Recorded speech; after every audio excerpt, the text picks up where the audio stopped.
morning. Morning, Judge. I know Ms. Brooks stepped out. Nothing we need to take up? State your honor. No, Your Honor.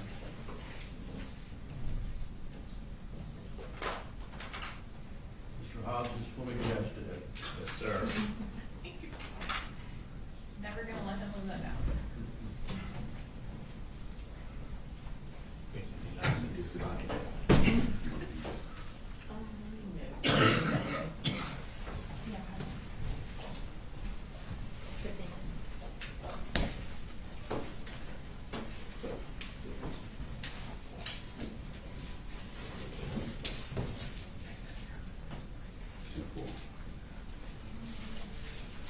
We're ready. You ready? All right, we're gonna bring him in. Yeah, we're ready. All right, bring him in, Brooks. Yes, sir.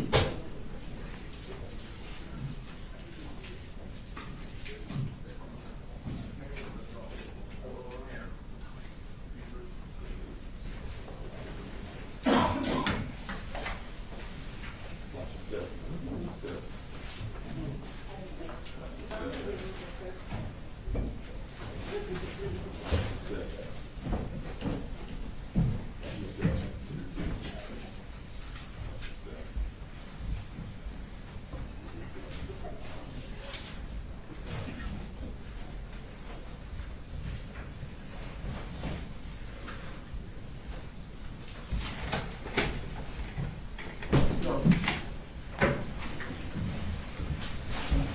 Good morning. Good morning. All right, I'm gonna start back up with witnesses. Go ahead. Thank you, Your Honor. State calls Anthony Townsend to stand.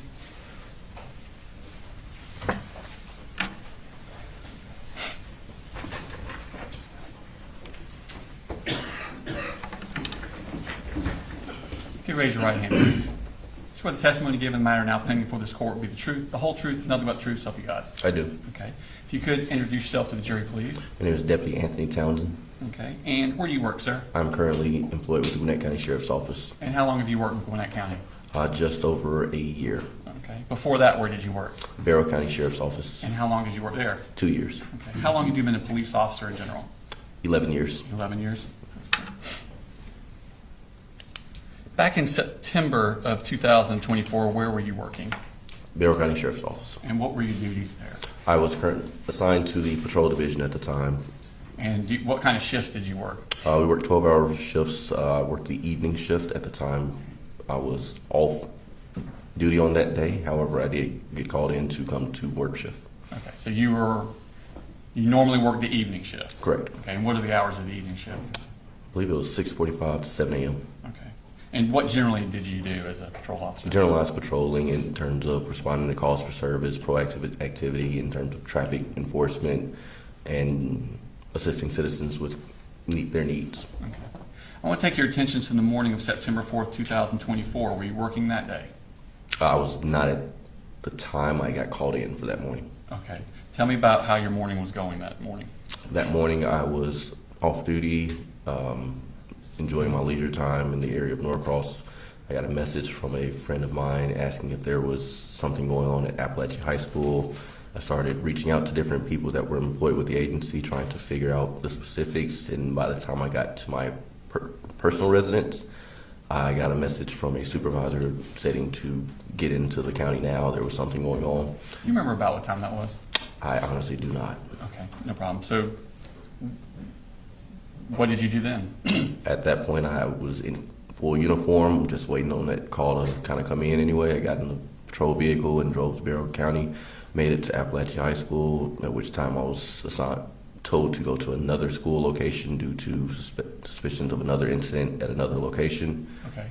Did you actually go into Apalachee High School? Not at that time. Okay, so how far did you get to Apalachee? I made it onto the school grounds. Okay, and then how were you told to go somewhere else? Was it over the radio, or did you talk to someone? Honestly, with the chaos, I do not recall. So where were you told to go? I was told to go to Winder Barrow High School from there. And is that another high school in the county? Correct. Okay, and what were you told to do at Winder High School? To go secure that location due to suspicions of a possible additional incident occurring. Were there other deputies besides yourself going to Wyneborough High School? Yes. Okay. Do you remember about how many people? I do not. There were multiple deputies and other law enforcement officers from multiple different agencies that were at Wyneborough when I got there. Okay. And what did you do at Wyneborough High School? I began to try to approach the building in order to help secure the location, at which time I was told by a supervisor to go to a third location. Okay. So did you ever make it inside of Wyneborough High School? No. Okay. So now you're told, is this on the radio or? I believe that was by phone. Okay, by phone. Excuse me, I got a frog in my throat. So you're told to go to another location. Do you Correct. remember where you were told to go? I do not remember the exact address. However, it turned out to be a personal residence. Okay. Were you given a location to go, or were you given an address to go to? An address. Okay. And how did you locate where that address was? I was given that address by my supervisor. I put that address in my GPS and just drove to that location. Okay. And was that location in Barrow County? It was. Okay. Did anyone else also go to that location? Deputy Bazinet. Okay. Did you know him? Yes. Okay. You worked with Barrow County also? Yes. All right. And what were your instructions to do at that location? To secure that secure the persons at that location, just secure that location. Okay. And did you know anything about that location? No. Did you know why you were sent there? No. Okay. Did you know what had happened at Apalachee? Yes. And what did you know about what had happened at that time? At that time, I was only made aware that there had been an active shooter incident in which multiple people had been injured. Was unsure if the victims, how many were deceased, unsure how many active threats there were, or if said active threats had been detained or where they were. Okay. So you didn't know if anybody had been arrested? No. Didn't know, certainly didn't know who had been arrested if No. they had been. Okay. So do you remember about what time you arrived at that residence? I would say roughly 30 minutes after I got in the county. Okay. I can tell you time frame exactly. It was about midday, I'd say. Okay. And what happened when you arrived at the residence? Myself and Deputy Bazinet approached the residence. He knocked on the front door. I went to the side entrance near the garage carport area. Okay. This garage carport, was the garage door open? Like Yes. the main car part door? Yes, open? it was open. I don't believe there was actually a door. I believe it was just more of a carport. Okay. So you're standing at the carport, and Deputy Bazinet went what To the front direction? door. To the front door. To my right, to the front door. Could you tell if he knocked on the door? Yes, he did. I could hear him knock. Okay. And did anyone come to the front door? No, they came out the garage door. Okay. Where are you positioned as far as the house? If you're looking at the house on the front left corner near the front door, front side of the building and the side of the building, I was on that corner while he was at the door to my right. Okay. At that corner, are you able to see both Bazinet and the garage? Correct. Okay. And did someone come out? Yes. Okay. And who was it that came out? It was Mr. I believe it's Colin Gray. Okay. And had you asked him to come out, or did he just come out on his own? He came out after we knocked. Okay. And did you say anything to him when he came out? I explained who we were when that we were there with the sheriff's department and that he was not free to leave at that time. Okay. And did he say anything? Did you ask him any questions? Initially, no. Okay. Did he say anything to you? Yes. What did he say? I believe it was something along the lines of he knew something had occurred. His daughter had texted him saying that the school was on lockdown and he was hoping to God that his son hadn't done anything. Okay. Did you ask him any questions about what was in the house? Yes. What did you ask him? I asked him if there were any people, animals, or weapons inside the residence. And what did he tell you? He told me there was no other people, no other animals. There were 2 firearms located inside the residence. Okay. Did you ask him any other questions?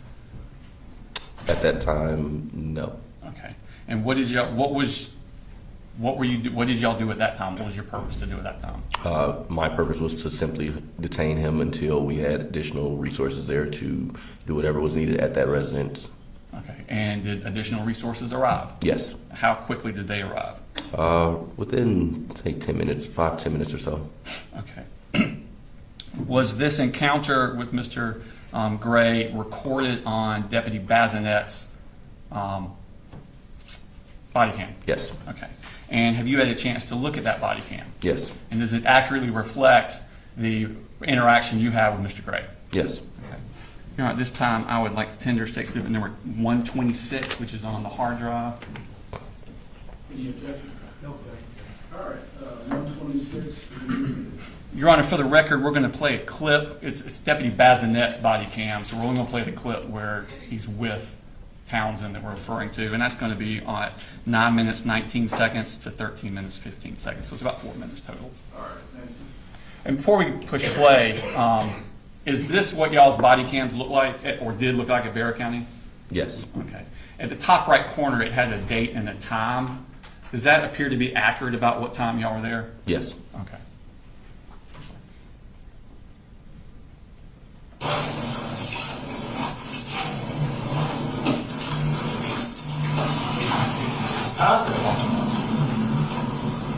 Is that you coming up the driveway there? I'm walking behind him, yes. Okay.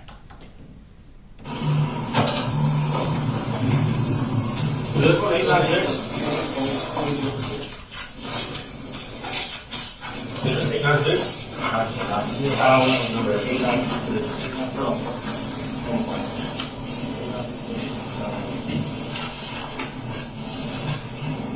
Go ahead.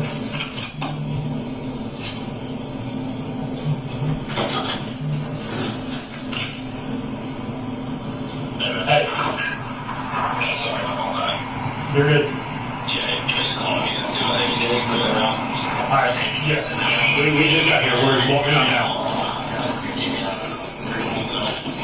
Alright.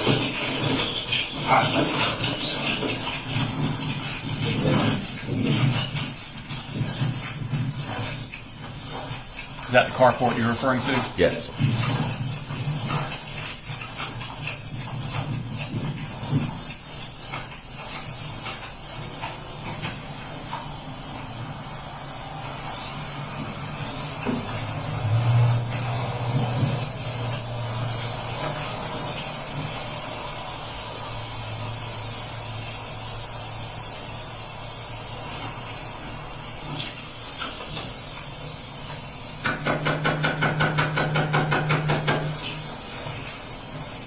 Is that you at the corner? Yes. Hey, watch that door over there. There's cobwebs on this one.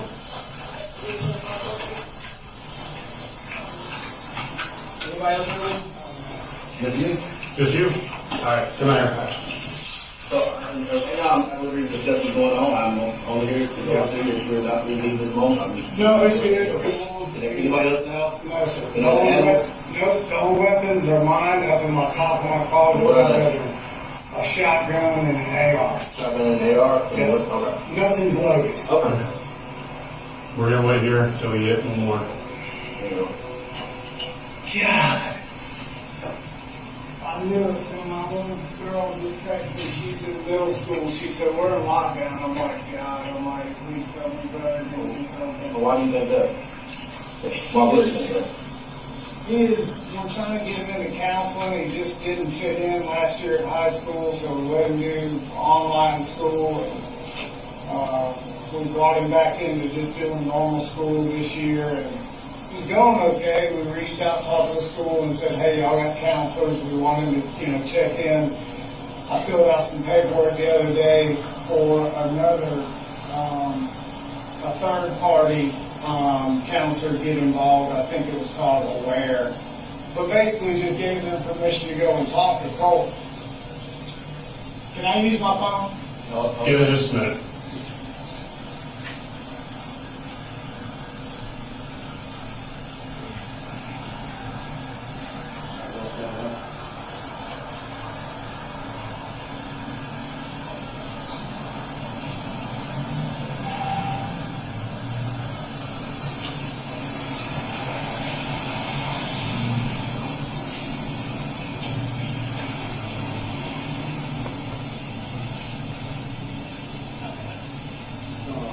You think he's the only one here? We haven't got anything yet?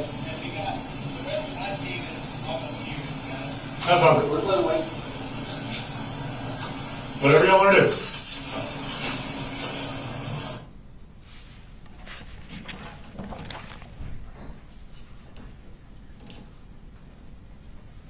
Oh, question, Adrian. All right, Cross? No problem, good. All right. Thank you, sir. You're free to go. Thanks, sir. State calls next witness. The state calls Jenny Perkinger.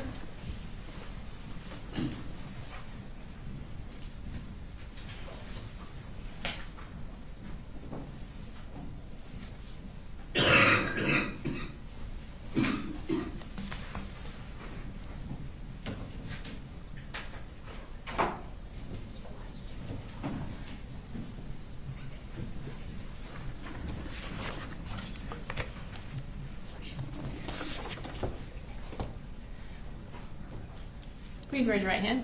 Do you swear to tell the truth, the whole truth, and nothing but the truth so help you God? I do. Okay, you can have a seat.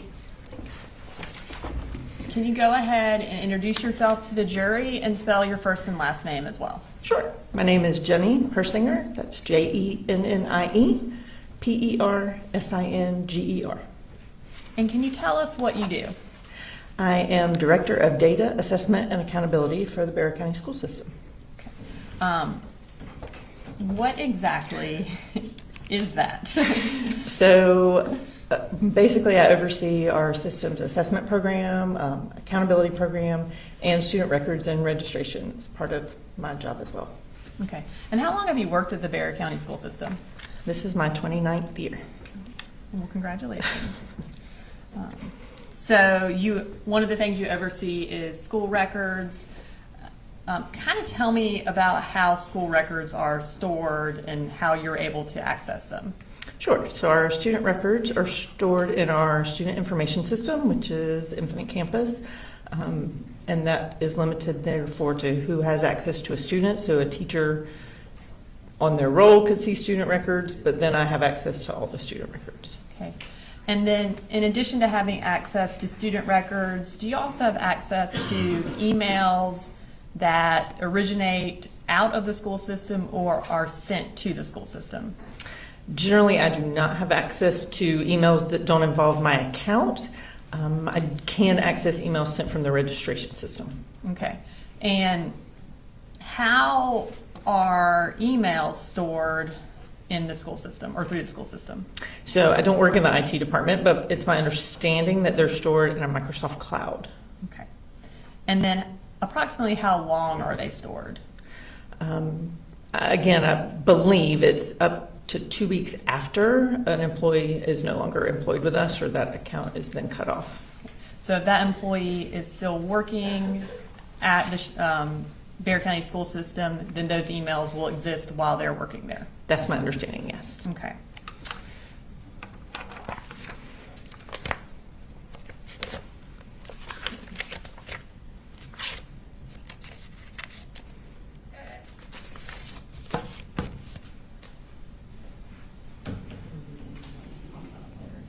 While they're looking through those emails, I'm going to talk to you a little bit more about school records. So you indicated you have access to school records through Infinite Campus. Can you just tell us what Infinite Campus is for those of us who don't have children in this area? Sure. Infinite Campus is our school student information system. So it's where our schedules for students are, where grades are stored, attendance, but then also records that come in like during the registration process, immunization records, a student's birth certificate, things like that. Okay. And in the school records that are a part of a Bexar County student's records, do you have access to their enrollment records from other schools?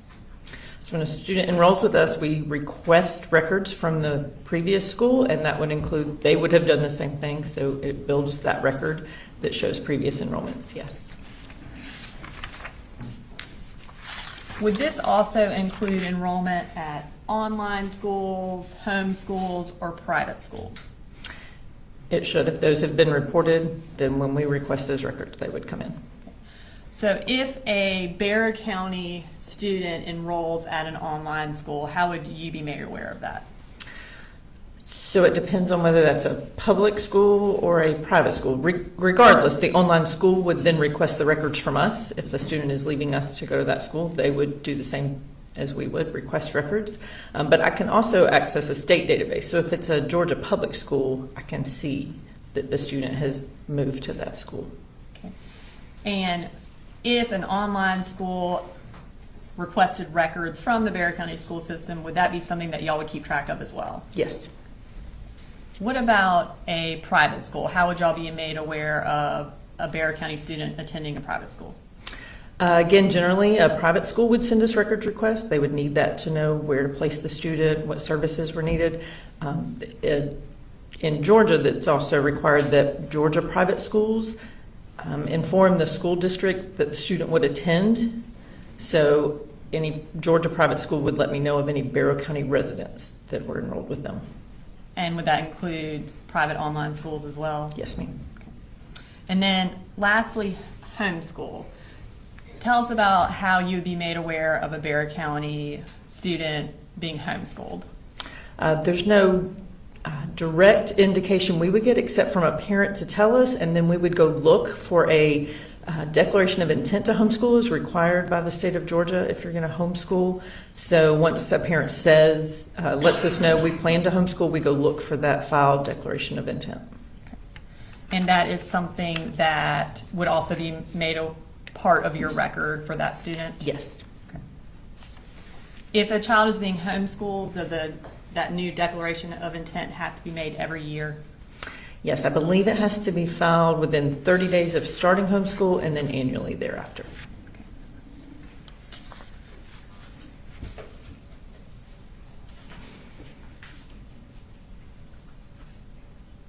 I'm going to go ahead, kind of returning to the emails. I'm going to show you what's been marked as States Exhibit 136.1, 136.2, 136.3, and then .4, .5, and .6 for the record. Okay. Will you look over those and just let me know if you recognize them?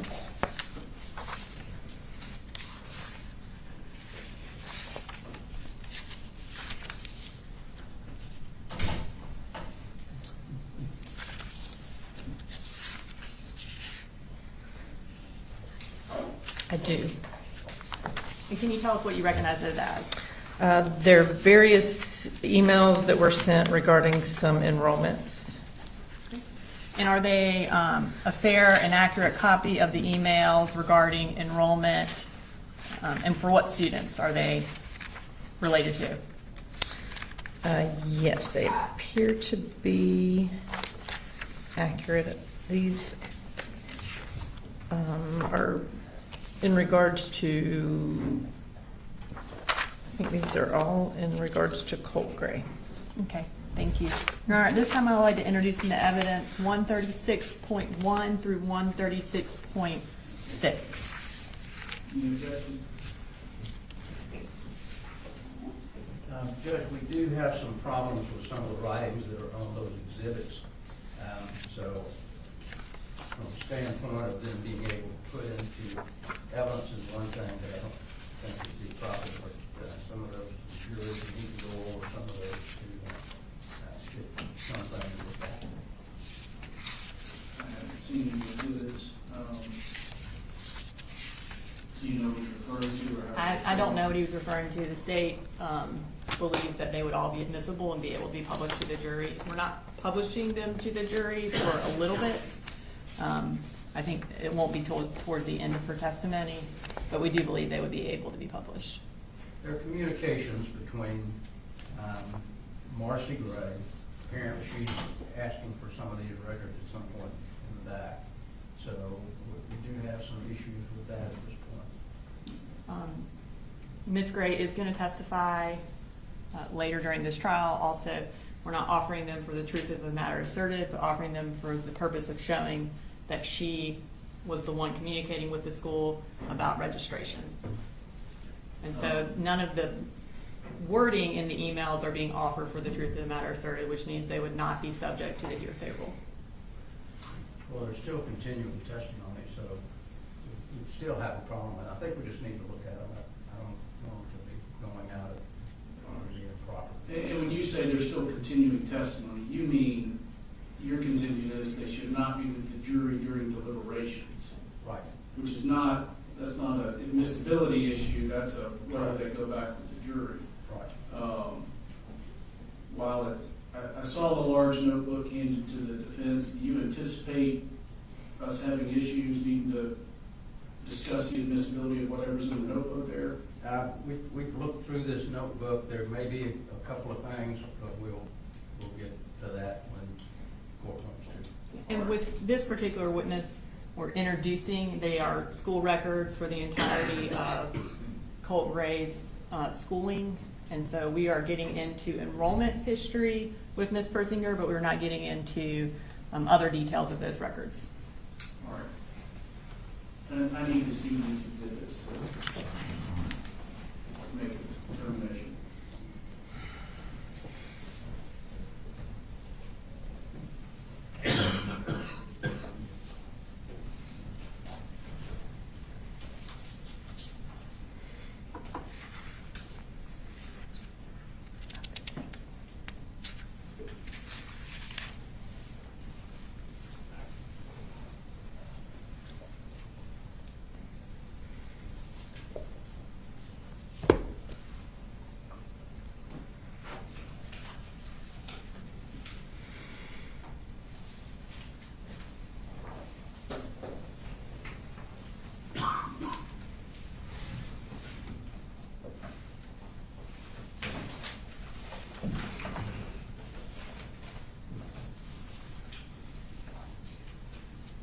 Point 2 and point 3 seem to just appear to just be information passed on to a parent.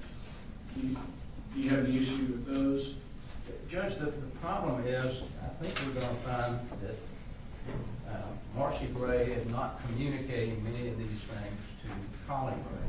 So, unless they can show that there's communication between the parties, where if she found out something she didn't tell Colin Gray, then that, I think, would be an issue. So, Well, I don't think that's the issue because in opening statement, it was said that Colin Gray was the one who registered Colt for school, and these records show that it was Marcy who was communicating. That's the purpose of introducing them, to point out that that is inaccurate, and we get to provide evidence of something that is different from what was said in opening. 2, is it's not about communicating, it is about when Colt was registered for school. We're not saying that it was communicated to Colin or not. Ms. Gray can testify to that later. These are about public records, or not public records, these are about school records when Colt was registered. It does go against what was said in opening about Mr. Gray being the one who registered, which is also makes it relevant, but also goes to when Colt was actually in school, whether or not he was in school in 8th grade, who's in charge of registering, the dates related to that.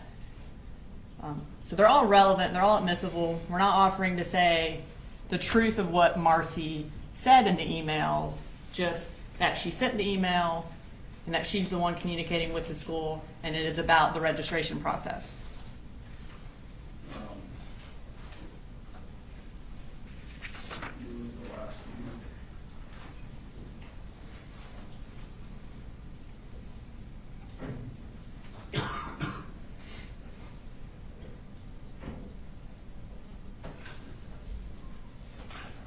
So this is a quick review by me. I believe they're admissible to show that the school is receiving communication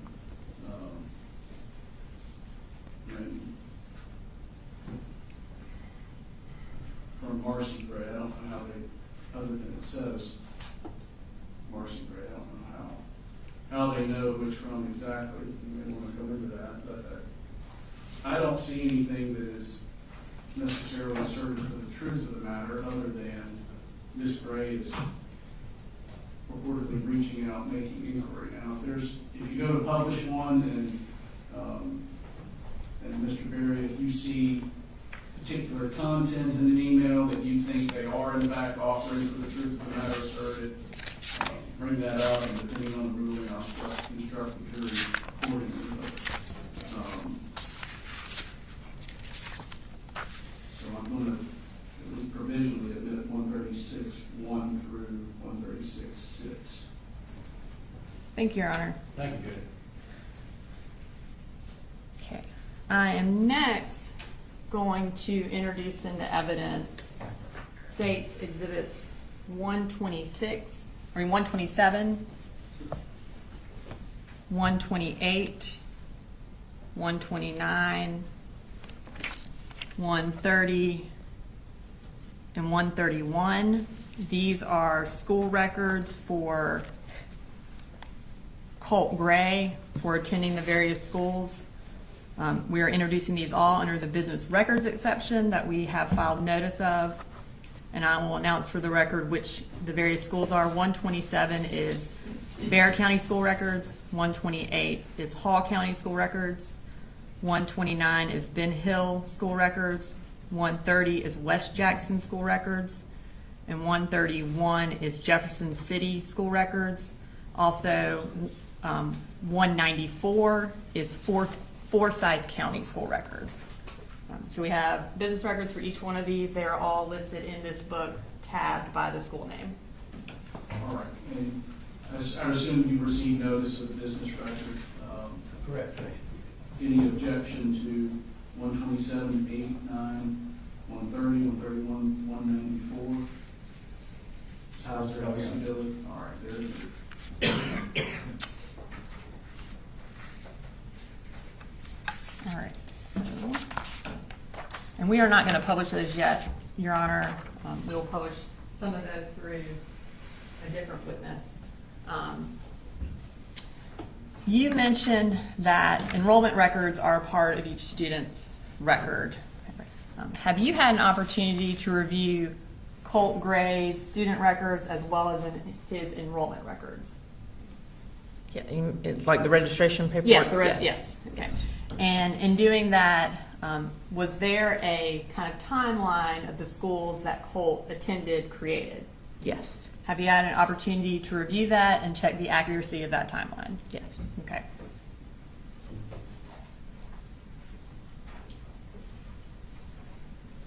I'm going to show you what's marked as Exhibit 134.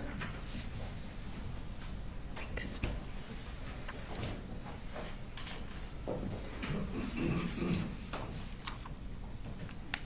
And do you recognize that? I do. And what do you recognize that as? It's a enrollment history that was put together based on all the schools that Colt had attended. Is it a fair and accurate copy of the enrollment history? Yes. Your Honor, this time I would like to introduce an evidence, say Exhibit 134. Any objection? No, Judge, if it's based on the book that we just saw, that's where that information came from. Now, I'm not clear, did you do that yourself or have someone else do it? It was provided to me and I had a chance to review it. And who provided it to you? The state did. Since she didn't do it herself, Judge, I will object to it. Ms. Brooks, do you want to just clear Yes. up any foundation for the, I believe you said it's a timeline? Yes, Your Honor. So as far as I understand that you initially did not do it, did you, when you received it, did you check it against the enrollment records? I did. And did you make additions to it to make sure that it was in fact in line with the enrollment records? I did. So it is a fair and accurate timeline of the school history of Colt Gray? It is. And is that based on the notebook, the large notebook that was just admitted? And I haven't seen that notebook. I looked at the enrollment history for each school system that I believe Colt has attended. And we have, the enrollment history is a part of those records. all right, can you show her the notebook to confirm that these are the enrollment? I realize she hasn't seen the notebook itself, but whether or not these are the records.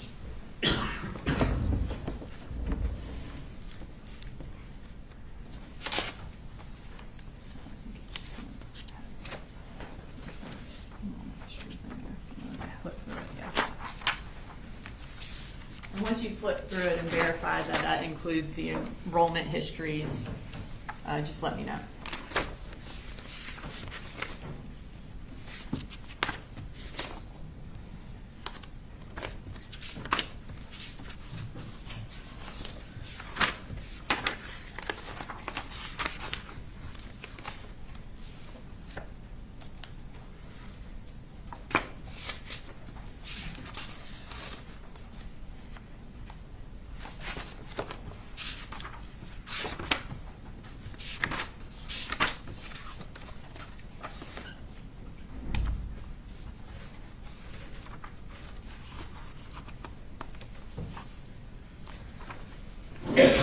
Yes, this appears to have all the enrollment records.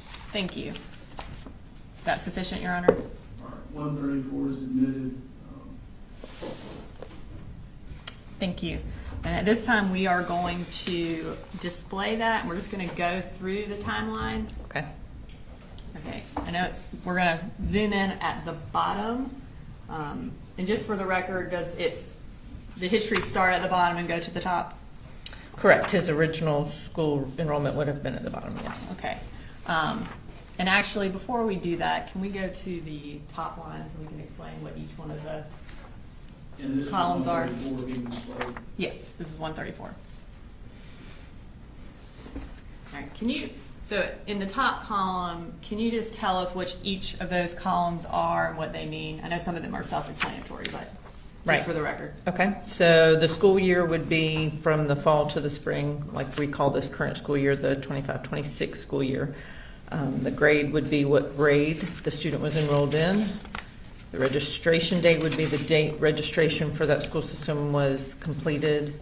First day of school, obviously the first day of school attended. Last day of school attended by the student, and then what school and county or school district that was part of. Is there a difference, before we get to is there a difference between registration date and enrollment date? There is. So a parent completes registration, but it could be at 4 o'clock one afternoon, and we need to let the school have time to process. So it may be that they don't start that day because it's 4 o'clock in the afternoon. They would start the next day, which would be their first day of school. Okay, so first day of school is really the date of enrollment also? Correct. Okay, all right, sorry about that. Can we now start at the bottom? All right, so here we have Colt's history starting from early kindergarten or pre-K. Can you tell us kind of just go through it all the way through Statham Elementary, what year, and what he did that year? Sure. So the first school year is the 2014-2015 school year, when Colt was in early kindergarten, or what the state calls pre-K. The registration was completed October the 24th, and he started on December the 1st and then completed the school year. It moves to 2015-2016. He was in kindergarten. There's no need for a registration date because he was already registered with the school system. Started school on August the 4th of 2015 and then completed the grade. Moved 2016-2017 school year to first grade. Started on August the 1st and completed the grade, and then moved to 2017-2018, and the second grade started on August the 2nd and completed the grade, all at Statham Elementary here in Barrow County. Okay, and so that you brought up a good point I want to clarify. So each year, if you are remaining in the same school system, do you automatically just get enrolled for the next year? In Barrow County, we do not require a new enrollment every year. Okay, so if someone ended up leaving over the summer and going to a new school, how are you notified of that? We would know when the student doesn't arrive, and we start then looking to see have they transferred somewhere, or the new school may have already sent us a record request.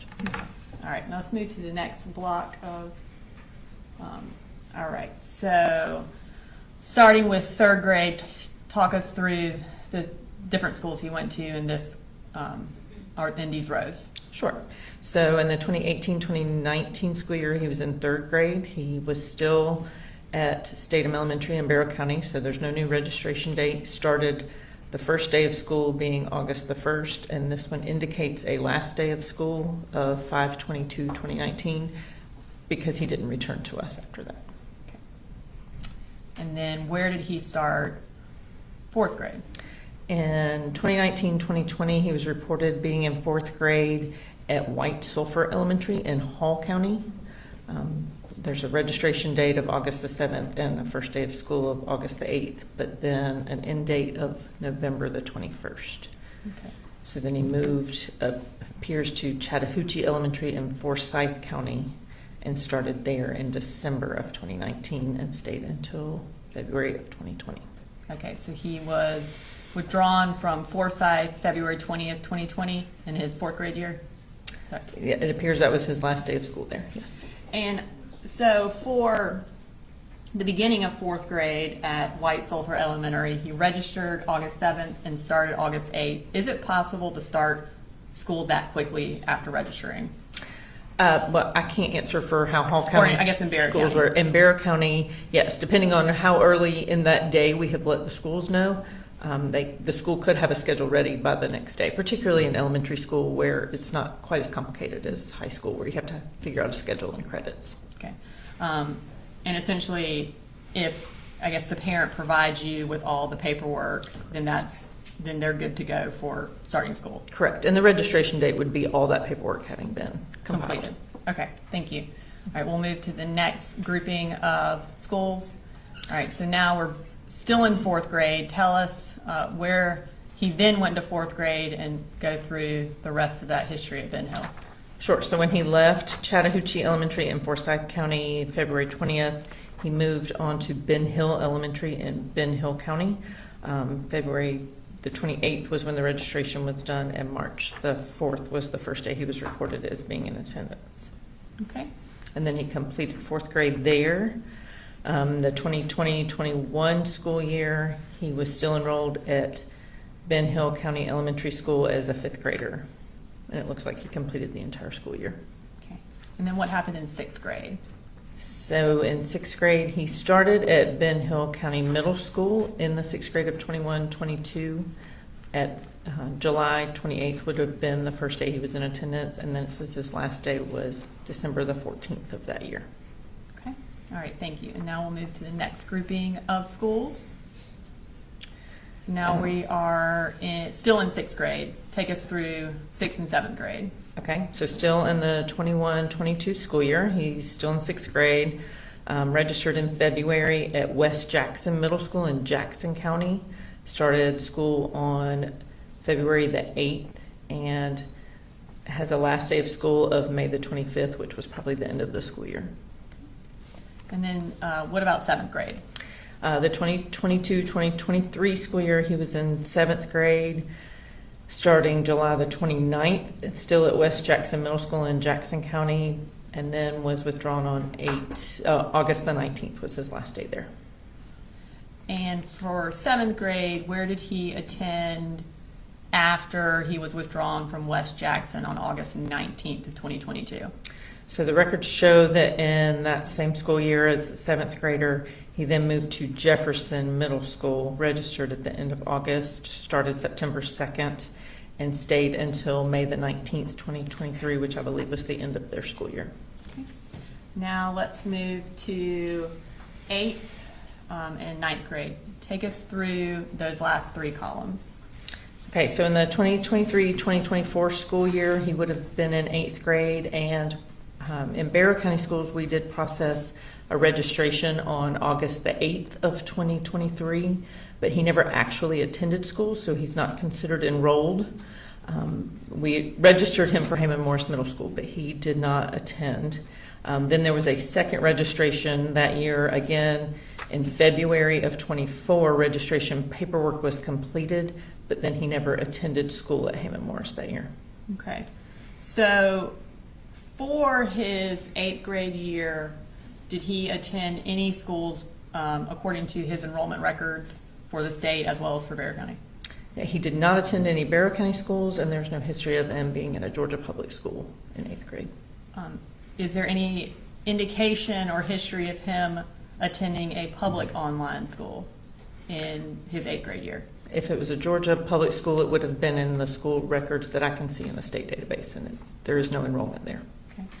Was there any enrollment, or is there any record of enrollment in a private online school that you could see, or any requests for records from an online private school? We had no requests for records, and we had no private school report him as being enrolled with them. Okay. And what about a homeschool? Was a homeschool affidavit filed for Colt Gray for the eighth grade year? There is not a declaration of intent to homeschool filed with a Barrow County address for Colt Gray. Okay. As far as Colt Gray's, I guess, entire school history, was there any evidence that he ever attended any online school throughout his schooling? I have seen no indication of that. Okay. What about homeschool? Any indication that he ever attended homeschool? No, not that I've seen. Okay. Now we'll move to ninth grade. So he did not attend any schools in eighth grade, and then now we have moved to ninth grade, which is the 2024-2025 year. Tell us about that. So in 2024-2025, he was registered as a ninth grader. The registration was completed on August the 6th of 24. His first day of school was August the 14th of 2024. Okay. And when was his last day of school? September the 4th, 2024. Okay. Now, in order for a student to be registered, who has to fill out the registration? So it has to be a legal, parent or guardian that completes the registration, and it would be who the child is living with, who has. Sometimes Custody. we have to read custody papers. Sometimes we have to determine who has the right to register a child, and generally it's where they're spending their evenings, where they lay their head at night, basically. Okay. All right, now I'm going to return to the emails that we introduced earlier. I want to first talk about Colt's registration in August of 2023 for the first registration for his 8th grade year. Who is the registrar at Heyman Morris Middle School? The registrar at Heyman Morris Middle School is Michelle Principe. And generally, what are her duties? She would, once the central registration department processes a registration, she would get notification of that, and she would work on with the school administration on creating a schedule for that student, making sure any services that had been indicated were provided, and then requesting the records from the previous school. If someone is registered but doesn't start, would she be the one who kind of follows up to figure out, hey, what's going on with this kid? She would start that process. Okay. I'm going to introduce into evidence 136.1, which is an email between Colin Gray and Michelle Principe from August 10th and August 15th of 2023. I'm going to just kind of show this to the jury real quick before we put it up on the stand. Is it kind of the email thread where it starts at the bottom and then goes to the top? It is. Okay. So we're going to start with the bottom, which would be the first email. Pull that up. Yeah. Okay. So can you say, as we go through these emails, tell us who sent the email, to whom it was sent, the day, and then just read the email. Sure. So this was sent from Michelle Principe on August the 10th of 2023 at 12:51 in the afternoon. I can't see on here who it was sent to. It does say, good afternoon. I was expecting to meet you and Colt this morning. Is there an issue with him starting school? Okay. And then that next email, which would be the response email, let's pull that up. So the response is from Colin Gray. The answer came at 6:08 p.m. of August the 15th. Following up on the email I thought I'd sent you regarding Colt, he has decided to move down to Fitzgerald, Georgia to be with his mother, sister, and brother. He no longer lives with me. Okay.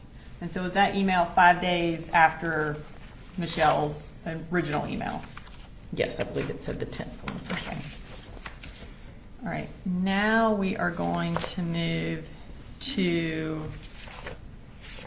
the February enrollment for February of 2024 for the 4th grade or the 7th grade year again. Was Jenny Colt? 8th grade. Yeah. Sorry, for the 8th grade. Did I say 7th?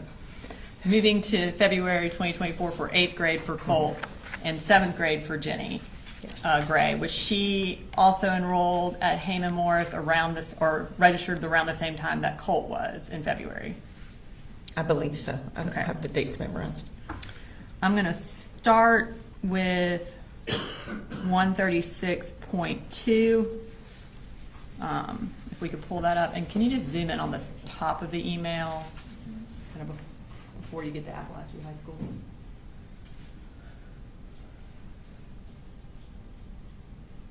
All right. So what is the subject of this email? The subject says Colt Gray is enrolled for 8th grade at Heyman Morris Middle School. Okay. And who is it from? It says the account is RG notification at Barrow. That was from our registration system. It's an automatic email once we process a registration. And how does the automatic email determine what email the notification is sent to? So it's sent to the email provided during the registration process for the parent, and then those other two Bear County addresses are Bear County employees. Okay, and what was the email address in February of 2024 that the notification was sent to? It was sent to graycoley444@gmail.com. Okay. And what is the purpose of this email? So this is to let the parent or guardian know that the registration has been processed, and they can contact the school to know what their start date would be. Okay. Now we're going to move to 136.3. All right, if we could also zoom in just on kind of under Georgia immunization form.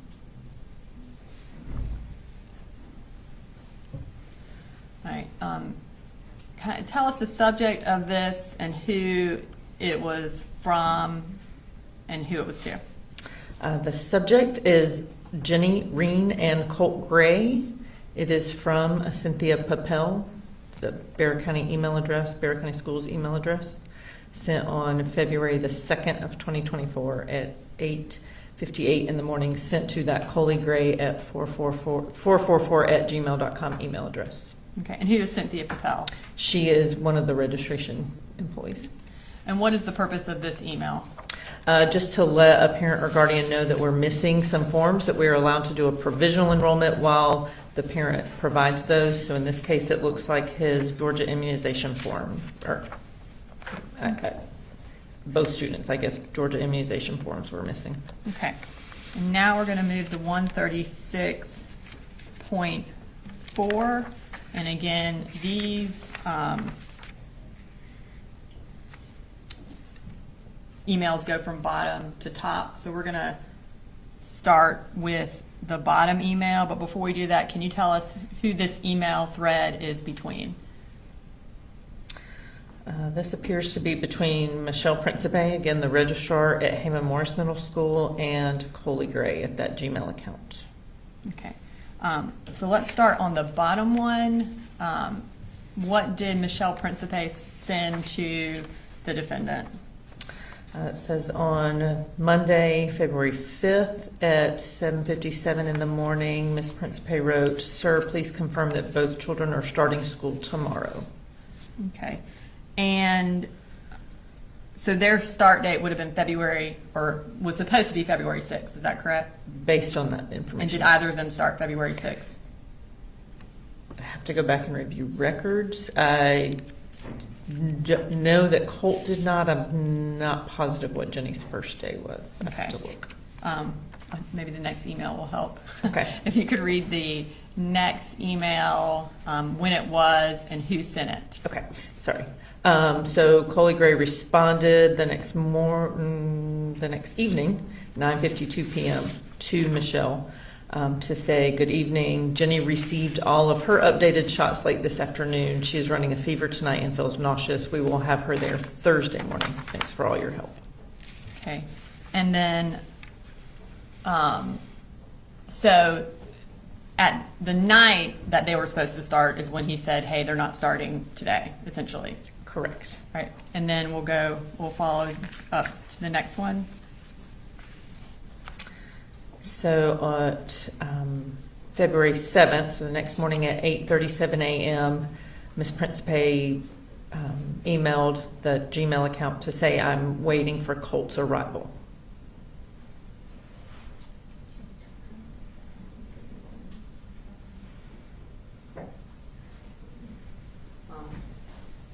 Okay, so when does she sends that the next day, say, "Hey, we're waiting on Colt's arrival."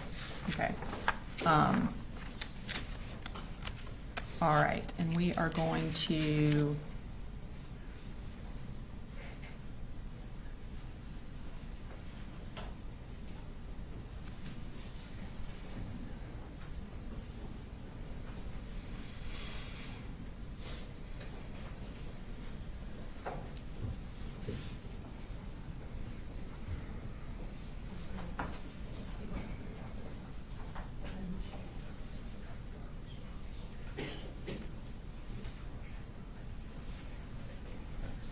We're going to come back to that final, there's one more email that we need to, but we'll come back to that in a second. So we're going to move to starting school in 9th grade. So I'm going to introduce 136.5. And could you again zoom in on the top? Okay, so is this that same email for when your kid is registered?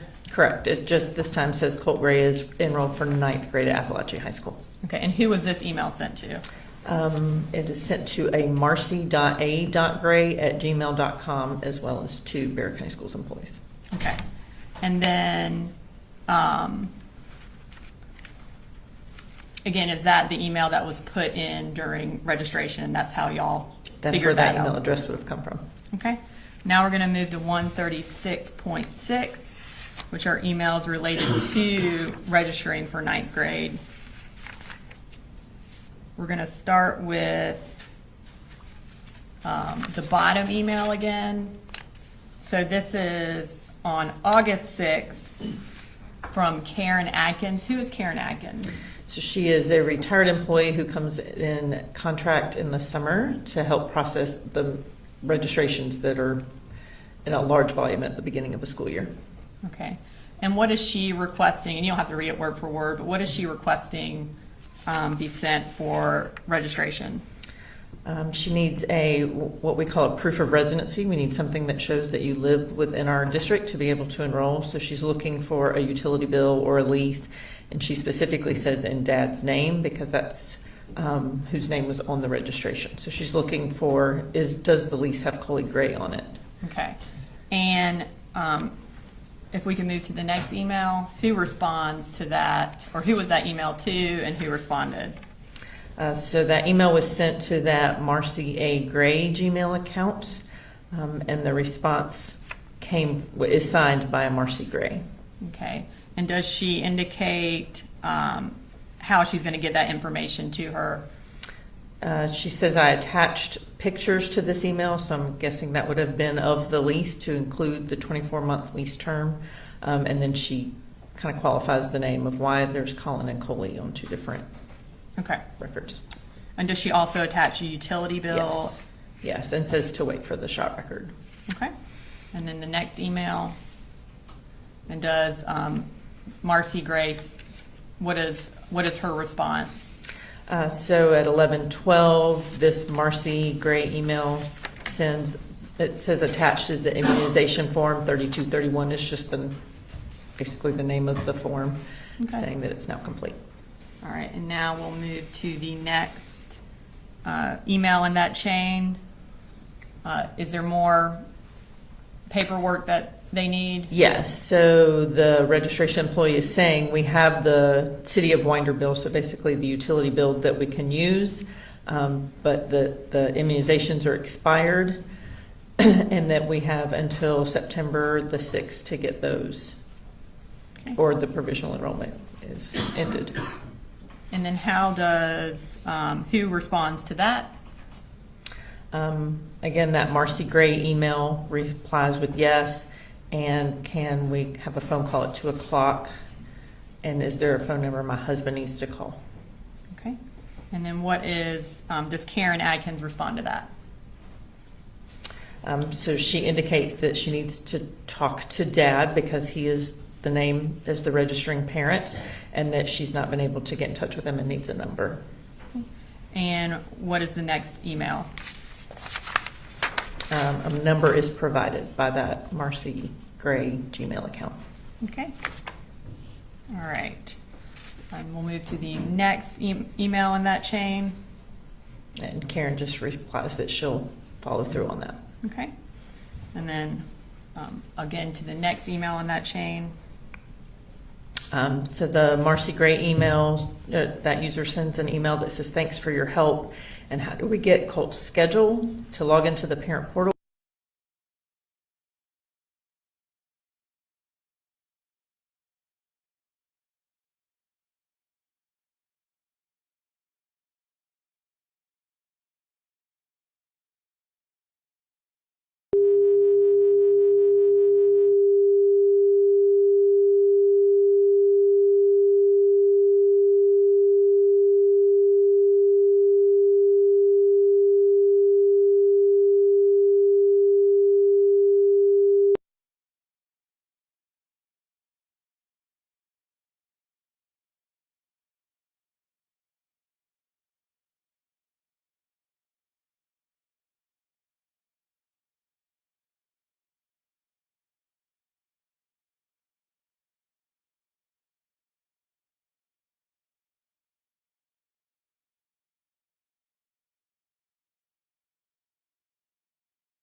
and Michelle Principe asked, I'm awaiting on Colt's arrival, essentially. All right, we're going to pull the rest of that text thread. So we have back to, Right. I'm waiting for Colt's arrival. And what time was that at? She sent that at 8:37 in the morning on February the 7th. Okay. And then when did Coley Gray at vanwinkleco.com respond to the February 7th email? This email is from February the 13th at 7:20 in the morning that says, at this point, we will be signing him up for online classes. And then the Michelle Principe followed up.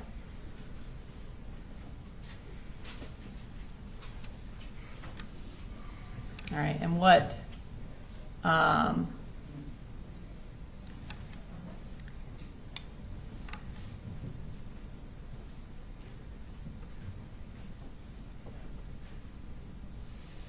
okay.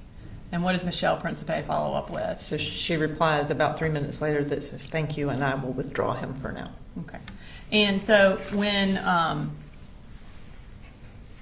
someone indicates that they are starting a different school and she says, I will withdraw him now, what exactly is the process when that happens? Do you still have to wait on records to see if they have in fact enrolled in another school? Correct. We would look for records, but technically he was never enrolled with us, so we wouldn't have received records, or then we would not have expected to be contacted to send records because he never actually was enrolled with us. Okay.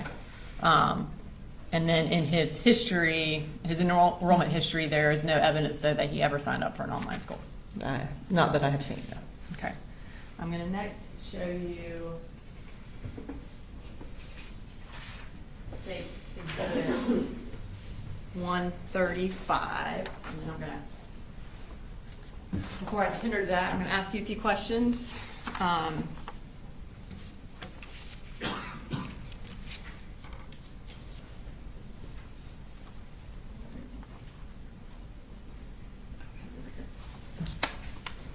going to just have you hold that and then.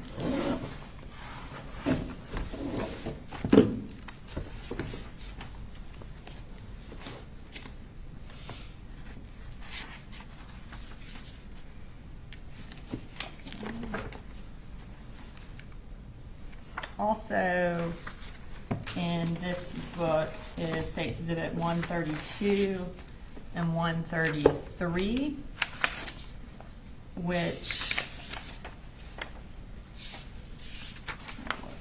is that on the front page. 132 and 133 is the enrollment history for Coley and Jenny Gray. Do you recognize those?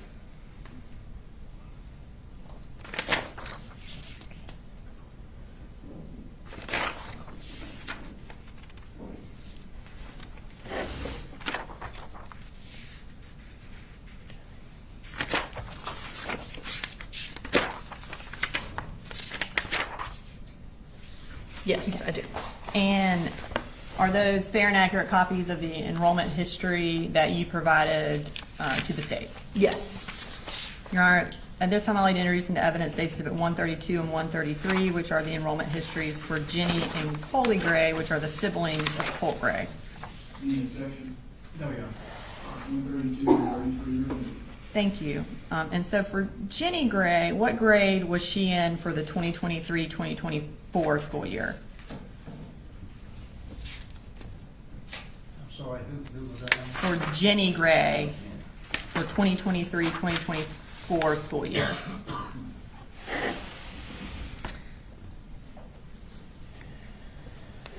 So she has 2 lines of enrollment, one for Ben Hill County and one for Barrow County.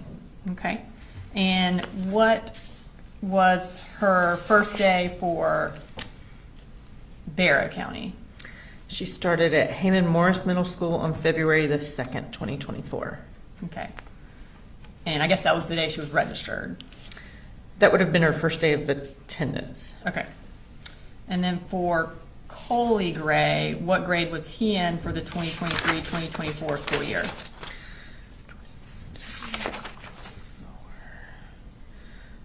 He was in the 2nd grade. Okay. And where did he start school? There's a line of enrollment for Ben Hill County at Ben Hill County Primary School, and then a line of enrollment for Austin Road Elementary School here in Barrow County. And when did he start at Austin Road Elementary School? January the 16th of 2024. Okay. Now we're going to move to Colt Gray's ninth grade year. I have shown you what's been marked as state exhibit 135. Is that can you tell us what that is? Sure. This is a calendar that shows basically the first month of the school year and indicates Colt Gray's school attendance. Okay. And is it a fair and accurate compilation of his dates of attendance? Yes. And how is it compiled and what manner does it look like? So it indicates when we started school, when his registration was completed, and then it's marked in blue the days that he attended and has red X's for the days that he was not there. And is it in the form of a calendar? Yes. Okay. Your Honor, this time I'd like to introduce into evidence State Exhibit 135, which is a calendar of Colt's attendance for the beginning of the school year for 2024-2025. Any objection?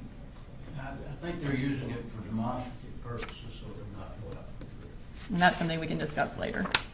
All right, 135 is submitted. Okay. All right, so I'm going to kind of just have you take us through this calendar. Again, what was the first day of school for Barrow County for the school year of 2024? So in the 24-25 school year, Barrow County Schools started, our first day of school was August the 1st of 2024. Okay, and then he was registered on what date? On August the 6th is when the registration paperwork was completed. And then what was his actual first day of attendance at Apalachee High School? His first day of attendance was August the 14th. Okay. And then take us through his attendance from the 14th up until the 26th.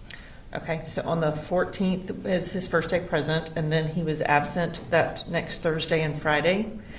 He came back to school on Monday the 19th and was returned again on the 20th, then was absent the 21st, 22nd, and 23rd. The next Monday is the 26th, and he was present. I think that was referred to previously as that he was not necessarily in class, but he was at school.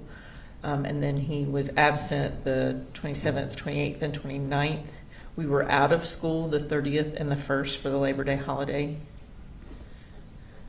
And then he was absent on the 3rd. Came back on the 4th.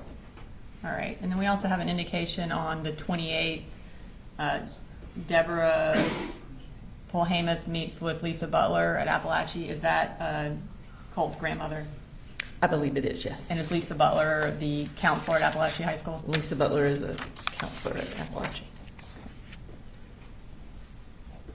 I don't have anything further. Thank you. Thank you, Ma'am.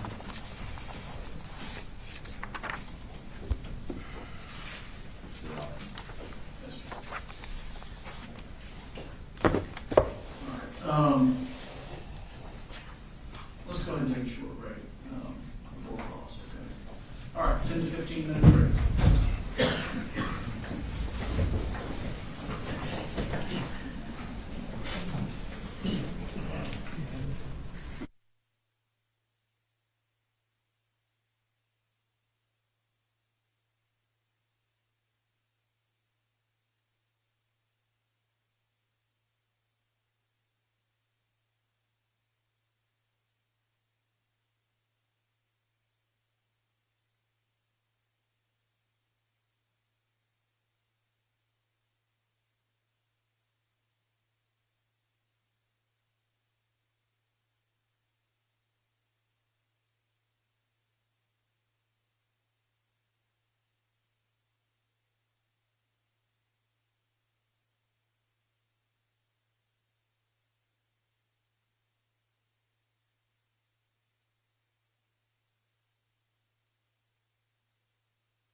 You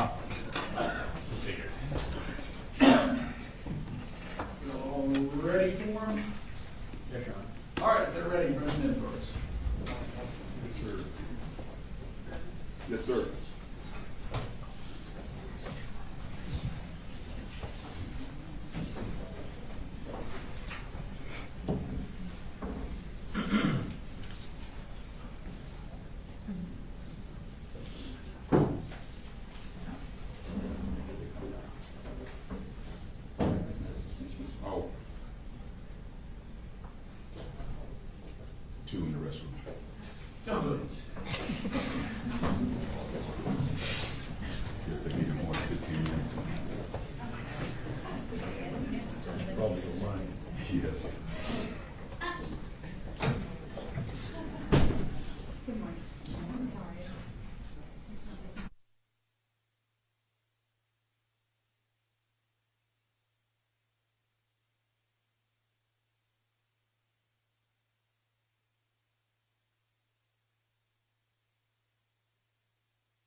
Thank you, Honor. Good morning, ma'am. Good morning.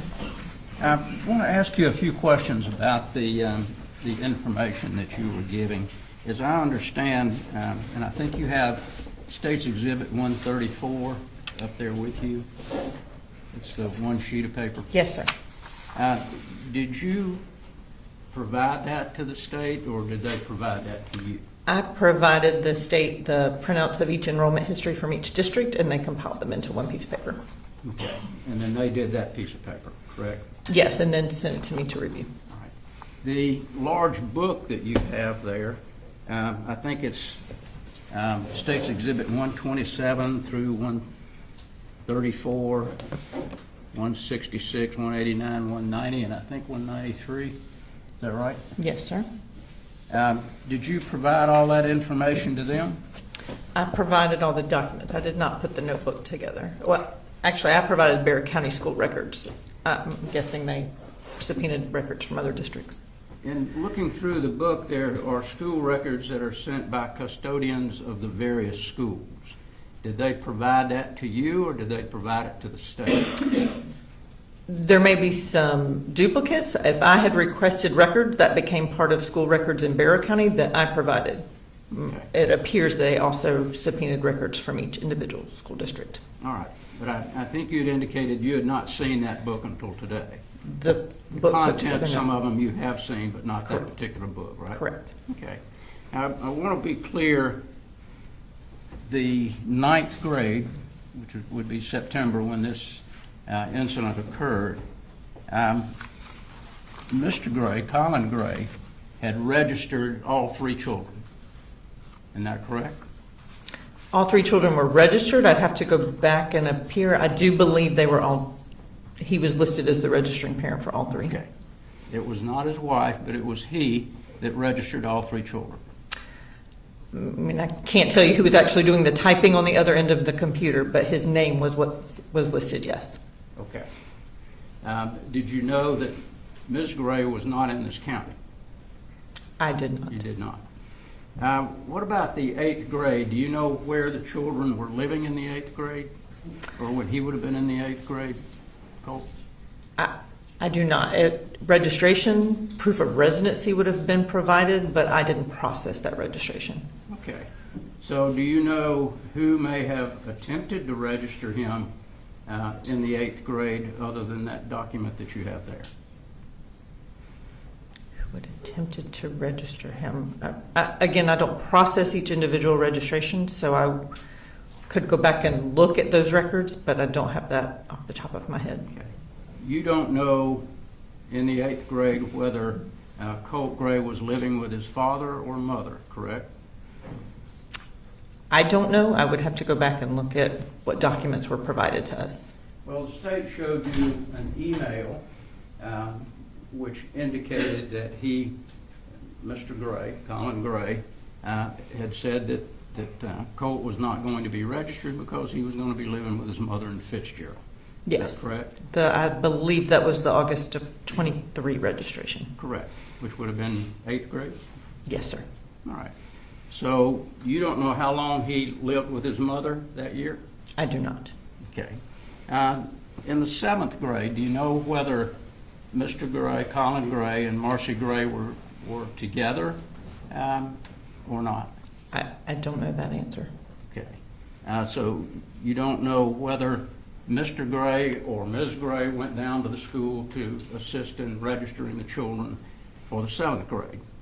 In Bexar County, it is all done online. You don't go to the school. Okay, well, in the 7th grade, they were at Jefferson Middle, right? I believe that's right.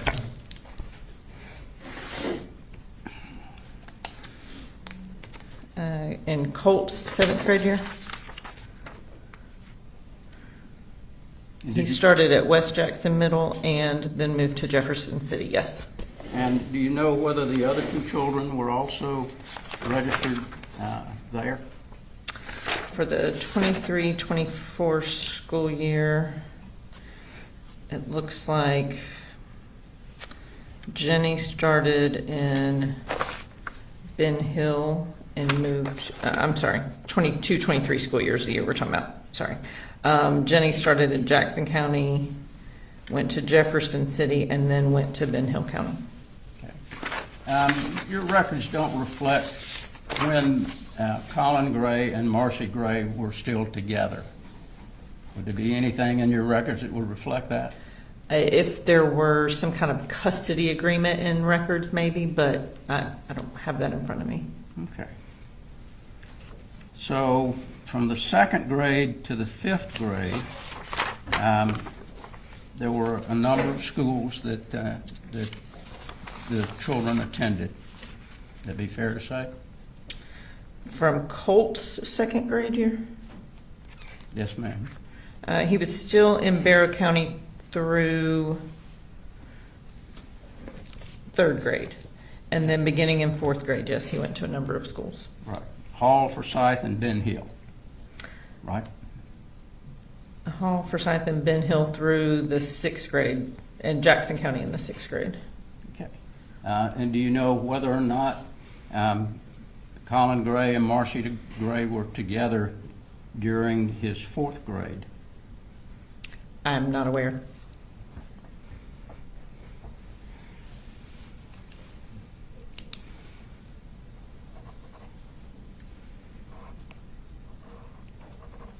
All right. I think that's all I have, Judge. Thank you. Any redirect? Just briefly.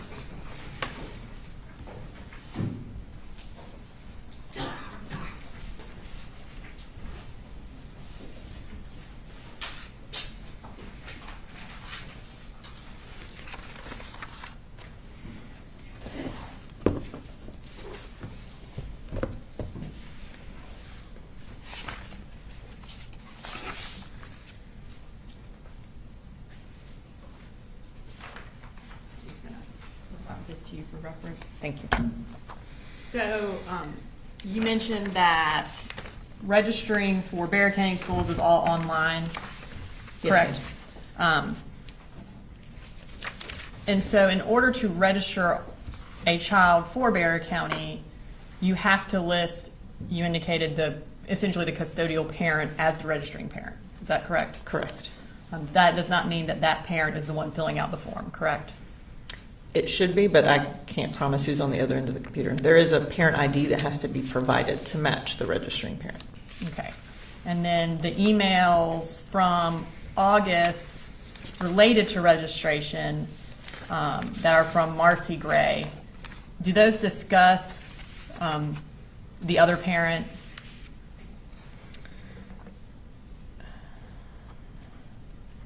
I mean, this one that is signed by Marcy Gray, she's referring to Colin and Coley Gray, saying that they're the same name and his name would be on the lease. Okay. So she's the one who's, I think, setting up the phone call and that kind of thing? Correct, and she refers to him as my husband. And is it your understanding that these are the only emails related to registration for the August 2024 timeframe? I believe so, yes. Okay, so there are no emails from Colin or Coley Gray. I do not believe so. All right, thank you. Just one question. Do you have anything in your record to indicate that Marcy Gray came to Barrow County in 2024 to do anything as far as registration? I do not have record of that. Thank you, ma'am. There you go. State calls next week. State calls to Jeff.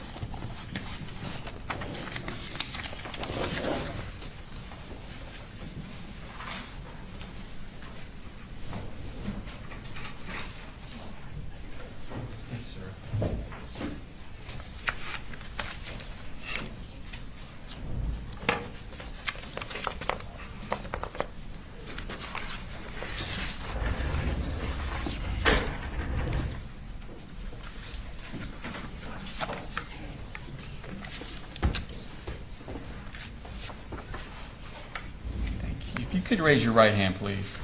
Swear the testimony you give in the matter now pending before this court will be the truth, the whole truth, and nothing but the truth, so help you God. Yes. Okay, if you could introduce yourself to the jury and then spell your name for the lady here. Okay. My name is Sujat Giddens. I am a licensed clinical social worker, and I was working as a school counselor in Ben Hill Middle School. My name is SUJETTEGIDDENS. So you said you worked at Ben Hill County School System? Yes. And how long did you work there? About 15 years. Okay. Do you still work there now? I'm working part-time now. Okay. I want to take your attention back to the school year of 2021 into 2022. Okay. Was Colt Gray enrolled in your school at that point? Yes. Okay. Now, what grade was he going into? He must have been 6th grade. Okay. And is that the first grade for Ben Hill Middle Yes. School? Okay. Did you know of Colt Gray when he was in 5th grade? I know it wasn't your school, but did you know of him? I was not familiar with him. Okay. Were you familiar with his family? Yes. Okay. How were you familiar with his family? I've been friends with his grandmother for many years. And what's her name? Debbie Polhamus. Okay. And so did you know that a Colt Gray existed? Oh, yes. Okay. Yes. And did you expect him coming to your school? I saw his name on the rosters. Okay. But you'd never met him before? Not at that time, no. Okay. Now, 2021, that was during COVID, correct? Mm-hmm. Okay. What was the operating, how was your school operating? I know everybody kind of did things different. Students were working, they had their Chromebooks and they were working from home, and that's what Colt was doing at the beginning of that year. Okay. Did you have any issues with Colt, or did the school have any issues with Colt and that online, or not the online, but the at-home learning? He was not consistent with doing the assignments. Okay. And did something specific happen in August of that year? Yes. Our district has a program on all the school devices that monitor searches. And if words such as death or guns or drugs or any of those words sort of throws up a flag to the administrative staff and the counselors for us to follow up with. Okay. And did that happen with Colt? It did. And what was the word that flagged? The first word that flagged was abuse. Okay. And do you remember when that was?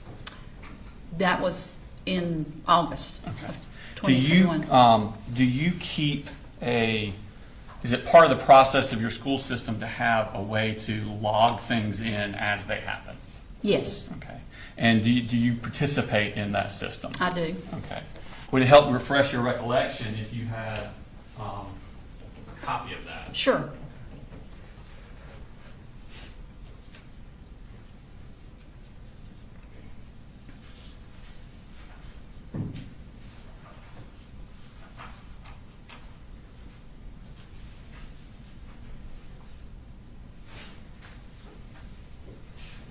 Judge, we'll have the same objection on this. There's a lot of writing there that I think would be a continuing testimony. I'm not sure exactly what parts the state wants to. Your Honor, I'm not going to tender it into evidence. It's a recorded recollection. We could tender it and have her read from it, but at this point, I'm just going to use it to refresh her recollection. Is it a marked exhibit? Sir? Is it a marked exhibit? It is not, Your Honor. I'm just using it to refresh her recollection. I'm going to show you, do you recognize just the general nature of that form? Yes, this is our contact log. Okay. And do everybody in the school system, if they have contact or something, they would put They it in? would put that in, yes. Okay. And you are a part of that also? Yes, Okay. I want to take your attention, does it go by date and time? it does. Okay. I want to move you over to the 20th or the 19th of August. Okay, All right. And do you see where you put in a log for what had happened about the word searching for abuse? yes. Okay. Does that refresh your recollection as to when that search was done? Yes, it was in August the 20th of 2021. Okay. When was the search done?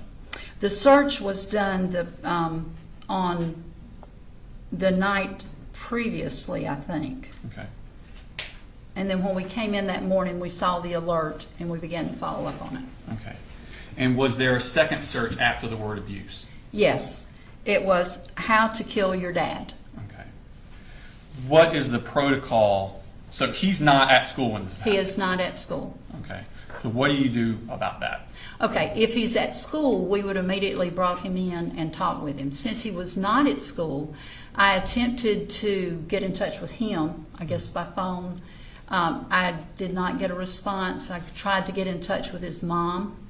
We did not get a response, and so it was decided that we would send the resource officer from the school to the home to make sure that everyone was safe. Okay. And to your knowledge, did the school resource officer go out Yes. to the home? Okay.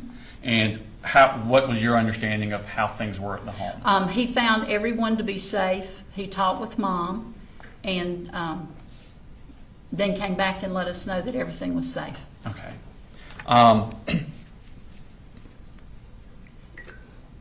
Did you ever get an email from anyone about what had happened? I did correspond with his mom about what had happened, so she was aware. Okay. What did you do as a result of this incident happening? Since Colt was not in school, so that we could follow up and make sure that everything, talk with him and make sure everything was good, we felt we needed an additional someone go into the home to monitor the family. So I made a report to Department of Family and Children Services. Okay. And I'm going to mark this as Exhibit 206. You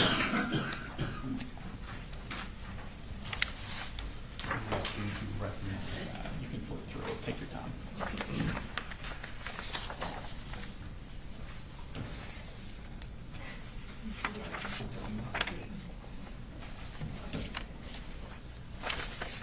Yes, this is the report that I sent in. That's the report you sent in? Yes. And it was alleging the abuse, the word abuse, and the search for how to kill your dad? Right. Okay. Your Honor, this time I would tender State Exhibit number 206 into evidence.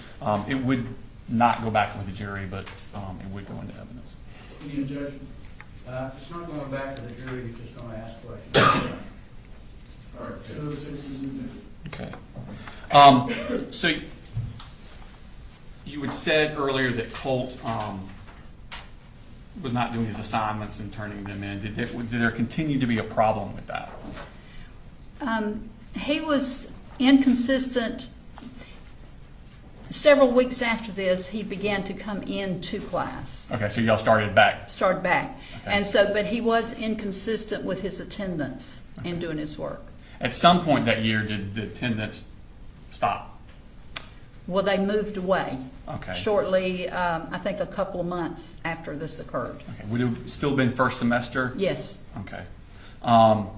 What's the process for unenrolling a student from Ben Hill School System when they move away?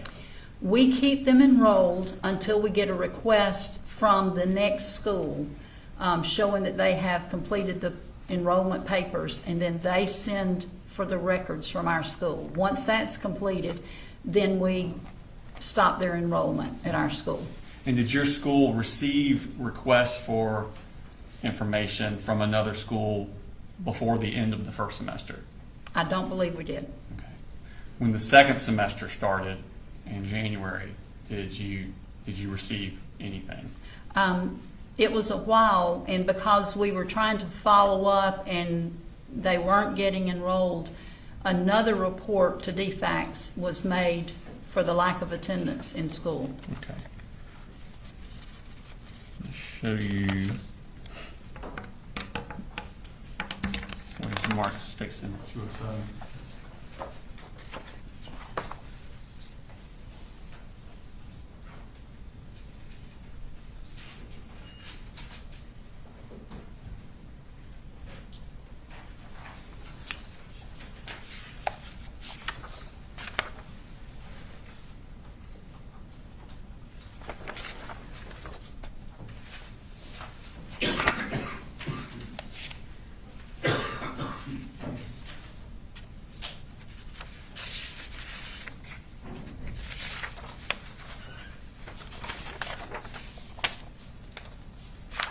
Show you what's marked stick exhibit number 207.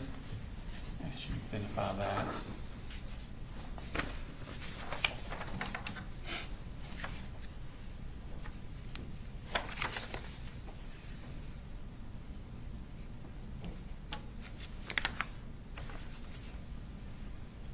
Yes, this is a report that I sent in. Okay, is that the one you sent in about they hadn't enrolled in another Right. school? And when did you send that in? This was dated January the 30th, 2022.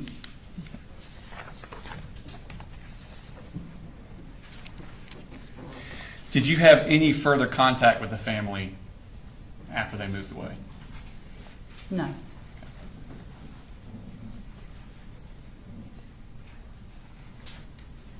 Did I tender 207, Your Honor? Your Honor, I tendered 207 into evidence.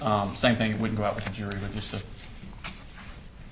Any objection? Certainly would object to it going to the jury. There's no objection to its admission. Correct. All right, 207 is admitted.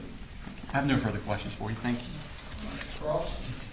Just a couple of questions. Okay. Morning. Good morning. Ask one from here. I'm going to be quick. Okay. Do you know whether anyone ever contacted Colin Grow about what his son said? I did not. I did talk with the mom, and mom was aware. Mom was aware, but do you know whether he was ever aware? I did not talk to him. Thank you. All right, is she excused? Please, Your Honor. All right, thank you, ma'am. You're free to go.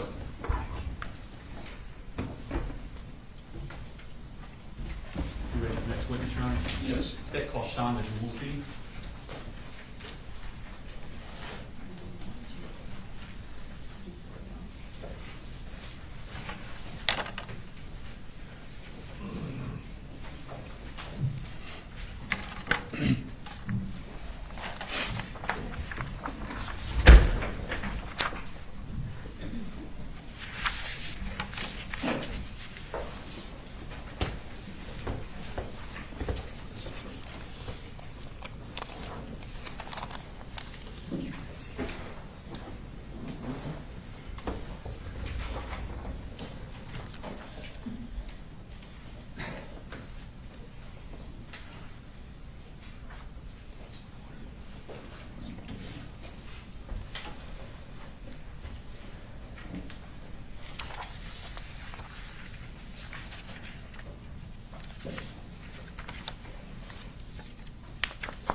Sorry, I was trying to get my paperwork under control.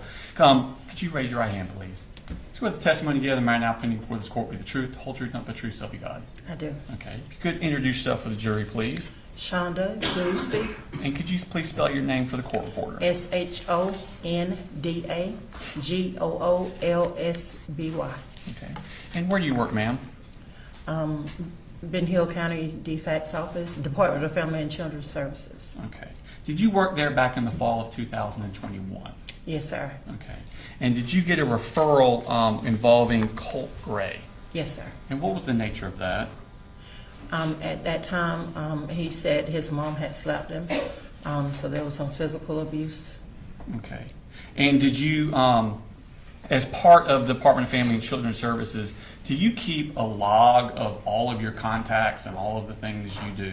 Yes, sir. And is that part of the procedure of being at the Department of Family and Children's Services? Yes, sir. And is this log recorded as part of your business? Yes, sir. Okay. And do you make these logs when the things are happening while it's still fresh in your mind? Yes, sir. And is the purpose of these logs to help refresh your recollection later if something comes up? Yes, sir. Okay. Judge, I don't mind a little bit of leading, but kind of testifying.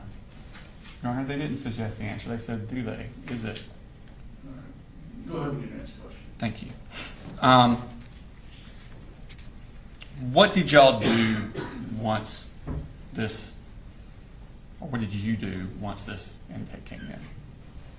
I wasn't the one that did the initial response time, but when I got the case, he was with his grandmother, and we had him come into the office, and we discussed everything, and basically put him back with mom, and put therapy in the home. Okay. And when you say put therapy in the home, did you set Colt up with therapy?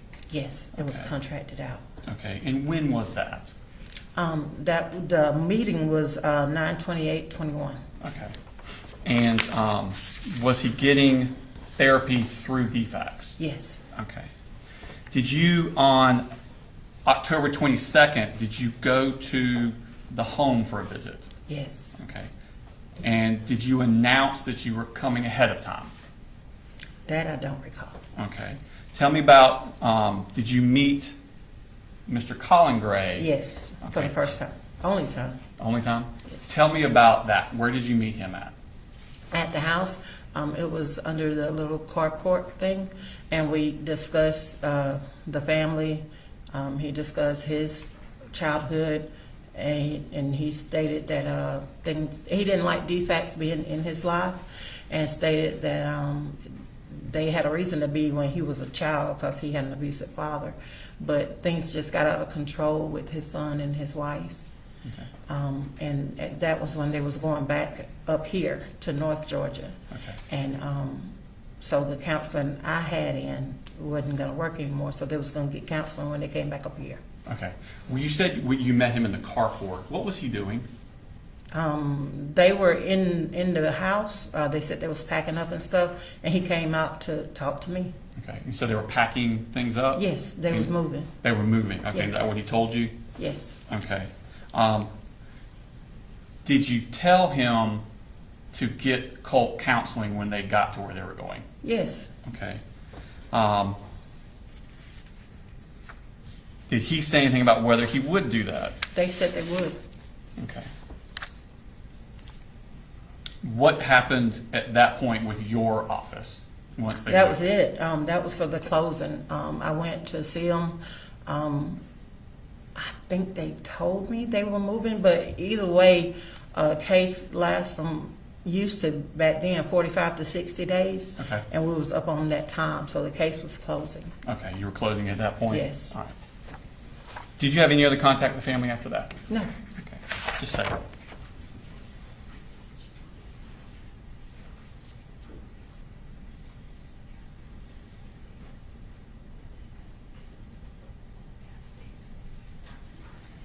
Do you know if Colt did have a counseling session through DFCS when he was still with y'all? Yes. Okay, do you remember when that was? No, I don't know what date. Okay, I just you- know that the guy met with them. Okay, I think he said once or twice. okay, thank you. No further questions. All right, Carl, Mr. Terry. Morning. Good morning. When you went to the home back in August of '23, did you meet the other two children that were It there? was October. I'm sorry? It was October. October, I'm sorry. Did you meet with the other two children that were there? I don't remember if I met with them at the house. I had met with them at the office. Okay. And as you understood, Colin Gray was leaving the home and moving somewhere else Yes. with Colt. Well, at that time, mine was 21, and at that time, the whole family was moving back up. Okay, so the whole family was moving out of the grandmother's house? Yes. Okay. And they were going to be moving somewhere else in Georgia? Yes. Did you get any information at any time as to where they were going? I'm sure at that time we knew. I want to say it was Dalton, but I know it was up this area. Okay. So when you got the information that they were moving and you indicated you might want to get Colt some counseling when you get there, did you tell the mother and father that? Yes, Okay. because the mother said she had contacted some people for counseling when they got here. Okay. So mother said, I've got contacts for counseling and I'll take Yes. care of it. Yes.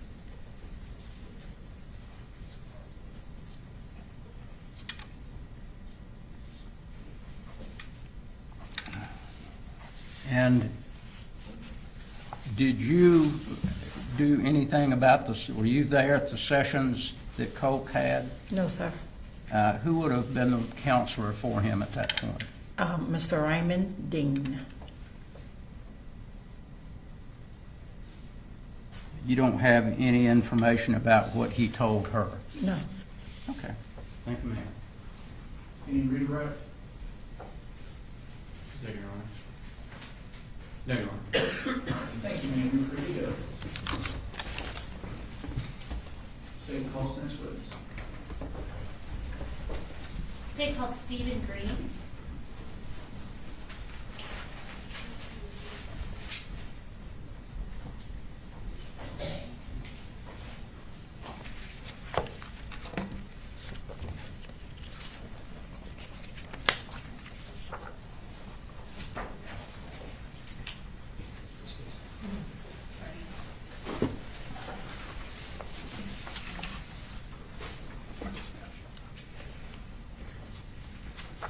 All right, good morning. I'm going to go ahead and have you raise your right hand. Either way. Do you swear or affirm any testimony you're about to give in the matter now pending before the court is the truth, the whole truth, and nothing but the truth, so help you God? Yes, ma'am, I do. All right, and you can put your hand down and have a seat. If you will go ahead and introduce yourself to the jury, and let's tell the court reporter how to spell your first and last name. Okay, my name is Stephen Green, STEPHENGREENE, And where are you currently employed? in Barrow County School System at Heyman Morris Middle School, All right, what's your role there? assistant principal. And how long have you been the assistant principal at Heyman Morris? 3 years. All right. I'll start by talking a little bit about Heyman Morris. Where is that in relation to Apalachee High School? Heyman Morris is on top of the hill overlooking Apalachee. We're on the same campus. Okay. So walking distance? Oh, definitely, yes. Okay. And what grades are at Heyman Morris Middle School? 6 through 8. Is that part of the Barrow County school system? Yes, ma'am. Were you working at Heyman Morris on September 4th of Yes. 2024? Yes, ma'am. Tell me what you remember about when you realized something had happened at Apalachee.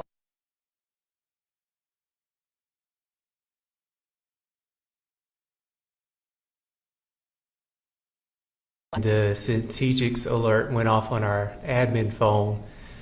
We looked at it because we had just gotten the system, so we were thinking maybe Apalachee was testing it because the school campuses are linked with that emergency system. Okay. But then we realized something was wrong because it kept pinging over and over and over again with alerts, and each alert you get a dot with a name and the school map so you see what's going on. And then at the time we knew that wasn't right, so we sprinted up towards the front of our school to find our SRO to alert him, and we caught him running out through the front of the school, and we went out there with him, and then he told us to put our school on lockdown and don't come out of it until he comes back or somebody comes up to our school system. And who was that SRO? Deputy Cook, Matthew Cook. Okay. And did he go to Apalachee High School at that point? Yes, ma'am. He sprinted down that hill. Okay. And did y'all put Heyman Morris on lockdown that day as well? Yes, ma'am. We put ourselves under lockdown for several hours. Okay. And I'm going to shift your focus a little bit going back in time. Where did you work before you were with the Barrow County school system? In Jackson County School System at West Jackson Middle School. And what was your role there? Assistant principal. Okay. And similarly, what grades are at Jackson County Middle School? 6th through 8th I'm sorry, grade. West Jackson. Yeah, 6th through 8th grade. So during the during the year of 2022, was Colt Gray enrolled at West Jackson Middle School? Yes. Okay.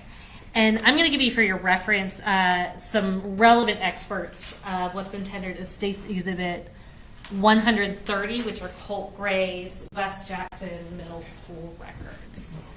I'm just going to go through a few things from there. So, looking at the first page of those records, can you tell us about what the submission date of Colt Gray's registration was for West Jackson Middle School? Yes, ma'am. February 1st, 2022. Okay. And who was listed at the time as the parents or guardians of Colt Gray that were in the home? Marcy Gray and Colin Gray. All right. Going over to the second page of what you have in front of you, can you tell us what school Colt transferred from? Yes, ma'am. Ben Hill Middle School. That's in Fitzgerald. Okay. And you said this was submitted, I think, February 1st of 22. What grade was Colt enrolled into? 6th grade. Shortly after Colt enrolls in Jackson County, did a Ben Hill social worker contact Jackson County? Yes, ma'am. Okay. And who documented that? Teresa Dearman. And can you tell us what Teresa Dearman's job was? Yes, Teresa Dearman works like in the central office area for a student information system. So they like help us get kids enrolled or find information for us, capture the GTIC numbers if they're coming from another school out of Georgia. Okay. And referring to that third page you have, which should be a contact narrative, can you tell us, and we'll just do the first part, those first couple sentences, what was documented by Teresa Dearman on February 9th of 2022? Yes, she documented, yes, we have a new student at WJMS that just enrolled, and the prior school called to confirm he was in school and said they have concerns for the child. Now the social worker from that county has called and left me a message and would like to speak to you. Okay. Now I'm going to go over to the next page and reference Rachel Duke. Can you tell us what Rachel Duke's job was at the time? Yes, but Rachel Duke is one of the Jackson County social workers, Okay. school social worker. So did she create a swarm referral for Colin Gray, or I'm sorry, for Colt Gray? Yes, And what date did she do that on? February 9th, 2022. Okay. And just so we don't get too bogged down in the school system jargon, does SWARM stand for Social Worker Activity and Referral Module? Yes, ma'am. In this context? And tell me about what kinds of situations lead to a SWARM referral being created. A swarm would be created like if there's a concern. It could be like housing insecurity, attendance, behavior, trauma, Okay. things of that nature. Gotcha. And I do want to talk a little bit about a couple documented incidents involving Colt Gray during the spring semester of 2022. I'm referring to his behavior detail report on the next couple pages. Can you start by telling us about an incident on March 10th of 2022? Yes, there's a discipline referral. Colt had drew swastikas in profane language and Nazi and Hitler on a school calculator. Okay. And what was, I guess, were his parents notified about that? Yes, but the parent was notified by email because the voicemail was full. Okay. And what was the consequence for that? 1 day of in-school suspension. Okay. And then going forward to, that was March 10th, going to March 29th of 2022. Tell us about the incident that was documented that day. Yes, another referral was written. The student had left the cafeteria without permission. He was supposed to serve silent lunch in the lunchroom, and the teachers went on a hunt to try to find Colt, and it took him about 10 minutes to find his whereabouts. He was actually outside an empty classroom. Okay. And were his parents notified on that day as well? Yes, parent was contacted. Okay. And what was the consequence in that situation? 1 day of in-school suspension. All right. And lastly, can you describe an incident that was detailed on April 13th of 2022?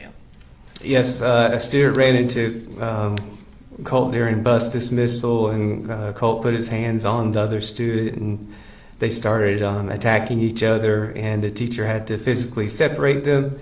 The teacher spoke with another AP, and they had figured out that the student was mad at Colt for bullying his friend and decided to take matters in his own hands. And Colt felt differently about the cause of the issue and came back at the other student for shoulder checking him. Okay, so it was a physical altercation between Colt and another student, and what was reported to them was that Colt had been bullying that kid's friend. Is that? That's correct. Okay. And I'm going to refer you to the last page of that reference material you have. Can you tell us when Colt was withdrawn from Jackson County Schools? Yes, August 24th, 2022.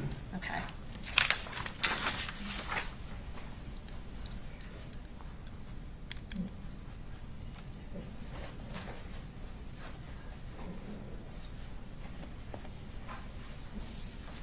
I don't have any further questions for you, but Mr. Barry may have a few for you. Thank you. No question, Jeff. Thank you. All right, thank you, sir. We appreciate it. State calls in this one. State calls Carol Ann Knight.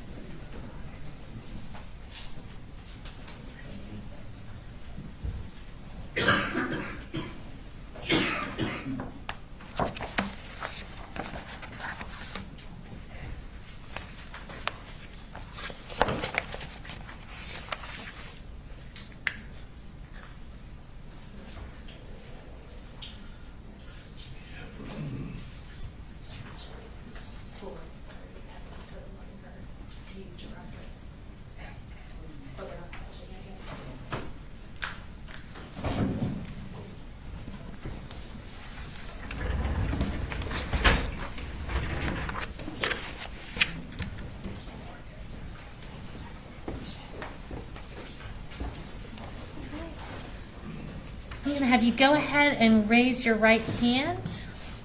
Do you swear or affirm any testimony you're about to give in the matter now pending before the court is the truth, the whole truth, and nothing but the truth, so help you God?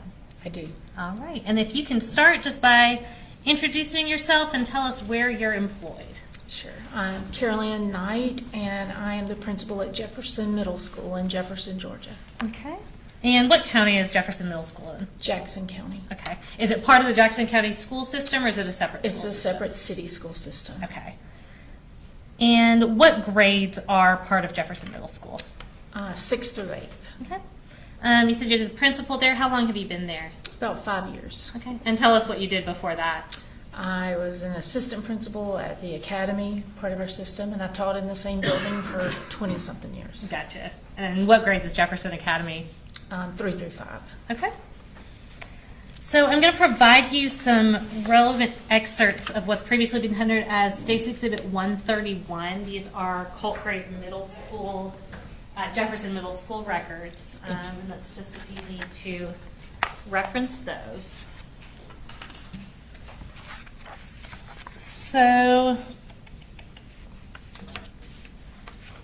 during the 2022-2023 school year, did Jefferson Middle School have a student named Colt Gray enrolled? We did. Okay. And who was listed as his parent or guardian for Colt Gray? Marcy and Colin? Colin, thank you. Gotcha. I was going to say Coley. His email address was Coley. So. Okay. So are you familiar with, did Colin Gray also go by Coley Gray? Was that his nickname? Correct. Okay. And kind of hitting on that, for Colin Gray specifically, what contact information did he provide? I'm not going to have you give us his phone number, but can you tell us what the email was? Yes, Coley.gray@yahoo. Okay. Did he also provide a cell phone number? He did, yes. Okay. And I see on the records it has kind of options, we're not going to pull it up, but options for how to contact people, parents in different situations. Can you kind of explain how that works when you register a student? Yeah, absolutely. When a parent registers a student, we give several options of the way they prefer to be contacted.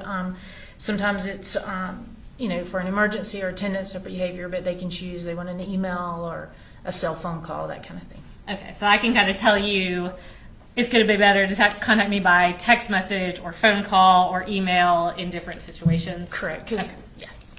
Yeah, you can go ahead and explain. I was just going to say, different people have different situations where they like their phone or their email best. So gotcha. We want to be able to reach parents. Is that the goal Yes. of all that, is to effectively reach parents? Correct. Okay. So I'm going to refer you to the second page of this packet.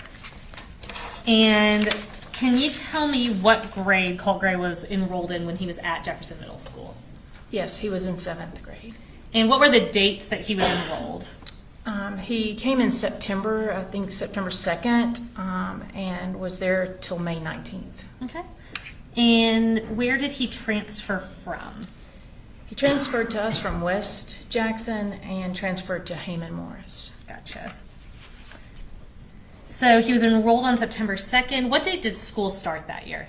A good bit earlier, July 29th. Okay. Now, going over to the third page of those records, not including the month before he enrolled, so not including up until September 2nd, during that 22-23 school year, how many days was Colt absent?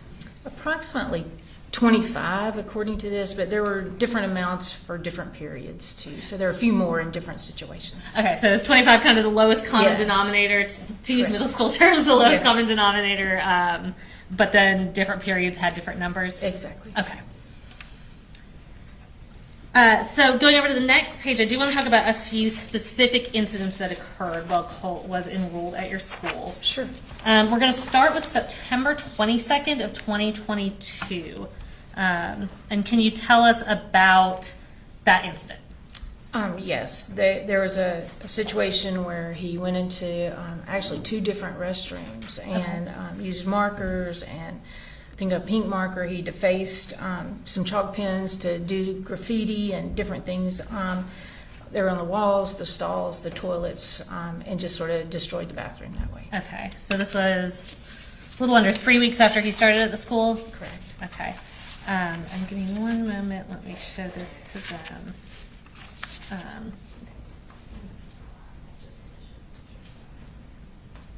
We're going to pull up photos.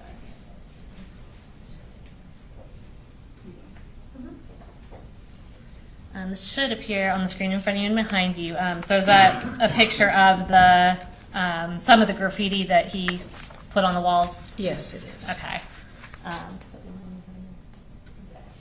And these are photographs from within 131? Yes, sir. Was the graffiti, I know you said it was in multiple areas, was it pretty extensive? It was. Okay, was it, like, what did y'all have to do to get that taken care of? It was, I actually had my husband come in and repaint and clean off things. Gosh, that's a good husband. Yes, he is. And did y'all ever determine, so looking at this, did y'all ever determine what the wording was referencing or what it was or anything like that? Not really. Okay. We could not really find a common denominator there. Gotcha. Okay. So what was Colt's punishment for the graffiti in the bathrooms? He was in ISS for 4 days, and we invoiced his parents to help pay for the painting. Okay. Is ISS, is that in-school suspension? It is. Okay. Now I'm going to jump over to, it's page 7 of what you have in front of you. Did you personally reach out to Marcy Gray by email about the vandalism? Yes. Okay. And was the defendant included on that email thread? Yes, she copied him on that thread, and then he replied back to it. Okay, so Colin Gray sent a response to the school about the vandalism? Yes. Okay. Now, after Colt began at Jefferson Middle School, I guess I'll start by asking you, what is Brittany Cohn's role at Jefferson Middle School? She is one of our school counselors. Okay. Did she make kind of a concerted effort to keep him on her radar? Yes, she Okay. often him having call. eat lunch with her and talked, sort of did a check-in with him. Okay.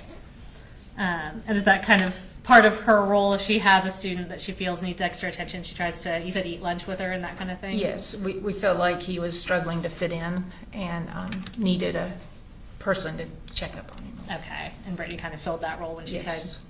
could? With several students. But Okay, well, of course, yeah. And that being said, did Colt's attendance become an ongoing issue when he was enrolled at Jefferson? Absolutely. Okay. If a child has repeated unexcused absences, is that something that the school reaches out to the parent or parents about? Yes, we have a set policy at certain things for 5 days, 7 days, 10 days, that kind of thing. Okay. And tell me a little bit about what it was like for your school trying to make contact with the defendant and Marcy Gray about Colt's attendance. It was very difficult. The number that we had didn't work at times, and we could not always make contact. Okay. And I want to talk a little bit more about Colt's ongoing attendance issues and that communication. I'm going to reference, it starts on page 11 of that packet in front of you.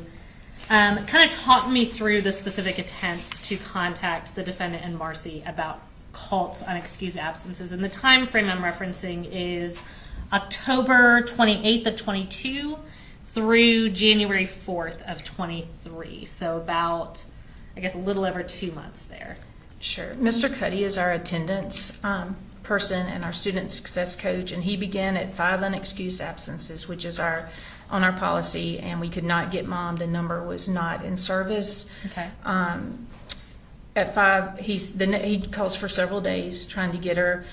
Called dad, could not get anybody there. Was asking for excuses, that kind of thing, medical excuses. On the 11th, he called Colt in and talked to him just to let him know that he didn't call him in. He called them and said he's been out 4 days. We wanted to check on him. The first, he called both parents, no answer from either parents. Both mailboxes were full and unable to leave messages. On the first, he also was at 7 unexcused absences, so he expressed concern and asked for medical excuses or parent notes when Colt returned to school. Okay. Was that one via email that he was reaching out at that Yes. point? And you Yes. said the first, is that November 1st of 2022? Yes, November 1st, sorry. Okay. November 2nd, he called both parents, no answer, mailboxes were full. The 2nd, he provided all the unexcused dates, requested medical excuses again by Friday at the latest. Okay, so this is November, sorry to cut you off, that's November 2nd, so we're about 2 months into, or right at 2 months into Colt being enrolled in your school. He's at 7 unexcused absences? Correct. Okay, you can continue. Also that day, defects called the school, and they were visiting the home, and the next day, all 3 of the siblings were back in school. Okay. And I guess that was, you said, on November 2nd. Correct. And a few days later, starting on November 7th, what was going on with Mr. Cuddy trying to get a hold of them? So he received a September 29th note for the 5-day review there.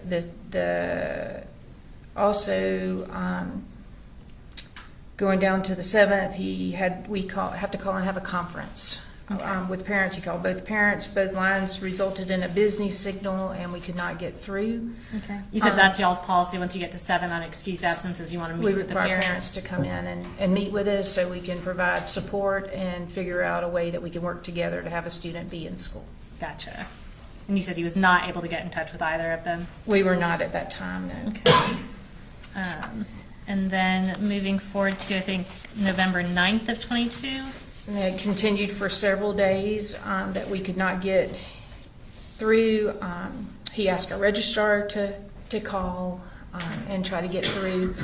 And then defects was involved again on the 14th, trying to get in touch with mom. Okay.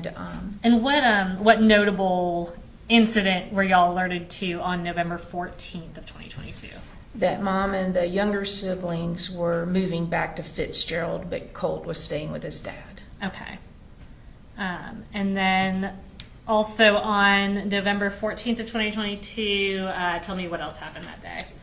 Mr. Cuddy and I, we were up to 10 absences, and we were not able to reach anyone, so we made a home visit. So you as the principal went out to the house to try to track this kid down? Absolutely, yes. Okay. And we did speak with Grandma that day. Okay. But did not make contact with Colt? We did not. Okay. And then going into the beginning of January, tell me about any communication or attempted communication there. Sort of the same thing. The phone number was disconnected or had been changed, and we could not reach Dad at all. And we requested that Dad, through email, we requested that he call and schedule a parent's attendance meeting with us. Okay. And it sounds like y'all are pretty thorough in your school district. I'm going to have you hop ahead in these reference materials in front of you to the page 17. And if you can kind of talk through, this is going to be the same time frame that we just talked through, November to the beginning of January, but sort of y'all's internal emails. You don't have to read it word for word, but just sort of what the correspondence was of what y'all were doing and what y'all were trying to accomplish. Yes, our school nurse was trying to get in contact with Colt's parents and was not able to. She talked to Mr. Cuddy, our attendance person, and he said, no, I've tried and I am trying, and just sort of listed through that mom's number was not in service, that he had emailed and still did not get an answer, and he'd called Dad and was not able to get an answer either. Okay. And then going over to the next page, on November 2nd, tell me about any emails sent that day. He sent all of the unexcused dates, which were the first 5, and then he continued all the way through November 1st with all his 13 absences. or so. Yeah, there's a whole lot there. Just a long list of dates. Is that what that is? Okay. And then jumping over to the page 20. And I'm having you skip around because I know email records have all the included prior things. So on page 20, tell me about those November 7th of 22 emails. Mr. Cuddy is saying there that he has yet to speak to a parent, multiple attempts. The kids have been back for 3 days with no notes, and he was asking if permission to send a note to the parents, or do we want to go ahead and do the home visit? Okay. And did he try again on that same date, November 7th, to reach out directly to Marcy Gray and Coley Gray via email? On the Yes, next he's the most page? thorough person I know, and he every day follows up and keeps records. So Mr. Cuddy's not going to drop the ball. no, on he's this a kind of very stuff. big asset to my school. Yes. Gotcha. Did he give you an update on November 8th? And I'm looking at page 22. Yes, he did. And what was that update? Said he's also trying to contact parents and no success yet. Okay. And on the next page, 23, on November 8th of 2022, what did he communicate to you about how many times he had attempted? That's page 23, sorry. I trying to set up the 7-day, tried to contact almost 6 times since October 28th with Okay. no success, and letters had been sent. Okay. We send certified letters at a certain point. Okay, so at this point you tried phone, email, and certified letters, and he had tried, was it one parent or both parents 6 times? Both parents. Okay. Going forward to November 9th on page 24, tell me what was documented between y'all on that day. Talked to both parents again. They're back. Kids were back in school. No letters had been sent. They wanted to. One thing we do sometimes when a parent won't answer their phone is to call the kid up and ask them to use their phone to call the parent. Okay. Because sometimes they may be able to reach a parent when we can't. So he asked if that's a good idea. Could we go ahead and do that? Gotcha. So in your experience, sometimes if you call, but then you call from the kid's phone, is that more effective? Exactly. Okay. I'm going to jump ahead to page 28. We're now at November 11th of 2022. And what was being discussed on that day? Mr. Cuddy asked Miss Dollar Registrar if she would reach out and try, and he mentioned that we're going to do a home visit if we can't get in touch because of so many absences and so much missed school. Okay. And I'll throw a bone for the court reporter is Dial, D-I-A-L? Yes. Okay. And going over to page 30, this is actually still on November 11th. Tell us about those additional emails. He just says that he's asking Miss Dial to call, that we can't, no success for him, thought trying from different places might help us to reach, but we did not reach anybody at that time. Okay. And now we're going to go fast forward in time. So that was in mid-November. So on page 34, we are at the beginning of the spring semester, so January 5th of 2023. What did Mr. Cuddy tell you that day? He spoke with Colt's dad and got a new phone number Okay. on that day. And did he clarify, did he get that phone number? Did From Colin Gray Colt. provide that phone number? No, or- he got it from Colt. Okay, so Not Colin from was able to Colin, give it to yes. him. All right.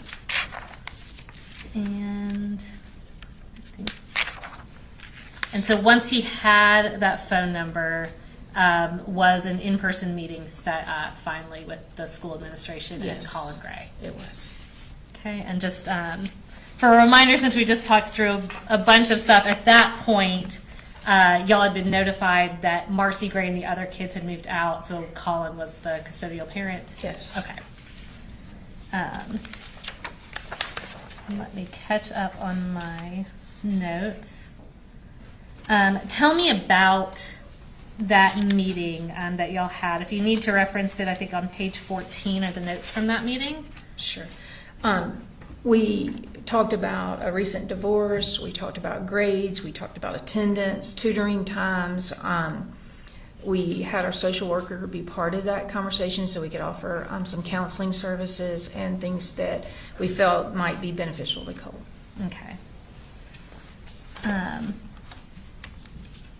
Now, so that was, I'm sorry, what date did y'all have that in-person meeting? And that was page 14. I don't expect you to remember that. 111. Okay, so January 11th of 23. We had a lot of notes. A lot of notes, yes. And So that was January 11th. A few weeks later, did the school contact the defendant again on March 3rd of 2023? Yes, we did. There was some situation where Colt was not doing the work we needed him to do in class. He was on his computer and was very disrespectful to the teacher when she asked him to get off. Okay. And that was communicated to Colin Gray? Yes. Okay.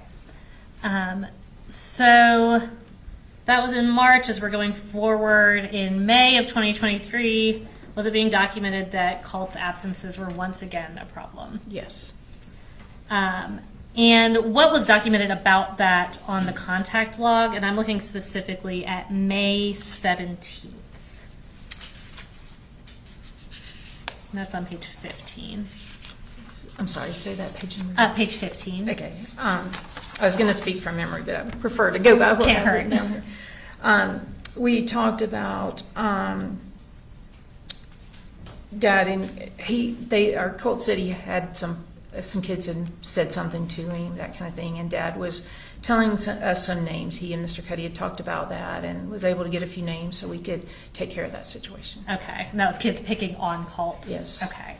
And y'all got the information from Colin Gray and addressed that with the kids in a way that you felt was appropriate? Oh, yes. Okay. Now, during the same time, did it become apparent that Colt was skipping school? Yes. When we called, Dad said that he didn't know that Colt was not at school, and Colt said he had missed the bus and was just skipping and staying home. Okay. Now, earlier you testified about notifying parents in different ways, kind of whatever way is going to be most convenient and effective for the parent, that the parents opt into. Is that right? Yes. So anytime Colt was absent from school, would Colin have been notified in his preferred method? Absolutely. Okay. I don't have any other questions for you, Mr. Berry, or Mr. Hobbs may have some for you, though, okay? And ma'am, you can hold on to those papers. I just have a couple Okay. questions about the logs. Yeah, absolutely. All right. So the school received some type of information in November that the family was going through some changes. Is that correct? Mom and dad were separated and kids were being separated, Yes. and they were going to be moving to different locations? Correct. All right, so based on the information you had, Mr. Gray would be staying at your school with Colt, and the other part of the family would be heading down south. Correct. Is that right? Okay. And I imagine the school probably sat down with Colt under the circumstances and had some discussions with him about that, I'm sure there were conversations, yes. just to check on his well-being. Yes. Okay. And you said that, obviously, the semester probably ended towards the end of the year, middle December, towards the end of December. Is that right? Correct. So the new semester would have started in January. Yes. So that would have been after the parents had separated, Correct. based on the knowledge that you had at that time, obviously. You probably didn't drive out there and check to make sure everyone had moved. Right. So on January 5th of 2003, is there a notation in the log about Mr. Cuddy speaking with Mr. Gray?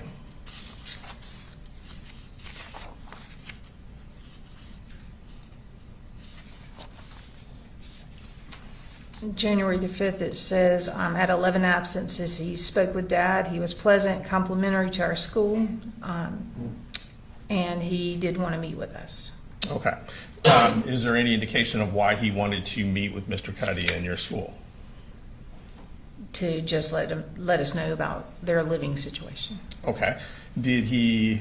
Are you aware if anything was discussed in order to, without telling me what was discussed, but were there any conversations had about how to assist Colt or make his school experience better for this new semester?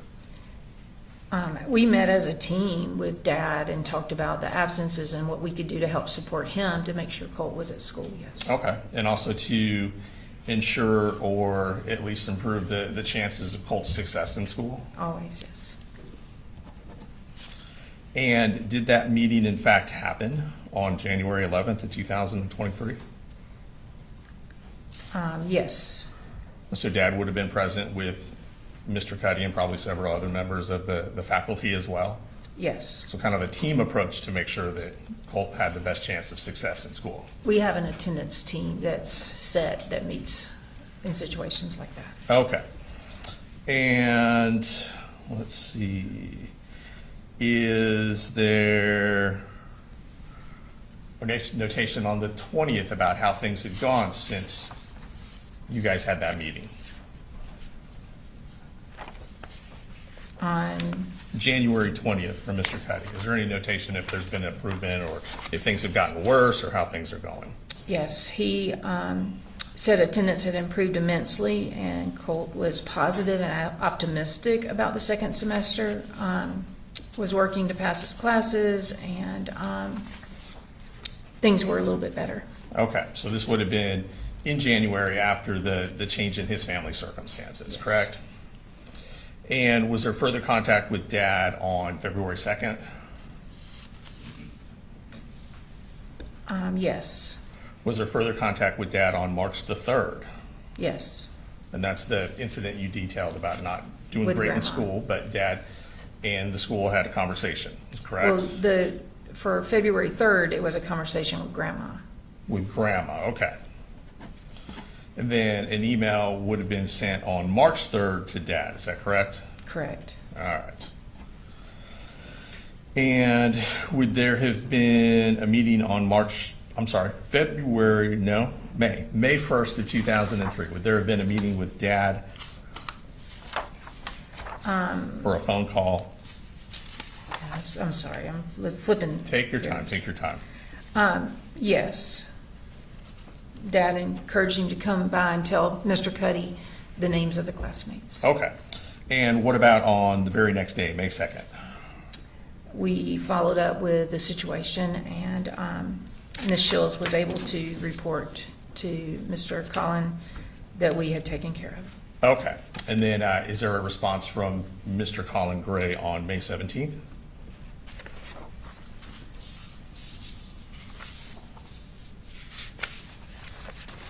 Yes, after a couple of emails on the 17th about absences again and the phone number being invalid, Right. he reached back out to Mr. Cuddy. And did he come in and meet with you at some point that day or the next day? Yeah, he asked to speak with our counselor, but Okay. we spoke instead. Okay. All right. Thank you, ma'am. No further questions. Thank you. Any redirect?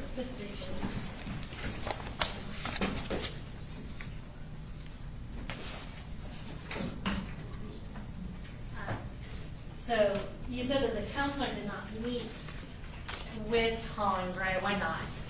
She felt that it was a sort of a weird request because he said he only wanted to meet with her, and she did not feel comfortable doing that.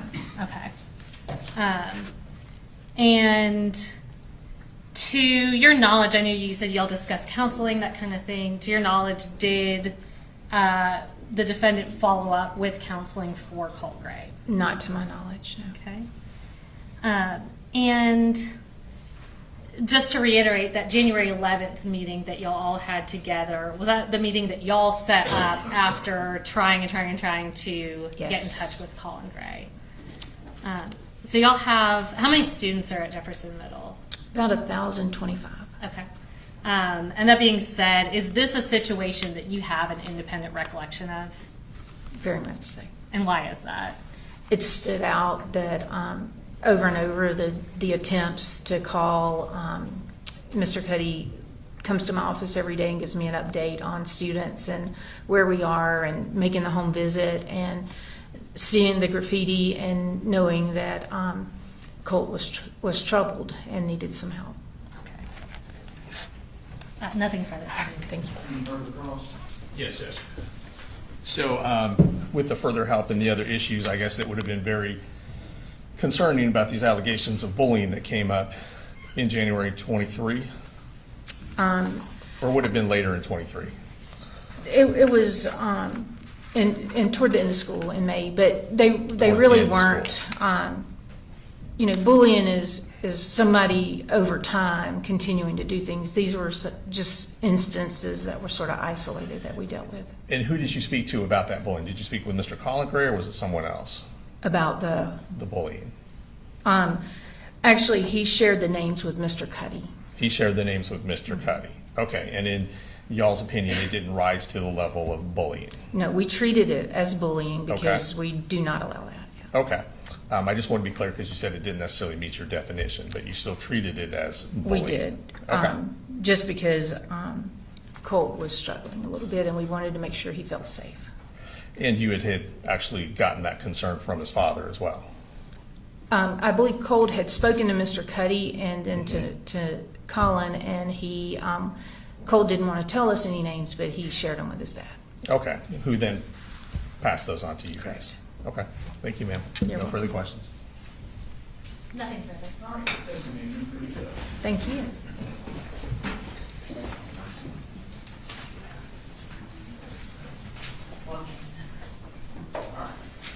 Ladies and gentlemen, we'll go ahead and take a lunch break. Food should be about here. So we'll be in recess till 12:50.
call is Daniel Miller.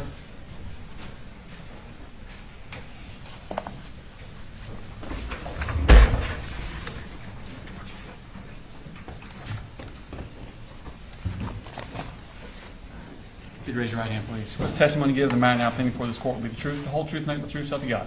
I do. Okay, have a seat, please. If you could introduce yourself to the jury.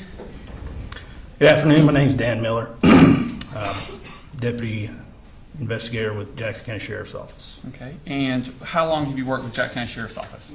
In total, 18 years. Okay, and what are your duties as an investigator? Receiving reports from patrol of crimes committed and investigating those crimes further when a conclusion can't be brought to right when the report is taken. Okay, and how long have you been an investigator? Oh gosh, since 2017. I'm sorry, my math's not mathing today. That's fine. Take your attention back to 2023, specifically May of that year. Were you an investigator at Jackson County Sheriff's Office at that time? I was. Okay. Now I want to take your attention specifically to May 21st of 2023. Did you get information from your supervisor about an FBI tip? I did. Tell me the circumstances of that. It was a weekend, as I recall, and I was the on-call investigator. So each week, the sheriff's office has a different investigator fulfill on-call duties. So if a call comes out after hours that investigations has to respond to, that particular investigator will respond to that call. This was a Sunday, I believe, and I received a phone call from my supervisor informing me of the tip. Okay. Did he send you the tip or show you the tip or just tell you? He did email it to me, but I wasn't able to. The only way I had to look at it was my county cell phone at the time. Okay. We had a way to log into our computers that I'm not the most technically savvy person in the world, so I wasn't familiar how to do that on a laptop. Nevertheless, I wasn't able to open that particular attachment in the email. Okay. Did he verbally tell you what the tip was about? He did. Okay. What did he tell you about this tip? Just that the FBI had received a tip. Hang on. Sorry, hearsay. What's your response? No, it's not for the truth of the matter asserted. It's just information that he got that he then used to follow up with. He's going to actually go speak with the defendant about this tip, and so his information that he had is what he's using to speak with Mr. Gray.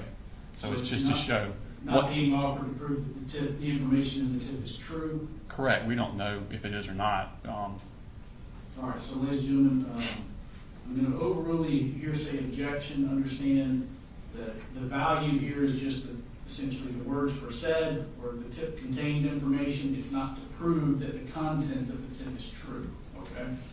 Go ahead. So what was your knowledge? What were you told before? My knowledge was the address and possible name. Okay. And forgive me, I can't remember if it was Colt Gray or Colin Gray. One of those names came up referencing a person making a threat to shoot up a school. Okay. And how was this threat communicated? Through an app called Discord. It's like a gaming app, I guess gamers use it to communicate and do various other things. I'm not that familiar with it. I have heard of it. Okay. And at the time, I wasn't really all that familiar with it either. Okay. So your information was that a tip came over that a user on Discord Correct. had made a threat to do what? To shoot up a school. Okay. And what are you getting as far as a name and an address? What's that tied to? So that came from my supervisor. He said, go to this address and speak to this person. There was a possible threat made to shoot up the school.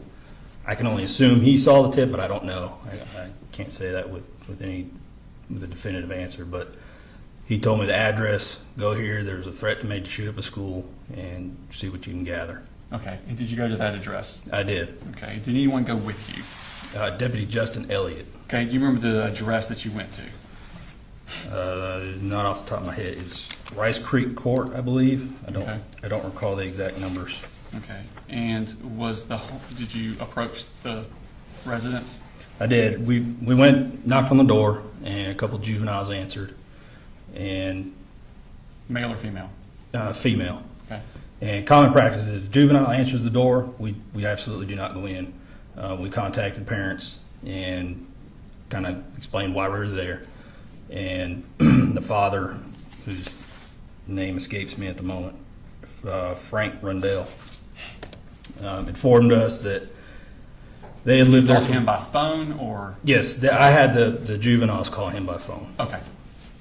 And he informed us that he used to have a Discord account, but he doesn't use it anymore. He used it for like fantasy football.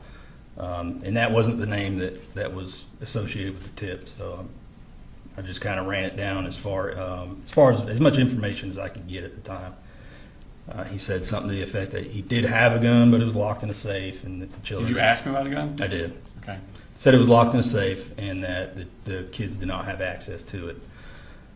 But then he went on to say that the previous tenant got evicted from that address, I believe 3 months prior, and that they still were getting mail. So they had some of that mail there. One of the juveniles gave it to us. That's where we got the name from. And what name was on the mail? Colin Gray. Did it have a different address? Not on the mail, no. Oh, that's right, because it went to that house. That makes Correct, sense. yeah. Sorry. At some point, did you find out where Colin Gray lived? Yes. Deputy Elliott, I think he'd had dealings with them before. I can't say specifically. He was the one that was able to figure out the new address, the River Mist Circle address. Oh, I'm sorry, what's that address? 954 River Mist Circle. Okay, and did you go to that address? We did. Is this all on the same day? It was. Okay, and what happened when you got to that address?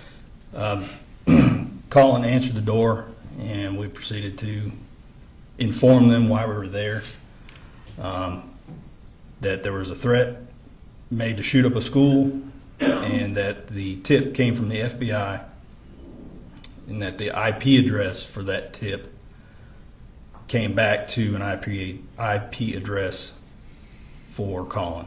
Okay. Are you a computer expert? I am absolutely not. Do you have a general idea of what an IP address is?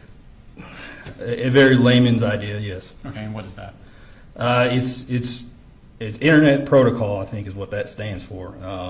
It basically, everybody's internet address, they have a specific address for their Wi-Fi router. That's about the extent of my knowledge. Okay, and that IP address from the tip came back to Colin Gray? According to the information that I was given. Okay, and you told that to Mr. Gray here? Yes. Okay, what else did you tell him? That there had been a threat to shoot up a school, and that it came from a Discord account that was connected to Colt. So we then asked to speak with Colt, and he allowed us to. And based on what I had at that point, so when I approach these sorts of cases, I'm very leery about, I don't push my way into people's homes. You might hear that from people sometimes. I allow them to dictate sort of what our interaction is going to be, so I know how I kind of need to respond. Mm-hmm. And I may even have asked them, I don't recall. Typically, I will ask people, you want to speak inside or you want to speak outside? Nevertheless, he stepped outside, and that's where we spoke. Okay. And did you speak with Colt outside also? I did. He had went and got Colt and brought him outside. And when you spoke to Colt, was that in Colin Gray's presence? Yes. Okay. What did Colt Gray tell you? That he denied making the threat and said that he used to have a Discord account, but that he had stopped using it because people were hacking it, which in my mind wasn't out of the realm of possibilities. Again, I'm not a computer or digital forensics expert, so that seemed like a logical explanation why you would stop using such an account. Did you talk to Colin about whether or not Colt had access to firearms? Yes, I did. And what did he tell you?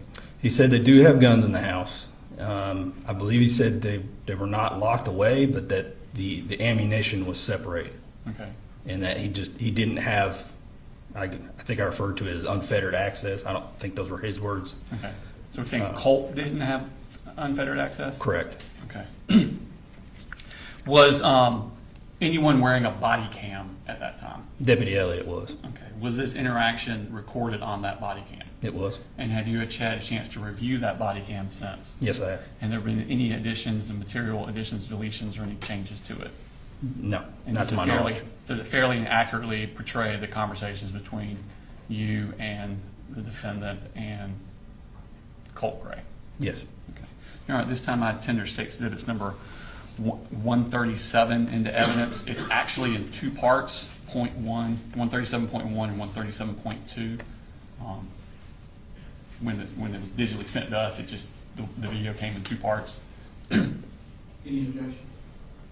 No, Your Honor, as I understand, he's going to play the whole video, but playing it in two parts. Yes, sir.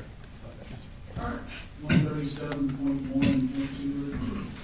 And Your Honor, for the record, there's a part where Investigator Miller and the defendant step away from the camera, leaving Deputy Elliott and Colt. They do talk. It's mostly just small talk about nothing. I want to play straight through so it shows the time that they're away and the time of the entire encounter. Any issue there? No objection to that. Okay. All right. Your Honor, the first clip is 15 minutes and the second clip is 4 minutes. And is this you here? It is. Okay. Colin, you want to step out where you can talk real quick?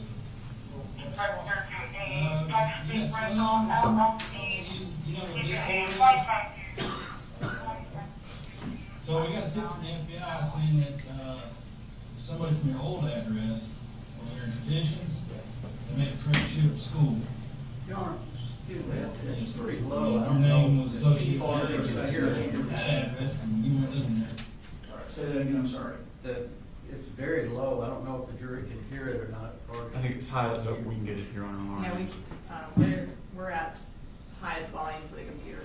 All right, if you want to, can you back it up 10 seconds or so, and then I've got on my video volume as high as I can get it.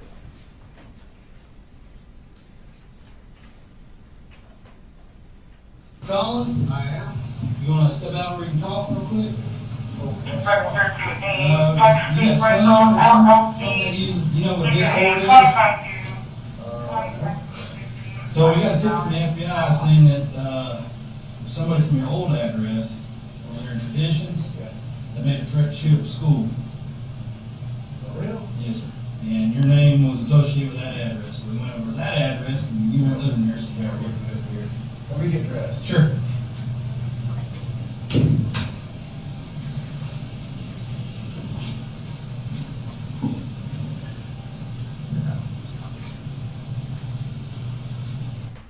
And we're going to fast forward a little bit until he comes back out.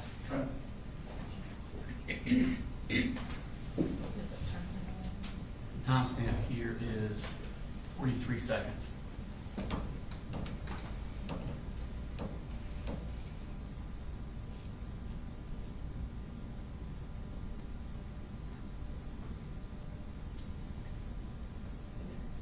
And we're starting it back up at 2 minutes, 8 seconds. That's all right. Already got up, watched the golf tournament, and sat back down. That was it. So what, tell me what. You have any kids or anything living there? Yeah, Colt, right? Colt? Yeah, Colt, he's my oldest son. How old is he? He's 13. So play a lot of video games and stuff? Yeah, right all the time. Is he here right now? Yeah. Okay. Is that something you might have? I damn sure want to know. Can you talk to him? Yeah, absolutely. Now look, he gonna get all red face when you talk to him. Just calm, all right? So let me give you a backstory. So we lived over Traditions. I went to work one day on Soul Diner, doing high rises downtown. So I get a call from one of y'all, like, so my family's in law enforcement. So when I get the call, I think the officer's name. Turns out, nicest guy like ever. He's like, I just want to let you know I'm at your house. I'm like, for what? He said, y'all have been evicted. I'm like, no, I just paid rent. He's like, nope. He's like, I'm going to stay here till you get here. So I drove all the way home. All my shit's in front of me. And I'm like, what are you doing? He's like, I'll just let you know this is what's going on. There's people standing there with trailers and shit. I'm like, what are they doing? He's He's like, they're gonna get your stuff after 24 hours, is that right? I don't even know why y'all are here. So, long story short, I'm like, trying to figure out what's going on with my wife. She's in the house. So we split. Long story short, for obvious reasons. She took my younger two and went back home with her mom. Colt and I rented the house and we came here. So we've been good, like no problems. He struggled at first with the separation. All school was kind of so-so. So I've been up to school countless times just tracking with him. You know, like, hey, make sure you're good. They understand what's going on. He goes to Jefferson Middle School, yes, sir. So he's been doing really good. Like, you know, in the beginning, he kind of struggled a little bit, but. Let me ask you this: do you have weapons in the house? I do. Are they accessible to him? They are. I mean, there's nothing loaded, but they are. We do a lot of shooting. We do a lot of deer hunting. He shot his first deer this year. Yeah. You know, so. Like, I'm pretty much in shock, to be honest with you. Well, I'm a little pissed off, to be even really honest with you, if that is what was said. But well, we've been up to school for so many times now. The information I got is sort of incomplete. I don't know how old it is. And like I said, the original complaint went to your other address, or your previous address, and that's where we just came from. Yeah, no, I'm sure it wasn't. I don't know if, yeah, so we ran I had your name, date of birth, but Yeah. that's how we got this address. So, I mean, I swear to God, we're going to school. I've been up to school, like, I'm on first name. I just was up there 3 days ago for his finals, talking to the principal, like, look, yeah. make sure Colt's good. He gets flustered and under pressure. He doesn't really think straight. And we just, you know, just kind of put your arms around him and get him through 7th grade. I just want to make sure he's good. Like, I mean, we're up there all the time talking to school. If you talk to that school, they'll know exactly who I am. I'll say that. I mean, because I'm up there that much, you know? Checking in on. Yeah, I just want to make sure he's good. So I'm a little taken back by the whole thing, but I can tell you this, I take that very serious, and so does he, as a matter of fact. You know, he's... Say his first name's Colt? Colt, C-O-L-T, yes, sir. I mean, all I can do is ask him. Yeah, well, absolutely. Yeah. Yeah, I want you to talk to him and just tell him. Like, I don't know anything about him saying shit like that. I'm gonna be mad as hell if he did. And then all the guns will go away. Yeah. And they won't be accessible. You know, I'm trying to be honest with you, I'm trying to teach him about firearms and safety and how to do it all and getting him interested in the outdoors. Mm-hmm. Like on my phone. You can get away from those video games. Exactly right. That's the God honest truth. And the picture on my phone is him with blood on his cheeks from shooting his first deer. It was just the greatest day ever. Yeah, so sure. he knows the seriousness of weapons and what they can do and how to use them and not use them. So it's kind of a little bit of a shock. So in whatever y'all telling him, please instill in him that if this is whatever or wherever this has come from, this is no joke. Yeah. Like, it's no joke. Well, we wouldn't be here if it was. No, I know. And I'm telling you right now, we talk about it quite a bit.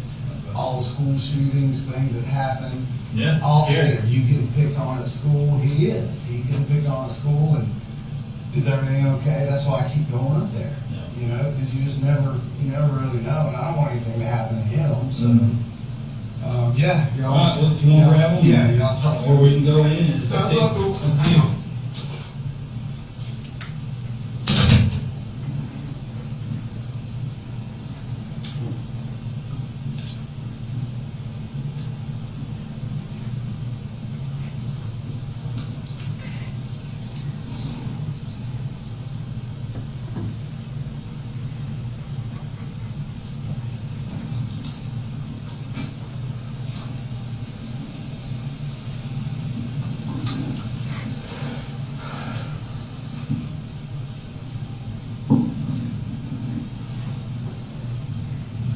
That's the worst part about it. I don't remember. More information in These are good dudes. Just they're Hey, tough. Colt, what's going on, man? So did Dad kind of explain everything to you? Said something about shooting up the school.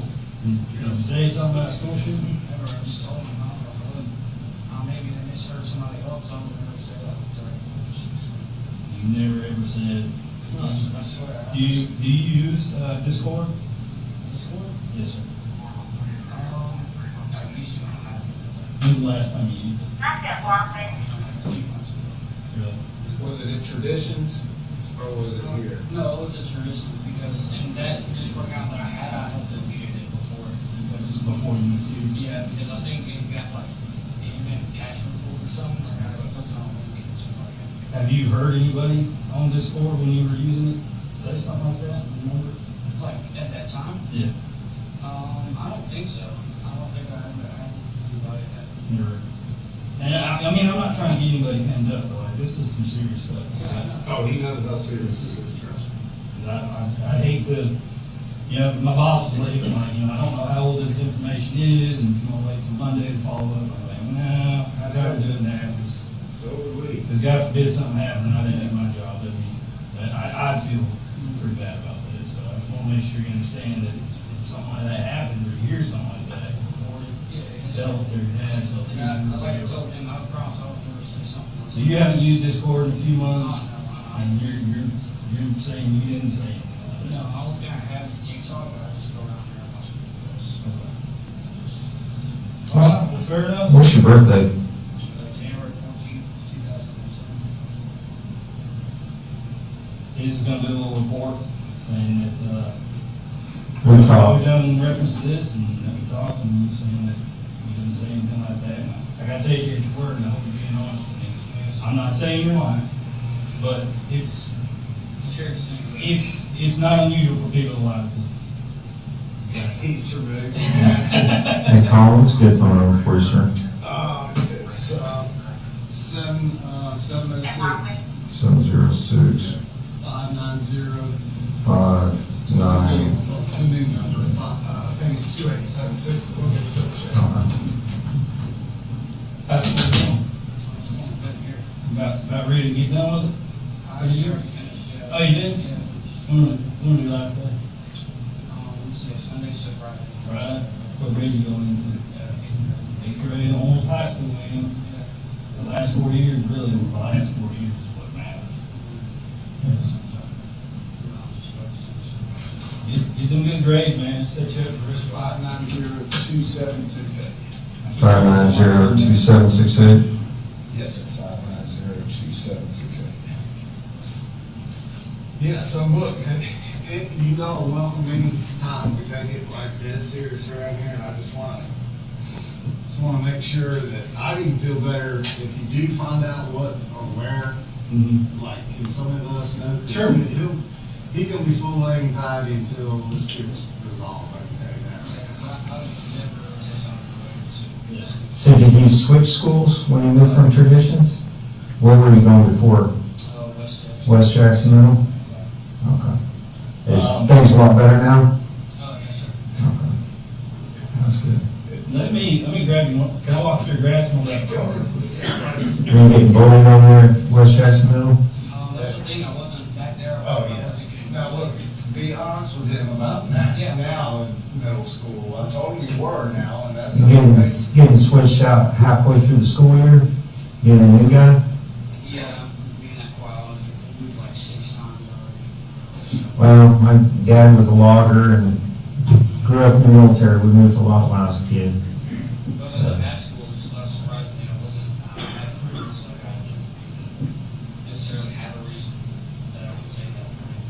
No. Yeah. Well, there's always somebody you can talk to if you need to. Yeah. School resource counselors. Yeah, and I do talk to them. I talk to the counselor quite often. Okay. Just, update her on, just tell them how she's so Yeah. Start looking out and making goals for yourself.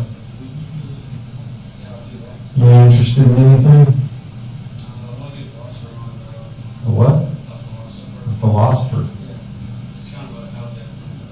Yeah. Well, do what you enjoy. I mean, I did 20 years in the military, you don't have to settle on just one thing. Did 20 years in the military, retired from that, and been doing this for 7. So you don't have to fit everything inside the box. Yeah, I might branch out. Yeah. We got guys at the sheriff's office are full-time plumbers, full-time police officers, and, you know, do what pays the bills, do what they enjoy. But everything's going good. No, that's good.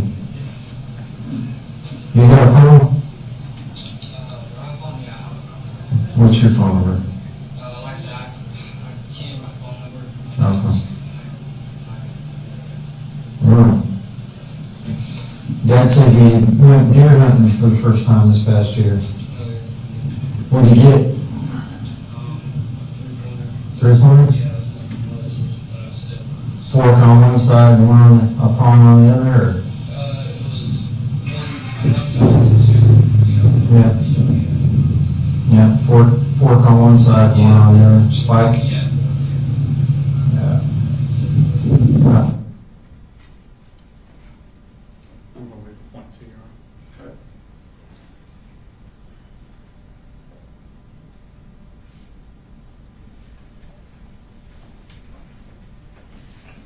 I've seen more antlered deer this year than any other time in my life. Out there in the rut and breaking off an antler. Or around just one set of antlers.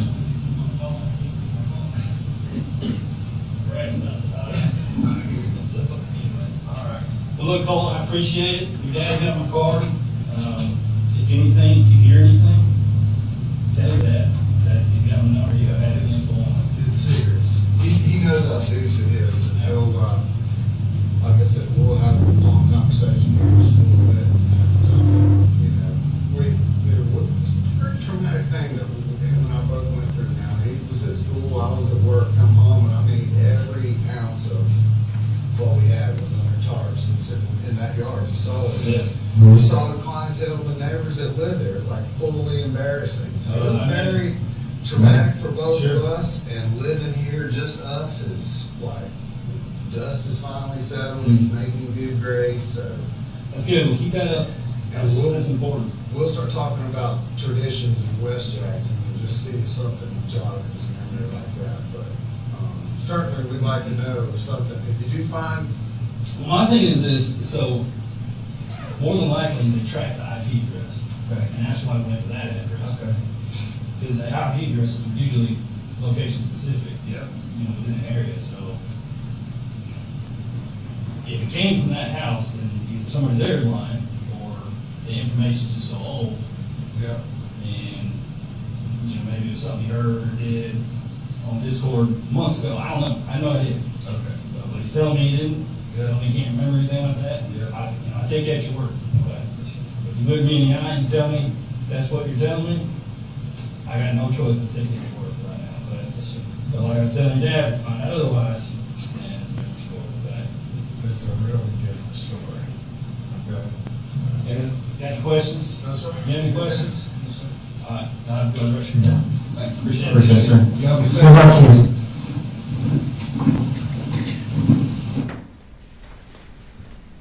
So there was a part there where you stepped away from with Colin. Where did y'all go? I think we went to my car to grab a card, Okay. like one of my business cards. And did you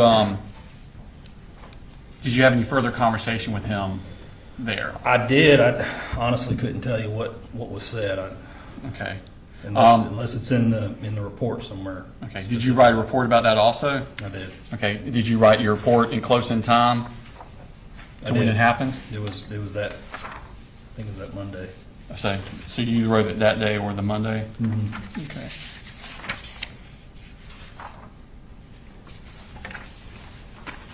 And it was ongoing report. You know, wasn't all done at one time. Okay. I'm going to show you it's marked State Exhibit number 138. You have a copy of your report? I do. Oh, okay. That's what I was going to show you. and I'll keep this copy. Very You well. have your copy. These reports that you wrote it contemporaneous, you said either that day or the next day? Correct. Okay, and the purpose of writing the report, what is that? Document everything that went on, everything you can remember, whether it be something you were thinking at the time or something, maybe you smelled something weird at the time. In case you have to testify about it 3 years later? Correct. Okay. Is it reflected in your report what you talked with Colin about? Honestly, I'd have to go through it. I believe there are some instances where it is, yes. Yes. All right.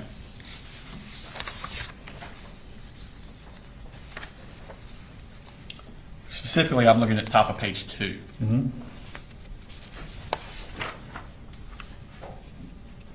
Okay.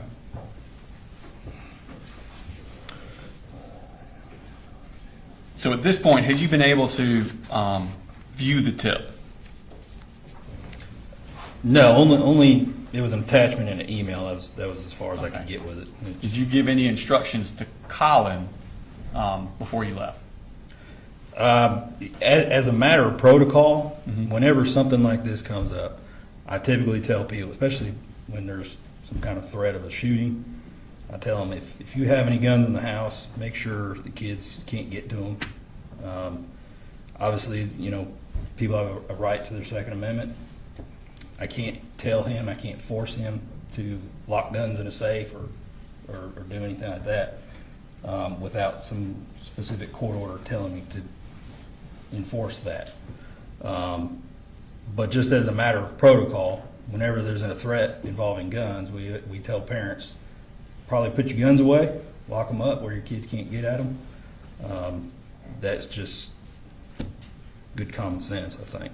And does it reflect in your report that you do that with Colin? Yes. Okay. And did you also advise him about Colt in school? Any things that should be done with that? I advised him to keep Colt out of school until we could resolve the matter. And how did he respond? Fortunately, school had already been excused for the year. Okay. So there wasn't really any concern of him going back to school that year. Okay. So school had already ended? Correct. Okay.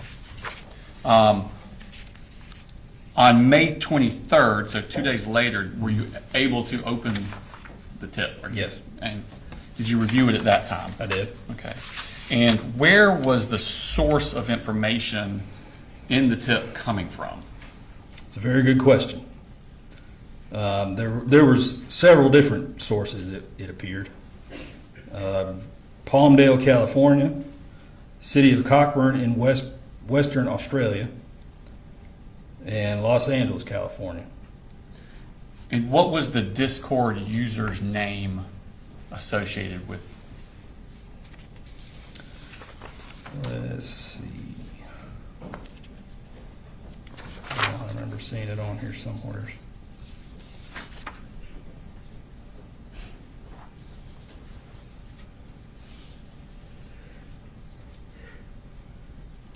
So I know I have the email. I don't know that There wasn't like a username? I don't know that I recorded it or not. If I did, Do you have a copy of the tip with you? it's probably in this case file, yes. So I'd have to dig through and find it.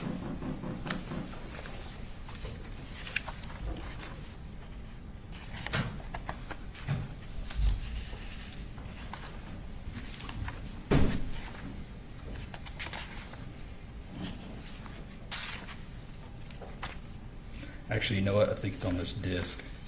I don't think I ever printed it out. Okay. I'll show you what I'm marking as exhibit number 208 for reference purposes.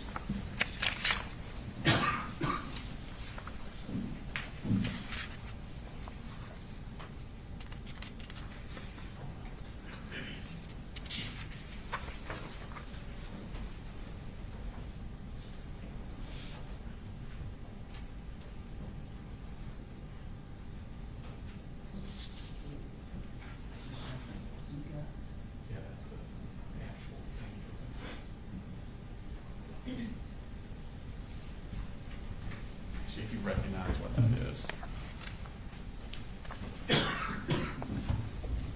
This appears to be the tip that I'd received. Okay, and on page 7 of that tip, does it refresh your recollection as to what the Discord username was?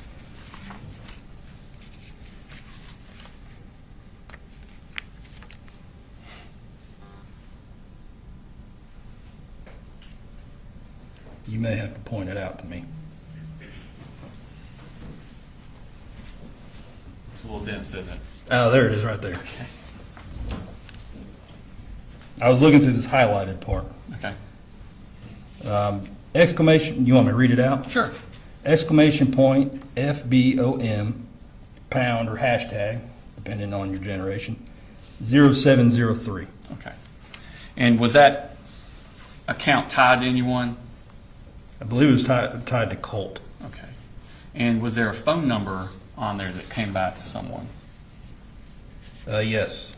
And where did that come back to? It looked like it came out of LaGrange, Georgia.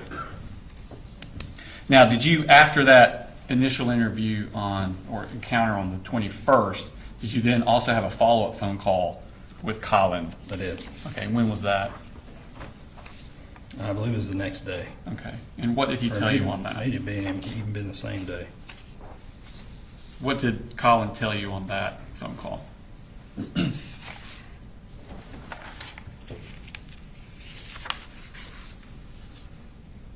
I'd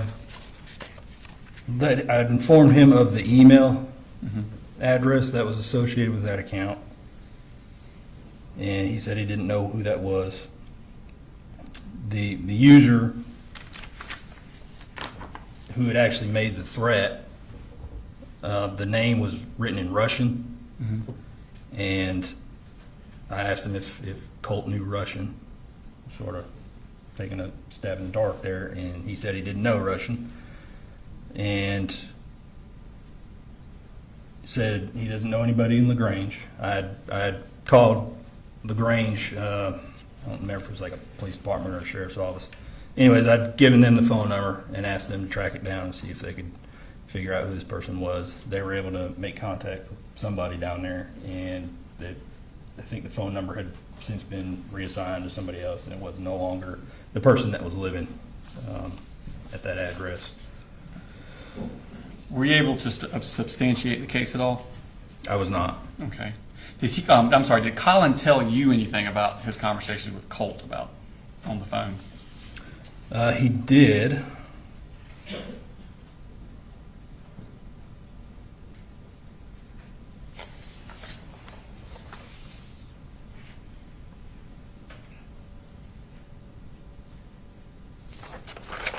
See if I can find it. I believe it's on page 4 of your report. The last paragraph.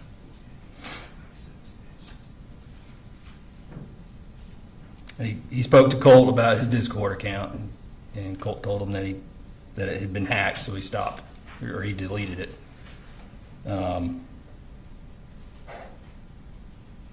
Because he didn't want anybody to use that account for nefarious purposes. That's what I wrote. So I urged Colin to take necessary precautions to secure his son's personal information, like social security numbers, things like that. Because a lot of times kids are unwitting and will offer information to people. So I just told him, you can go on and put a freeze on somebody's social security number so nobody can open an account or anything like that. And is that all the involvement you had with the case? Yes. Okay. Nothing further, Your Honor. Cross.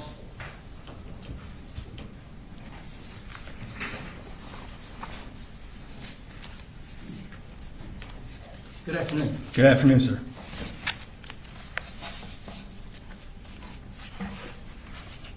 Is it Deputy Miller? Is that right? You can refer to me as Danny. I'm not a stickler for decorum. Okay. You indicated to us, and I think we saw the movie, that you and another officer went over specifically to ask Colt if he were the one that was involved in this apparent email or text or something that had come through on the internet. that right? Correct. Okay. Are you familiar at all with the dark web? Do you know what that is? Vaguely, yes. Okay. Did you ask Colt if he was involved in the dark web, if he got on it, knew what it was, or anything It of that nature? didn't really occur to me. Okay. But you knew that this Discord was a part, could be a part of that dark web network. I wouldn't say I knew that, no. Okay. Were you given any information about how this threat was communicated, other than the fact that it came up over the internet? Can you be more specific? I mean, how was it communicated? Was just something put out on the internet, or was it directed to a particular person? I believe it was like a chat room. Chat room. My understanding of Discord is it's like a group chat. There's often many people that are within this chat room. Okay. And they just have conversations. And initially, I think it was supposed to start out as a gaming platform where people could talk about their video games and how build strategies or whatever. Okay. And Mr. Colin Gray, when he came to the door, he indicated to you that certainly he would cooperate with you. He did. As a matter of fact, he went and got his son immediately. Correct. Brought his son out. Gave you the opportunity to talk with him about whatever you wanted to talk with him about. Did he ever tell you, I don't want you to talk to him anymore? Not that I recall, no. Did he ever tell you, you can't come back and talk with him at any time? No, sir. So when you began to talk with Colt, you asked him about whether he had made this threat, and he said, no, I swear I didn't. Right? And you talked to him a little while longer. And at the end, you indicated that you didn't believe he was the one that made the threat. Right? Correct. Okay. And his father, from what we saw on the video, indicated to you, if you believe this, all the guns in the house are gone. Isn't that what he said to you? Maybe. I don't remember him saying that. Is that what was in the video? Okay. If it's in the video, then you... That's fair. That's a fair assumption, yeah. And he also said, I'd like for you to follow up with me and let me know if there's anything else I need to know about this situation. He wanted you to follow up with him, correct? After the conversation that you had with him the next day, did you ever follow up with him again? I don't believe so. Okay. Honestly, I don't remember. All right. But you don't have any records, any information that you talk with him again? No.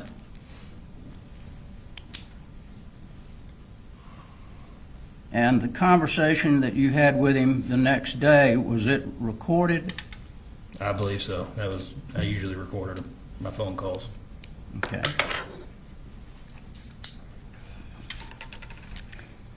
And I think you indicated that it's protocol that you normally say you need to watch your guns if there's a threat, especially now if school's going on, and you need to keep him out of school until we figure out whether this is true or not. Correct? But then you found out school was over. Correct. And you didn't find out that actually the threat was going on because you never got back with him, right? I'm not sure. You never got back with Mr. Colin Gray and told him that we found out anything else. After the phone call? After that second phone call, I believe I told him that I wasn't able to substantiate the case at that point. Okay. And that it wouldn't go any further. So at that point, there wasn't any need to follow up after that. Sure. At that point, you were not able to substantiate anything. At that point, the case went away. Correct. And nobody ever called him again. Correct.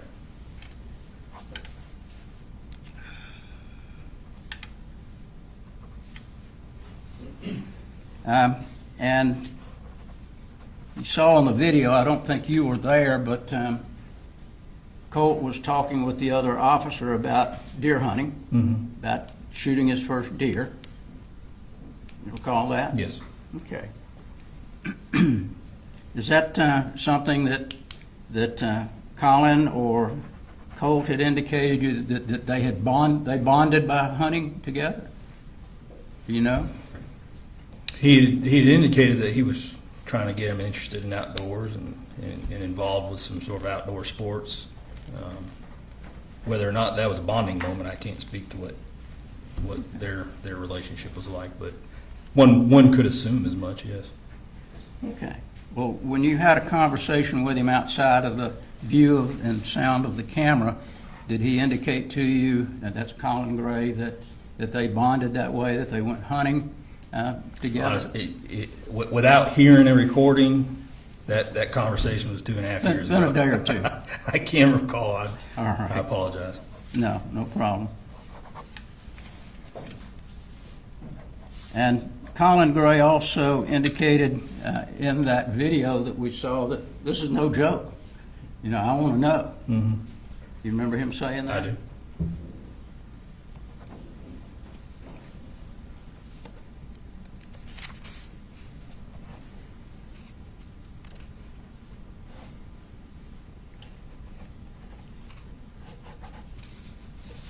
You said that apparently this website, there's some indication that there was some Russian wording in it. Mm-hmm.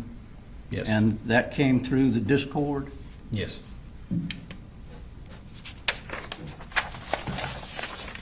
Did you ask Colin Gray if you could take the computer that Colt had and check it to see if there was anything in it? No, sir. Did Mr. Colin Gray indicate to you that he didn't know anything much about computers? Maybe, I don't recall. Okay. I don't think I have anything further. Thank you. Any redirect? Yes, Your Honor. Have you ever met Colt before? No, sir. Did you ever spend any time with him? Mm-mm. Did you know anything about his history? I did not. Okay. When you were talking to Colin Gray, did he mention anything to you about 2 years before the police coming to his house? No.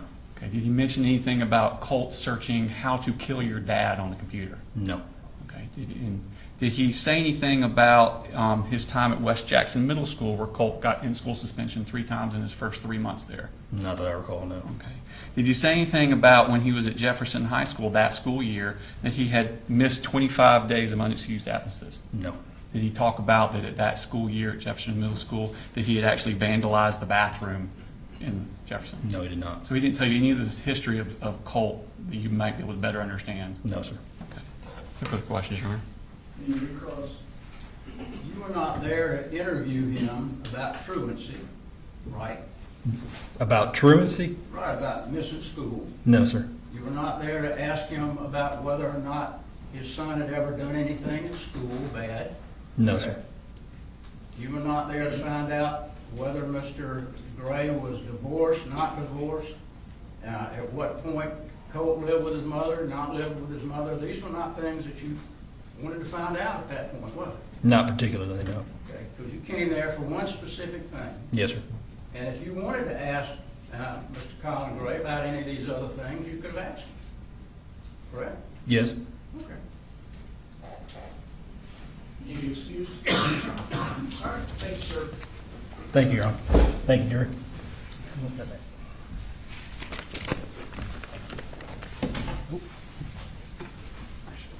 Stand tall next witness.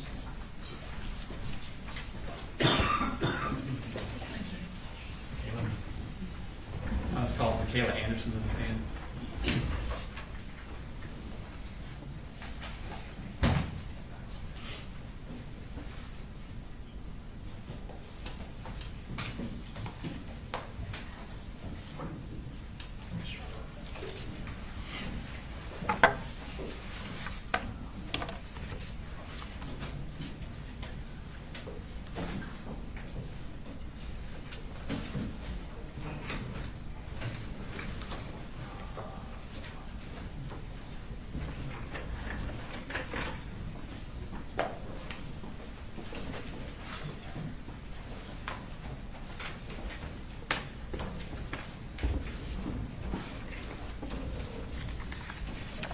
Would you raise your right hand, please?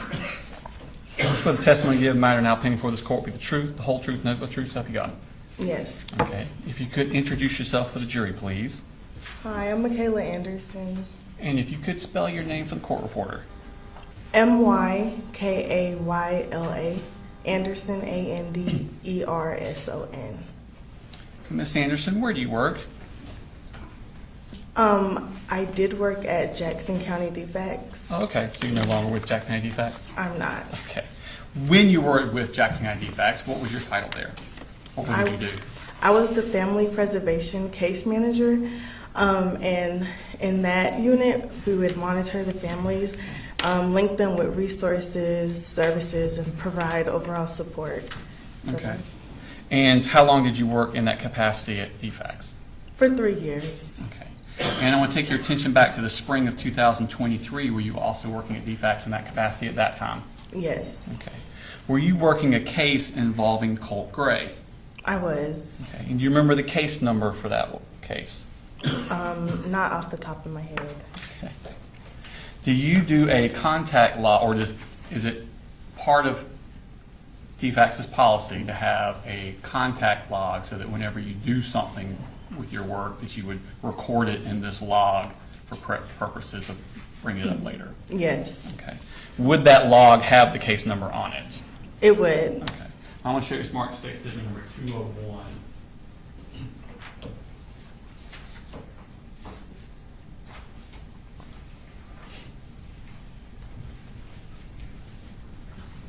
See if you recognize that. Yes.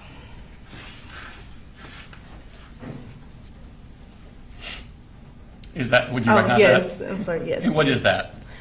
This is our log of contacts that we can access through our system where we document our notes. Okay. And is that the one that pertains to Colt Gray? Yes. And what is the case number for that? 1853-1601. Okay. And what was the background for this case? Why was DFCS involved? To my knowledge, Mom and Dad had some issues going on, and Mom had moved to another county, and so I kept up with Dad since he was in my county. Okay.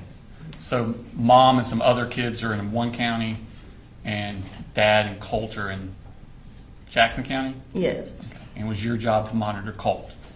Yes. And what are you monitoring for? Just, I guess, the well-being of the child, their safety, since the safety issues was with Mom and Dad, just making sure they're still safe since they had an open case. Okay. Or is there still safe, sorry. Okay. And is there certain things you're specifically looking for?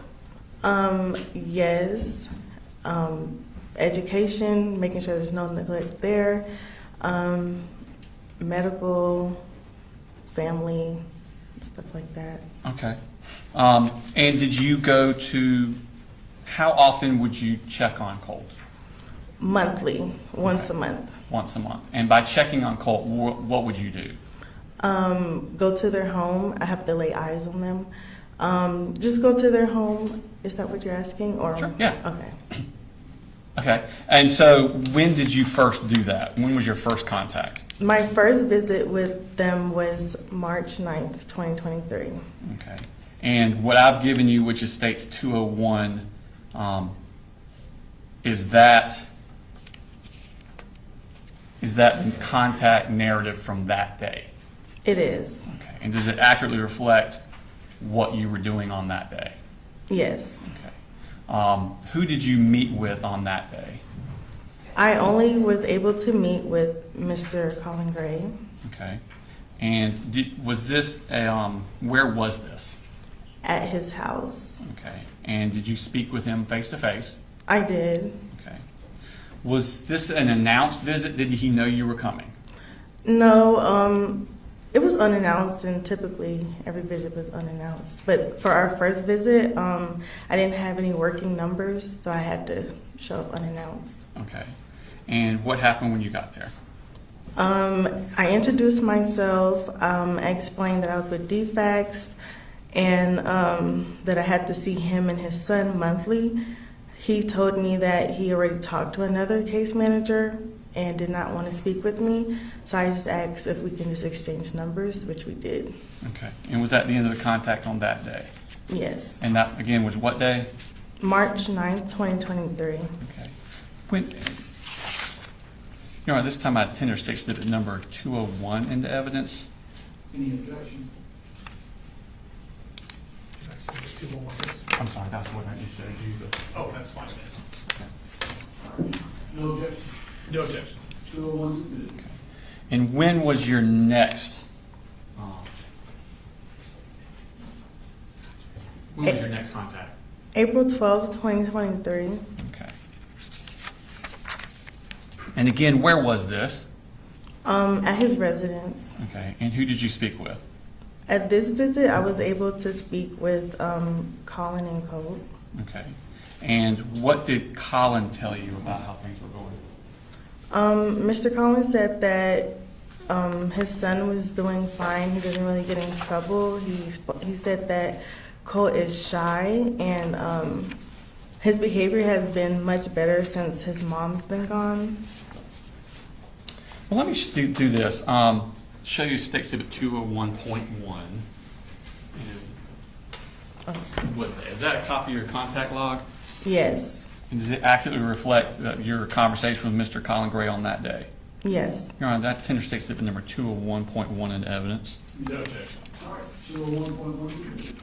And we'll go ahead and pull that up.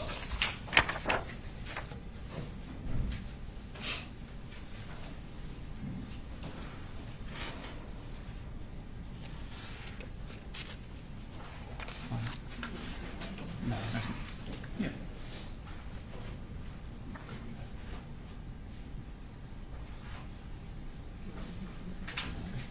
Yeah, it should be 412. There we go. So is that what we're talking about? Mm-hmm. I noticed that on the left, there are certain, it's like subjects that are underlined. Yes. Okay. Something you have to talk about each time. Is this kind of like a checklist y'all have of topics you have to talk about? Yes. Okay. And do you do this every time you do the visit? I do. Okay. And so on this one, did you ask about his well-being? Yes, I did. And what did he say? That was him saying his behavior was fine. He doesn't really give trouble. And that he started acting better when his mom left. Okay. And under education, what did he say about how Colt was doing with school? He said he was doing good in school and that he has a good relationship with his teachers, with Colt's teachers. Okay. And at the end of this, did you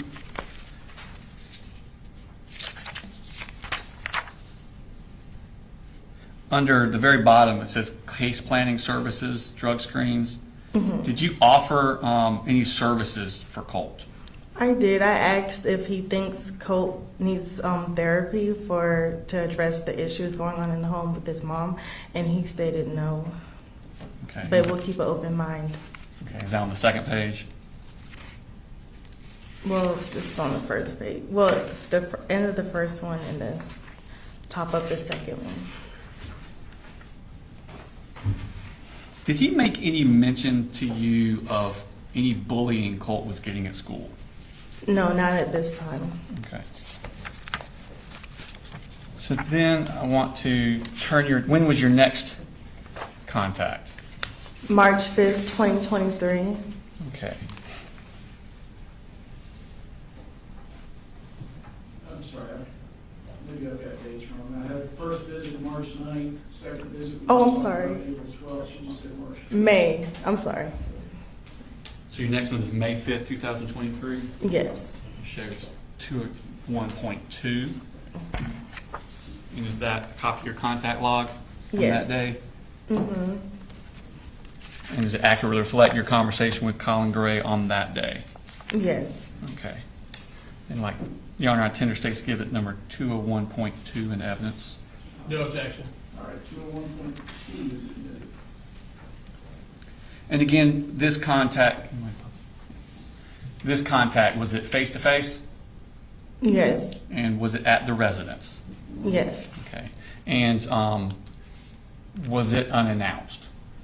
Yes, and it was typically, well, every time it was unannounced because every time I would call, I could never reach him on the phone by text or voicemail, so I just have to show up. He wouldn't answer phone calls? No. Okay. So what happened when you arrived? I had to ring the doorbell a few times. When he did answer, he was in his towel, his chest was out, and he said that he had to go back and change his clothes, but before he was confused why I kept coming back, and I told him, like I did the first visit, that I had to see them monthly. Okay. And did you go through that checklist with him also?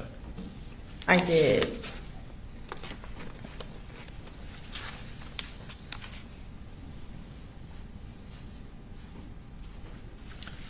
And what did he say about Colt's behavior? He said that Colt has been behaving good since his mother left, and he still hasn't caused any trouble, or rarely caused any trouble. Okay. And what does he say about school at this point? He's doing great in school, says Colt is enjoying school. Okay. Does he make any mentions of problems with bullying at school? No, not at this time. Okay. Did he tell you that the 2 weeks prior he sent an email to the school on April 17th about bullying? No, he did not. Okay. Did you talk to him about further services? Yes, I would ask if he, well, at this time, I told him that the other case manager that was working with Miss Marcy, that they want Colt to do counseling. And when was your next monthly visit? June 9th, 2023. Okay. Let me show you. What's marked as 201.3.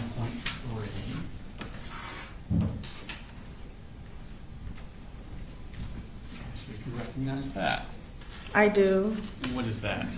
My log of contact for the month of June.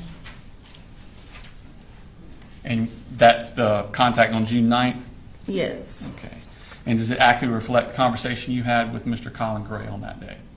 Yes. Okay. You're on a Tennessee State Exhibit number 201.3 in the evidence. No objection. All right, 201.3 is good. Okay. Now, this time, do you have a face-to-face with him again? I do.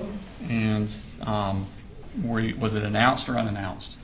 Unannounced still. And why was it unannounced? I could not reach him over the phone. Okay. And did you ask about Colt's behavior? I did. And what did he tell you? He said Colt's behavior has been okay and that Colt has just been staying to himself. Did you say anything about if Colt caused trouble or not? And says he does not cause any trouble. Did you ask him about school? Yes, so at this visit, he said that Colt was doing good in school academically, but has had trouble with, well, school was let out, so it was summertime. So he said that Colt was dealing with some bullying towards the end of the school year. Okay. This is the first time he'd mentioned bullying to you? Yes. Okay. Did he say anything to you about law enforcement coming out to his house 19 days earlier? No. Okay. Doesn't mention any of that at all? No. Okay. Did you talk to him about Colt needing further counseling? Yes. I did, and I told him this time, I said, Colt has told me some things about his mom and seems to have anger towards his mom, and I feel that Colt should be in therapy at this point, but he said since Colt hasn't been causing any trouble, he still doesn't feel like it's necessary. Okay. So he did not think counseling was necessary for Colt? Correct. Okay. Then I want to take your attention now to when was your next contact? After that, I was not able to contact him. I did go to the house 3 times in July. Okay. Tell me about the first time you went to the house. I didn't write the dates for that. But the first time I went, couldn't reach him on the phone, so I just went up to the home and no answer, no car in the driveway or anything. Okay. I'm going to show Smart Mistakes number 201.4. Ask you to recognize that. I do. And what is that? My log of contacts for the month of July, but we still have to write in our narrative. So either there's not a contact? Yeah. Okay. And does it accurately reflect what you did during the month of July trying to contact Colin Gray? Yes. Okay. Your Honor, tender state exhibit number 201.4 in evidence. No objection. All right, 201 for submitted. So this is July 6th. What happened? I went to their home unannounced, rang the doorbell and waited, and nobody answered. Okay. And when did you go back? On the 19th, And what happened on the 19th? I went to the home unannounced, rang the doorbell, waited. No one answered. This time I went up to like the front door that has windows on the sides, and I peeked through, and there was no furniture, but just a ladder. Okay. And when did you go back? And then I went back on the 21st. Same thing, I peeked through, no furniture. And I left like my contact information because I didn't know what was going on at that point, just in case he needed my number again or something. Okay. Did he ever contact you? Ever? Never. Okay. At some point, did you find out that where they had moved to? I did. And where did they move to? Barrow County. Okay. And which county do you cover? Jackson County. Okay. Did you have any further contact with Colin or Colt? No. No further questions, Your Honor.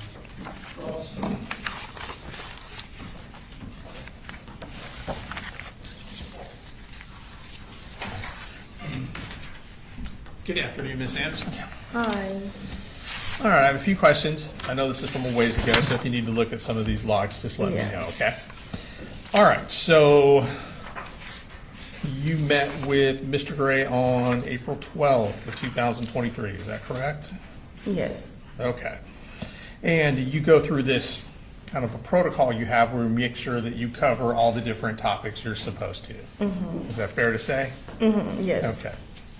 So when you got to the part where you asked about case planning services, things like that, you referred to talking about counseling and therapy. Mm-hmm. Is that right?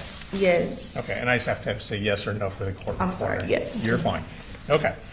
And these are suggestions that you make based on information that you have received from other sources, is that fair to say? Yes. Okay, so it's not your opinion from associating with these folks that you think they need counseling? Well, that too. Okay. So you had received word from someone, and I don't want you to tell me what they said because that would be hearsay, but you had received some word from someone in South Georgia or in another county that there may be some anger issues with Colt and his mom. Yes. Okay. And had you ever met his mother? I have not. Did you ever spend any time with her? No. Ever interviewed her? No. Okay. Now, it looks like you met with Mr. Gray again on May the 5th? Yes. Is that right? Okay, and if we look at that, there is a section where it says private F/F. Can you tell the jury just what the F/F stands for? Face to face. All right, so that means that would have been done outside the presence of his dad. Mm-hmm. Is that right? Mm-hmm. Okay. So you spoke to Colt Gray in this private meeting about the need for services, correct? Yes. And you let Colt know that his mother's case manager was recommending some kind of therapy for him. Or counseling.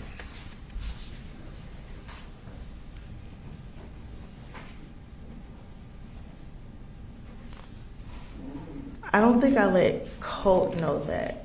I'm not sure. Sure. Do you have page 57 in front of you? Or Yes. nearby? Mm-hmm. Do you see on page 57 where it says services/other, a little past halfway through? For See if May that- 5th?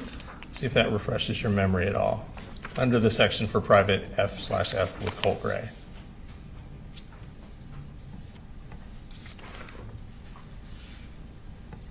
Okay, Does that help refresh your memory at all? it does. So did you have a conversation with Colt about counseling and therapy in that private meeting? Okay, you're talking about page 57/84? Yes, ma'am. Okay, so that is blank. I'm sorry? This one? Give me 1 second. No, Your Honor, what it is the part we put into evidence is our conversations with Colin, because the conversations with Colt would have been hearsay. I do have a copy that has that, but it can't go into evidence because it would be hearsay. So if he wants to refresh her memory, he can use this copy. Use this one. Well, I apologize. I'm like, did I I not thought write you had it? something totally different than you did. Okay. All right. Just go ahead and look at that, and I'm going to ask you some questions about what you said, not about what Colt said. Okay, I see it. Okay. So you had that conversation with Colt, is that correct? Yes. Okay. All right. And again, that was in the private meeting with him, not with his dad present. Yes. And then you went back out, it looks like, on June the 9th. Mm-hmm. Okay. And at that time, you had another meeting with both Colin Gray, the father, and Colt, the son. Is that accurate? Yes. Okay. Once again, you brought up the anger issues with the mother with Colin Gray, correct? Yes. Okay.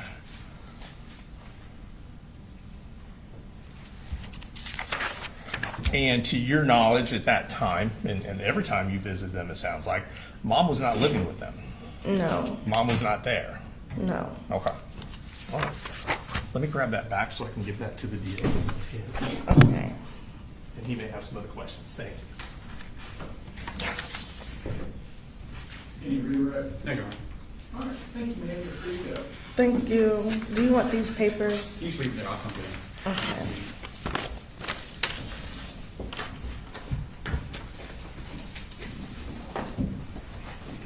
State calls next week. State calls it to meet convention.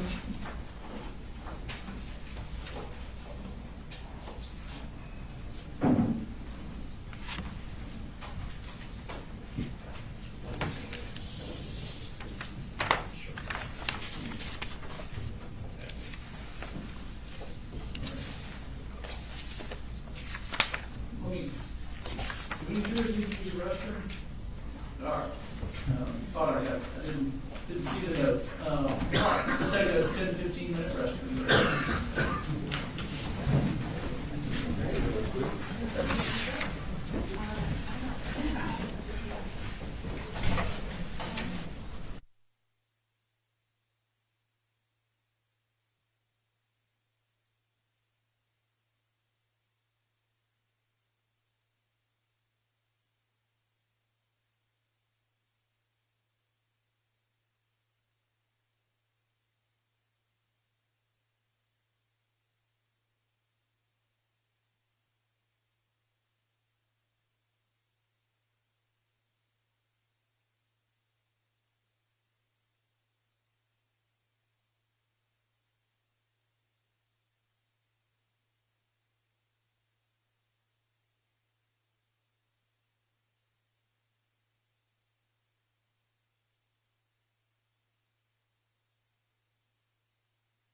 today. They are not very long witnesses. It is possible we will end early. Okay. But the witness who would come next is Heather Lashley, and she is the crime scene person from the house. And we do think she would be relatively long. So we don't want to start her like at 4 and then not be able to finish her. So I just kind of want to make the court aware. But that wouldn't mean we would get through 16 witnesses. So I think that's good. And Judge, I was going to say, there is something that Jimmy and I need to speak with Mr. Gray about. We were hoping to get out a little early so we could have that conversation here before they send it back. So that kind of would work out to help us as well. Sounds like it all lines up. Thank you, Judge. Y'all ready for one? Yes, sir.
Let me tell you all this. So sometimes I get a message that a juror needs a restroom break, but this phone doesn't, when I have it on mute, doesn't tell me. Yeah, it doesn't flash, it doesn't light up, so I don't know.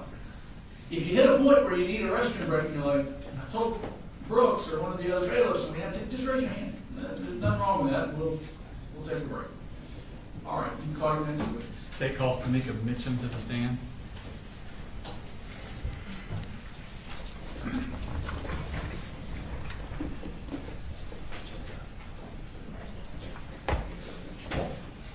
Could you raise your right hand, please? Swear the testimony you give, matter now opinion before this court, be the truth, the whole truth, nothing but the truth. I do. Have a seat, please. If you could introduce yourself for the jury and then spell it for the court reporter. Sure. My name is Tamika Mitchum. It's spelled TAMEKAMITCHEM. Excellent. And what do you do, Ms. Mitchum? I work for the Department of Family and Children Services as a supervisor for foster care. Okay. I want to take your attention back to 2023. Where were you working then? I worked in Ben Hill and Irving County DFCS office as a case manager. Okay, so back then you were a case manager? Correct. What does a case manager do in general terms? They would go out and see families in the home, work a case plan. In the program that I was in, which was family preservation, I helped families to prevent foster care, work with kids that are still in the home. Okay. I want to take your attention back. Were you working in 2023 a case involving Colt Gray? I was. Okay. And was that case number 185316101? Yes. Okay. What's the background of that case? But I got the case, it was started in Jackson County and they got transferred to Ben Hill County when the mom and the two younger children moved back to Ben Hill County. Okay. And so your job was to do what? To work with mom, to help her work her case plan. The perpetrator was the mom, so we were focused more on mom and helping her work her case plan through therapy, making sure the kids are taken care of, and things like that. Okay. And what two kids were down there in Ben Hill County? Jenny and Colin. Okay. And what child was still up in Jackson County? Colt. Okay. And who was watching Colt? I'm his father. Who DFCS-wise was watching Colt? Jackson DFCS. Okay. So it was a different caseworker? Yes. Okay. Do you know Michaela Anderson? I didn't know her, but we had conversation over email and Okay. things like that. So yes, Okay, and she was the one following Colt? yes, Okay. As part of your job with DFCS, do you keep a log of all the contacts you have with people? that's correct. Okay, and is it made at the time of the contact? Yes, And is it kept in the ordinary course of your business with DFCS? correct. And is it used to refresh your memory years later? Yes, Okay. Now, at some point, did Colt also come down to Ben Hill? he did. Do you remember about when that was? It was during the summer. During the summer? Yes. Okay. I want to take your attention to specifically September 29th of 2023. Did you meet with Marcy on that day? Yes, Okay. Do you have a copy of your contact log with you? I do not. Okay. I'm going to show you this.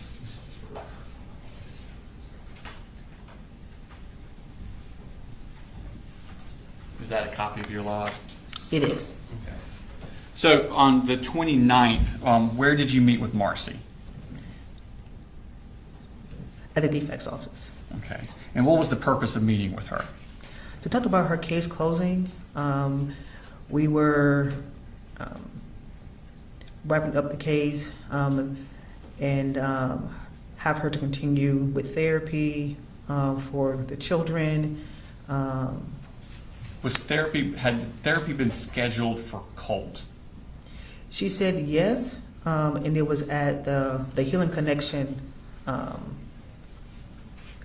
I want to say in Tifton, I believe. Okay. And when was it scheduled for? For that next Thursday. The next Thursday, okay. Mhm. And when was the next time you met with Marcy? Let's see. That will be in October. Okay, and what date? That'll be the 5th. All right. And where was this meeting at? This was at Marcy's residence. Okay. And was Colt still living at Marcy's residence on October 5th? No, Where was he? he had moved back with his father. Okay. And was that before the Thursday he was supposed to have therapy?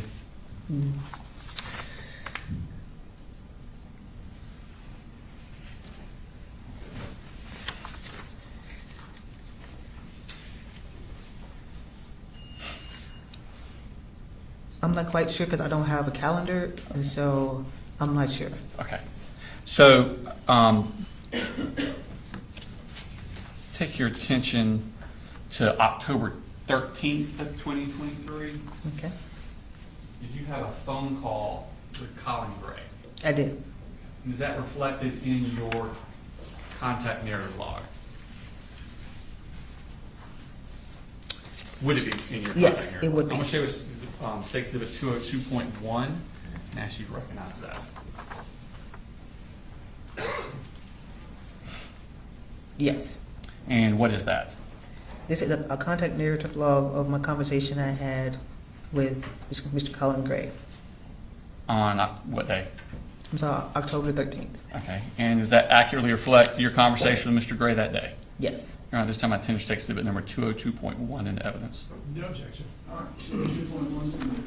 So this conversation you had with, let me post it up, was this face-to-face, phone call, email, text message, what was it? A phone call. Phone call. And what was the purpose of this phone call? We wanted him to come and pick up Jenny and Colin from their mom's house. And why was that? Because mom at the time, she had tested positive and we had just got her drug screening back and it was unsafe for the kid to continue to stay in her care. Okay. Just a week before you were talking to her about closing her case. Correct. Okay. And did she test positive? Yes, we did a last drug screen just to make sure that she was still clean. And then when we got the results back, that's when it came back positive. Okay. And so did y'all decide at that point to remove the children from her? Yes, Okay. And did Mr. Colin Gray agree to come down and get the kids? that's correct. Okay, thank you. And so the next day would have been the 14th? Correct. Okay. And I assume you had contact with him again on that day? Yes, sir. I'm going to show us marks 202.2. Actually, if you can recognize that. I do. Okay, and what is that? This is my contact with the family the next day on October the 14th. Okay. And does it accurately reflect your conversations with Colin Gray and around Colin Gray? Yes. Okay. Now, this time, attender stick exhibit number 202.2 in the evidence. No objection. All right, 202.2 is admitted. Okay. So what's happening on this day? This day, Mr. Gray and Colt had came down, and we had met at Marcy's parents' house, Miss Gray's parents' house, where Marcy and the two younger children were at. Were the parents there? Marcy's parents, were they present? Not that I saw, so no. Okay. I didn't see them if they were. So it's just Marcy, Colin, and the three kids? Correct. Okay. And what was going on this day? On that day, we told Marcy about her drug screen and how we are going to have Mr. Gray take the kids with him back to his home. Okay. Was there what's called a safety plan put in place? There was. And what's a safety plan? A safety plan is where a piece of paper that is written up to minimize a safety risk. Mm-hmm. And so with that, they agree that the children will go back with Mr. Gray, and mom will be supervisor around the children. And then Mr. Gray will determine what kind of supervision that she will have if there was any. Okay, so she can't have contact on her own? Correct. It'd have to be through Mr. Gray? Correct. And he decides? Correct. Okay. Did you have a specific private, first of all, how did Marcy take this? She was upset about it. Okay. Did you have a private conversation with Colin? I did. Okay, and what was the purpose of that conversation? Well, per DFCS policy, all children, when we interview them, will have to be in private. And since this is my first time seeing him since he left, I would have to have a conversation with him in private to see how things were going with his dad. No, not Colt, Colin. I'm sorry. I'm sorry. My bad. I might not have been clear. To talk to him if he had any questions, any concerns, anything that I can answer, and to talk to him about moving forward with the kids in his home. Okay.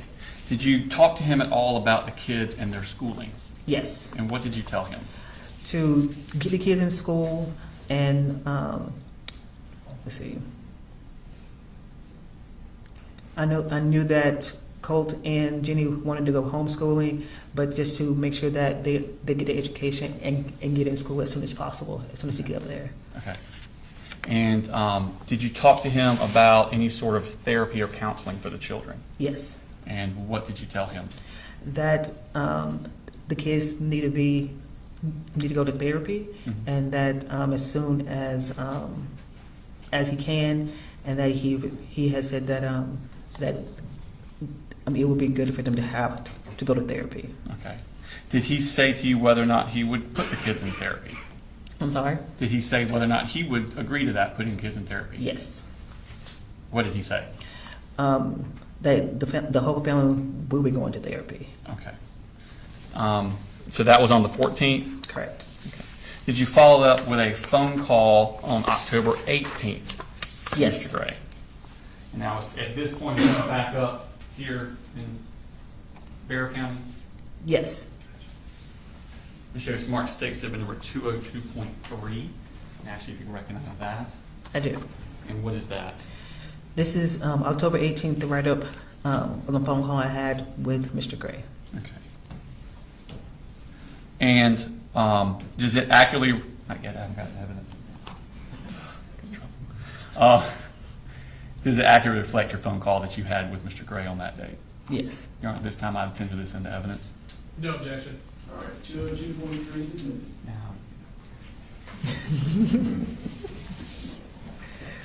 All right, so in this conversation, do y'all talk about schooling for the children? Yes. And where are the kids doing for schooling? Colin had gotten into Austin Road Elementary, and even though Jenny and Colt wanted to do homeschooling, but the school district didn't have the space for them, so they were going to attend school physically. Okay. Did you ask anything about getting the kids in therapy? Yes. And what did Colin say about that? He said, well, I encourage him to get the kids in therapy, and that he said that he's looking into different therapists already. Okay. And did he agree that he and the kids would both be going to therapy? Yes. Okay. On the next day, October 19th, what did you do?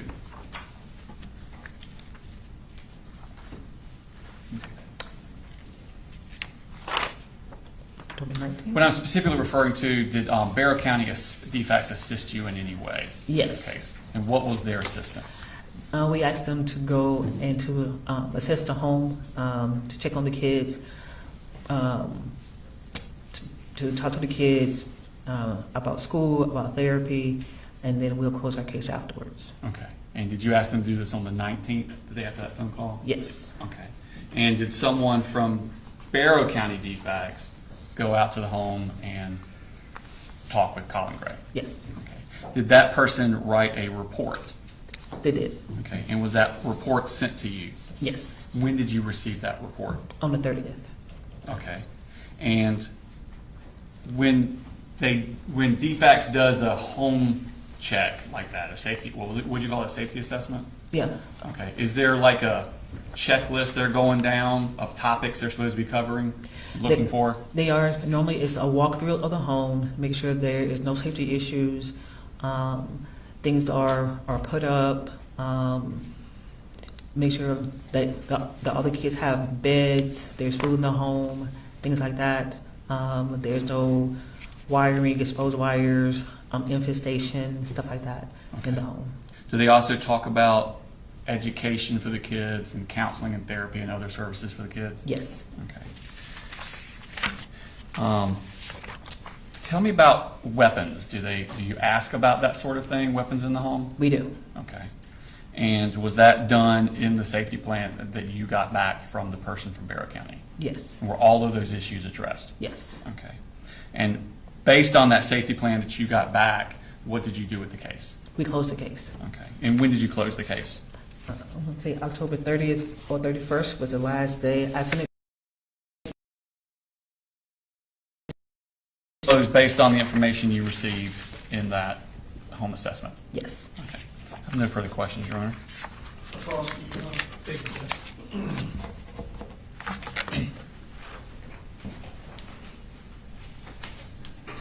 Good afternoon, Ms. Mitchum. Good afternoon. I've got a few questions. I know this is all quite a while in the past. So if you need to refresh your memory or look at anything, let me know and I'll see what I can do to help you with that, okay? All right. So when did you first become involved in this case personally? January of 2023. And so your total exposure was almost, it sounds like almost a year, 10 months? Correct. Okay. And you were down in Ben Hill County? Correct. So the majority of your contact was with Marcy Gray? Correct. And I think you said that the case was against Marcy Gray? Correct. Now, to fast forward to October of 2023, you said that you had to call Mr. Colin Gray to come down to pick up the kids. That's correct. And that was due to a positive drug screen on Miss Marcy Gray. Correct. So at that point, you were taking the kids from her because it was no longer safe and giving them to the father. Correct. And the understanding he was going to take all of the kids, well, I guess at that point, Colt had already gone back to live with him, is that correct? That is correct. So he was coming down to get the two younger kids. That's correct. And then all three kids would be living with him up in Barrow County. Correct. All right. And you said that at some point in October, you met with Marcy Gray and informed her that the kids would be staying with Dad. Correct. And she was not happy about that. No. And she made that known to you? Yes. Okay. However, based on the circumstances, you felt that that was in the best interest of the children. That's correct. And then you put a safety plan in place that basically allowed Mr. Gray to determine whether or not the kids would be allowed to see Marcy Gray. Correct. Whether it's supervised or unsupervised, that obligation would fall on him? Correct. Okay.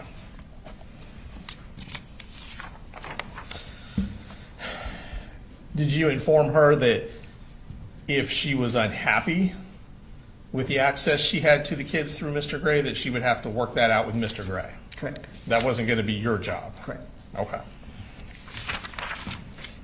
Did she seem upset about that? Yes. I imagine she was.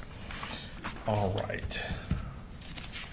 And to go back to the meeting in September of 2023, I believe you indicated that, so September 29th, 2023, at that point, Colt Gray was in Ben Hill County with his mom? That's correct. Okay. And did you ask about schooling at that time? To see if the kids were in school? Yes. And I assume the answer you got was from Marcy? Yes. Okay. Did it indicate if there was any homeschooling? Yes. Was that for all the kids or just some of the kids? Just Colt. Just Colt, okay.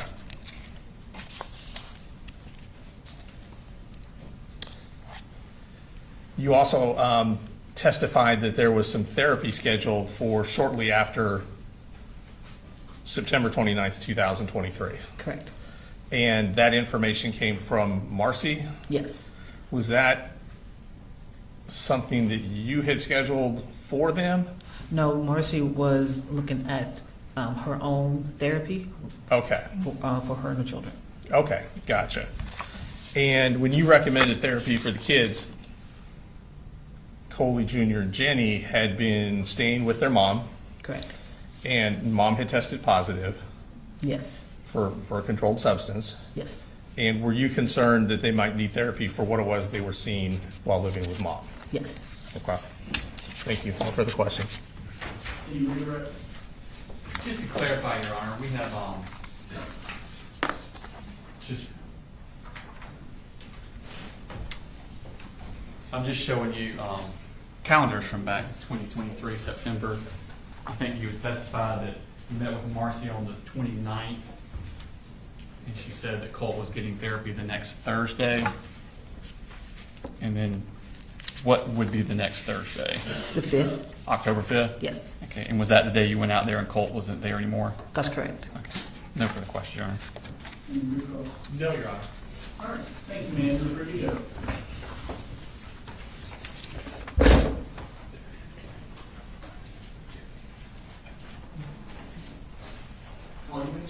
Kareem Pierre Charles.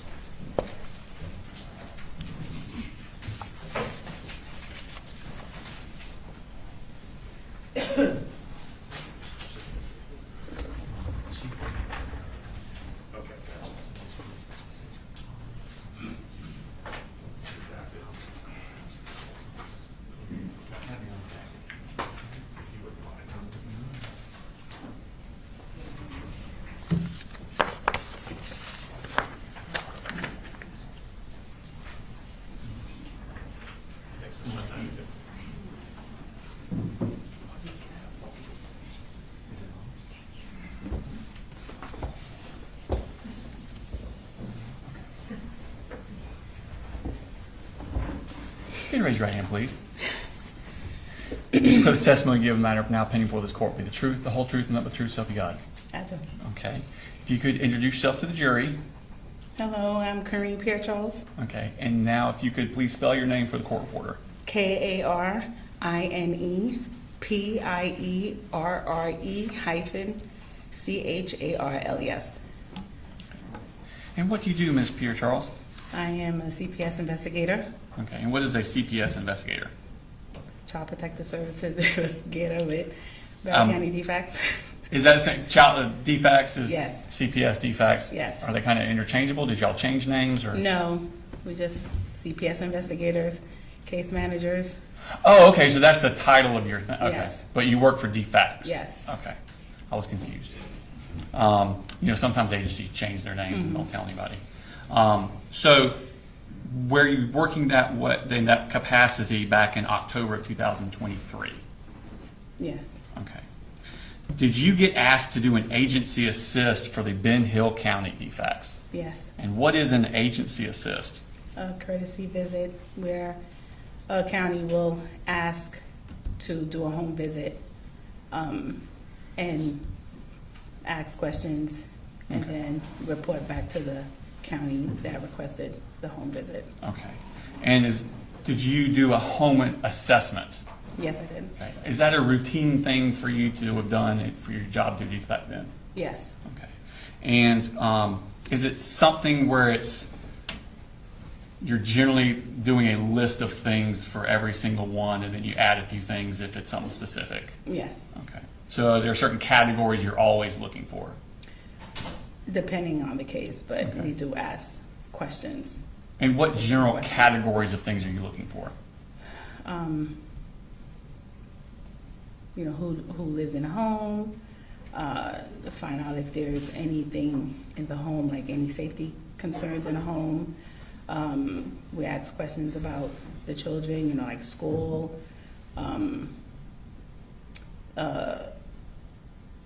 if they're on medication, safety assessments. Okay. And what was the residence that you were asked to do this for?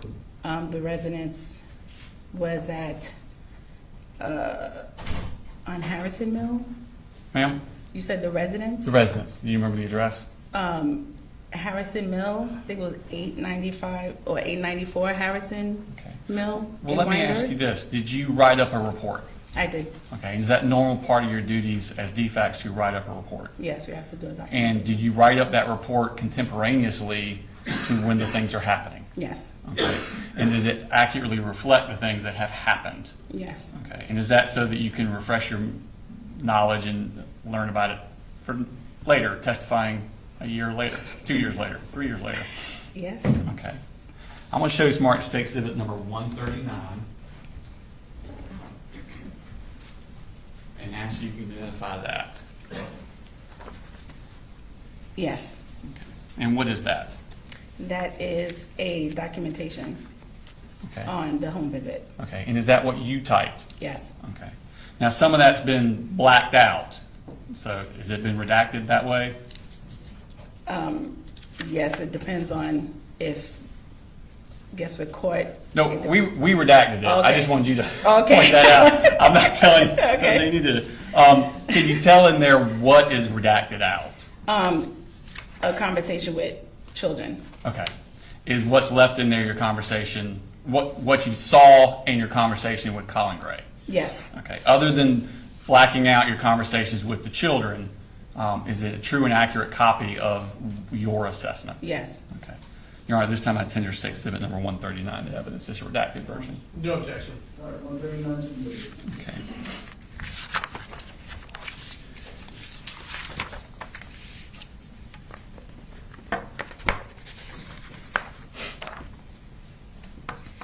So, with your conversation, can we publish that? Sure. So, what date was this? On the 30th Okay, of of 2023? 2023. Okay, and that shows the address there, 894 Harrison Mill Road? Yes. Okay. Is that in Barrow County? Yes. Okay. And then the next section. So this is your conversation with Colin Gray? Yes. Okay. And what did he tell you about counseling services that he was going to get for children? He stated that he was arranging counseling services for the children and for himself. Did he say he was arranging or arranged? Arranged. Okay, so counseling it already services. happened? Yes. Okay. And where did he say that those counseling services were at? Barrow Village Ministry. Are you familiar with that place? Yes. Okay, so you know that's a real place that exists? Yes. Okay. And did you also talk about the education for the children? Yes, he did. And what did he say about that? He stated that the children has started at Austin Elementary, Mm-hmm. and the other two children will be transferred to a middle school. And which middle school is that? Heyman Morris Middle School. Is that middle school in Barrow County? Yes. Okay. Going down to the next paragraph. Did you discuss a safety plan with the children? He stated that he was given a safety plan. Okay.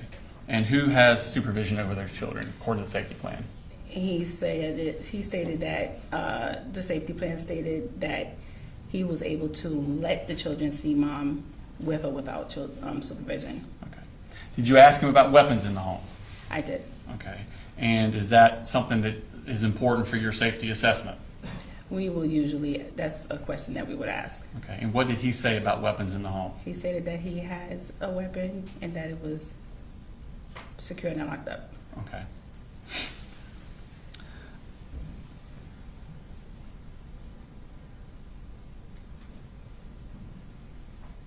And, yeah, sorry.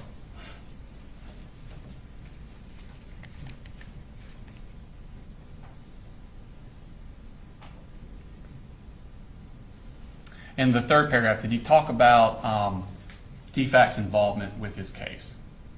He did. What did he say on that last? He paragraph? said that he had never been involved with DFCS. Okay.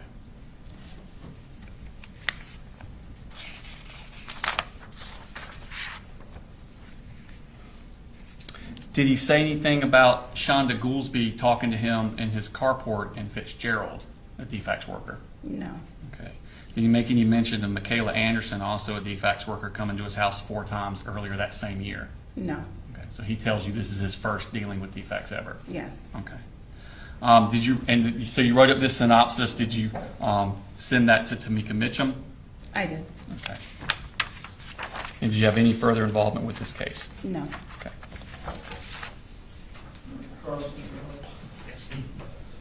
Good afternoon. Good afternoon. All right. So on October 30th, 2023, you are dispatched to this address to do a safety check. Yes. And the safety check, you go into the home, you speak to everybody, is that correct? Yes.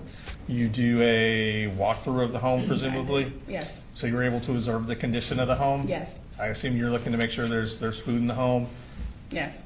the house is clean? Yes. Things are put up? Yes. You asked Mr. Gray about guns, I asked about weapons. about weapons? Yes. Okay. He told you he had some? He said he had weapons, yes. Okay. And did he show you the weapons? He did not. Did you see the weapons in the house anywhere? No, there were no weapons. Okay.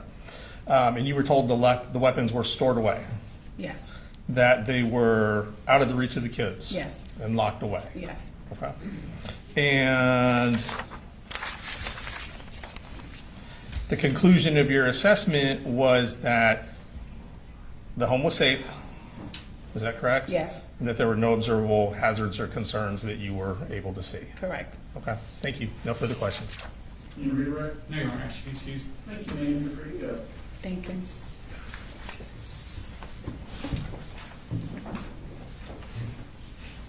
Take calls next week.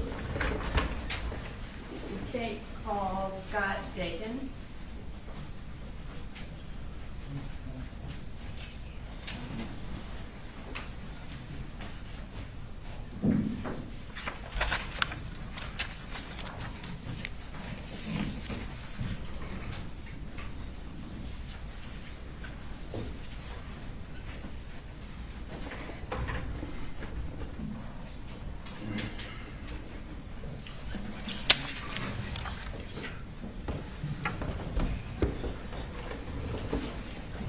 Please raise your right hand. Do you swear to tell the truth, the whole truth, and nothing but the truth to help you God? Yes, ma'am. Can you introduce yourself to the jury and go ahead and spell your last name for the court reporter? My name is Scott Dakin, D-A-K-I-N. And what do you do currently?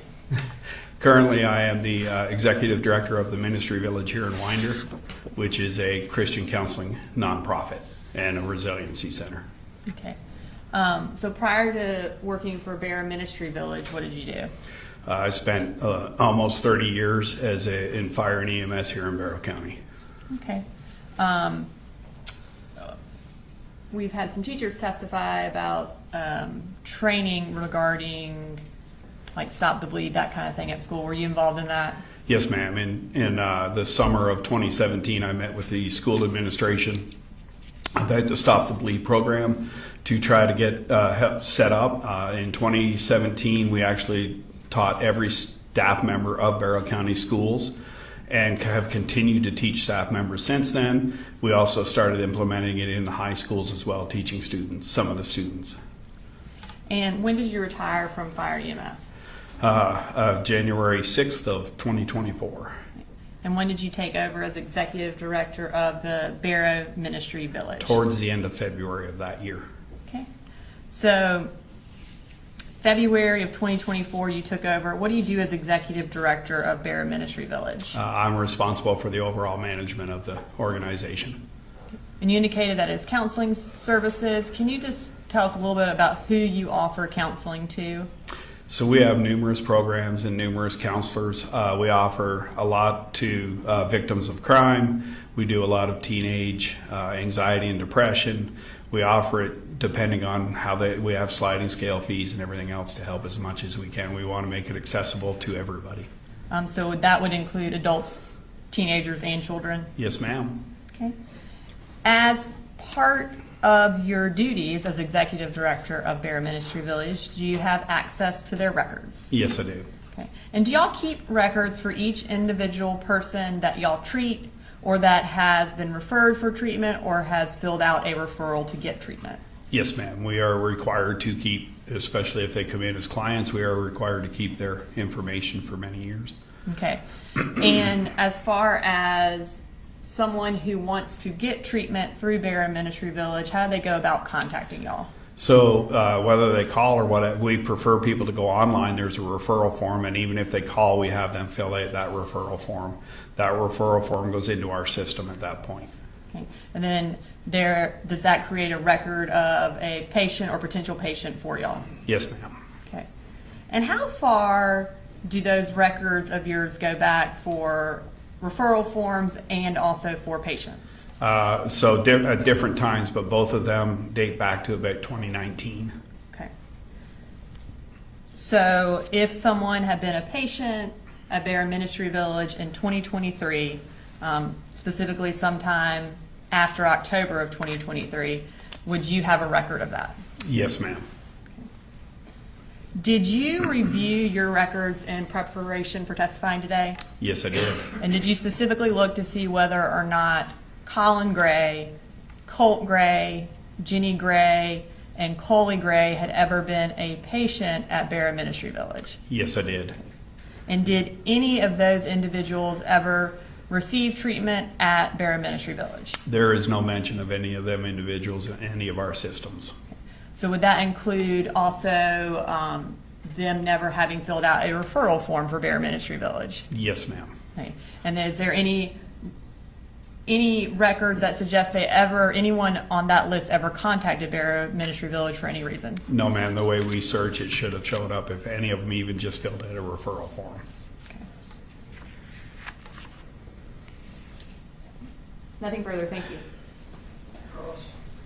Just a couple of questions, and I'll do it from here, not wasting your time. Your records would not reflect if somebody called in and got asked questions. It would only be when somebody filled out a form. Is that correct? Yes, sir. All right. Thank you. Need to be excused? Yes, Your Honor. Thank you, sir.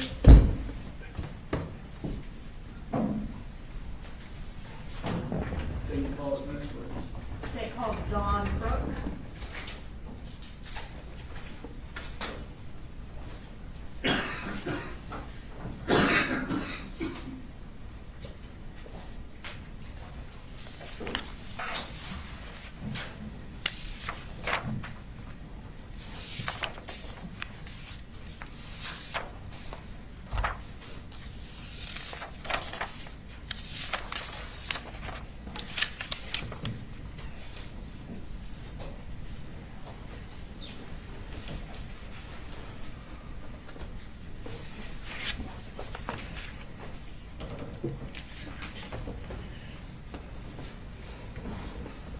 Hi, can you please raise your right hand? Yes. Do you swear to tell the truth, the whole truth, and nothing but the truth so help you God? I do. Can you introduce yourself to the jury and spell your name for the court reporter? Yes. My name is Dawn Crook. My first name is spelled D-A-W-N. The last name is C-R-O-O-K. And what do you do, Ms. Crook? I'm a therapist in the mental health field. And can you tell us a little bit about your qualifications that allow you to do that? Yes, I graduated from RUC University Atlanta in 2006 with my bachelor's degree in psychology, and I also have graduated with my master's degree in 2009. in community counseling from RC University Atlanta as well. And do you have your own practice? Yes, I do. And what is it called? Enlightenment Counseling. How long have you had your own practice? It's been a little over 2 years now. And can you tell me a little bit about who you see and what you do at your practice? Yes, I tend to work with children, families, couples, providing counseling to them for a variety of issues: depression, anxiety, anger, a little bit of everything, really. And where are you located? My office is in Winder, Georgia. Okay. How would someone find you if they wanted to get counseling in the Bexar County area? So I have a website for my practice, and then I have a Psychology Today profile as well. I'm going to show you what's been marked as Exhibit 140.1 and 140.2. Okay. Do you recognize those? Yes, I do. And what do you recognize those as? That is my business website and the means in which to reach out for services. Okay, Your Honor, this time I'd like to introduce into evidence Exhibit 140.1 and 140.2. I don't have any problem with that. I don't know that they should go back to the jury advertisement, so we can talk about that later. Thank you, Your Honor. And we're going to go ahead and pull up 140.1. And you indicated this was your website? That is correct. And you don't have to read it specifically, but just kind of tell us exactly what this purpose of this part of your website is. It's just letting people know that, my experience in the field and what kind of therapy modalities I use, certification, the population that I work with, and also my degrees as well. And does that include teenagers, your population? That is correct. Then I'll pull up 140.2. All right, and tell us what this is. That is the form to fill out in order to reach out for services through my website as well. And how are you notified if someone fills out that form? I get an email in regards to those messages, and I can either access it through my email or the Wix site that hosts my email account, or hosts my business website, rather. Okay. And if someone contacts you through this form and that you get an email, how do you respond? I typically respond by acknowledging their email and letting them know I'll reach out, or sometimes people would just fill out the information and what kind of services they're looking for, and they may not necessarily provide me with a phone number, so sometimes I will respond asking them for a phone number to reach out and talk with them by phone. And before you meet with someone, do you generally want to talk with them by phone? Correct, I do. And why is that? Just to make sure that we're a good fit in what type of services they're looking for, that I have experience working with that population, to make sure that our schedules align as well, because sometimes with children, teenagers, families, they have busy lives and busy schedules, and they need evening appointments, and I may not always have those available. So. Okay. And I'm going to show you what's been marked as State's Exhibit 141.1, 141.2, and 141.3. Will you look through those and tell me if you recognize them? Did you say 141.1, 2, and 3? Yes. Yes, I do recognize these. And what do you recognize those as? Those were emails sent to my private practice regarding services for Colt. Okay. And are they, I guess, a fair and accurate copy of those emails that you provided to the state? Yes, they are. Your Honor, this time I'd like to introduce into evidence State Exhibit 141.1 through 141.3. Any objection? Yes, Your Honor, I think they are continuing testimony, so I would object to them going out. No objections or admissibility? No objection to questioning this witness about them. All right, very good. Thank you, Your Honor. And we're going to go ahead and pull up 141.1. All right, so I want to kind of just, before we read what the emails are, that first message up there Is that from the initial contact submission? That is correct. Okay. And so how do you know who it's from? I can see his father's name at the beginning of the message. Okay. Is this how it shows up? You indicated on the Wix website. Is that correct? Is this how it That shows is up when correct. you are reviewing referrals? Yes. Okay. So what did the defendant write to you initially when he filled out the contact form? It says, I'm a working dad of 3. Colt is my oldest 14-year-old. We've had a very volatile, difficult past couple of years, and he needs help. Anger, anxiety, quick to be volatile. I don't know what to do. I have United Healthcare. Can you help? Thanks. And do you accept United Healthcare insurance? Yes, I do. Also at the bottom, it says message via email, and it provides an email address. Can you tell us that email address? That is my practice web, or I'm sorry, you're talking about Yes. the email address in which it was sent from? Yes. cgray@kpgc.net. And so that is how Colin Gray was able to get in touch with you through that email address? Correct.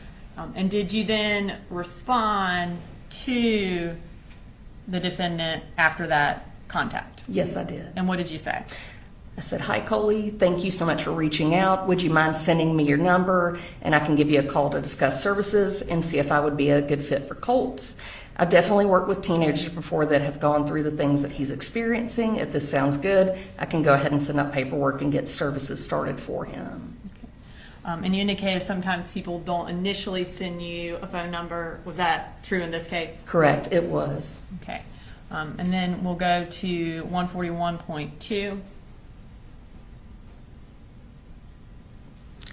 Okay, and did he respond to your initial email about, hey, send me a number? Yes. And what did he say?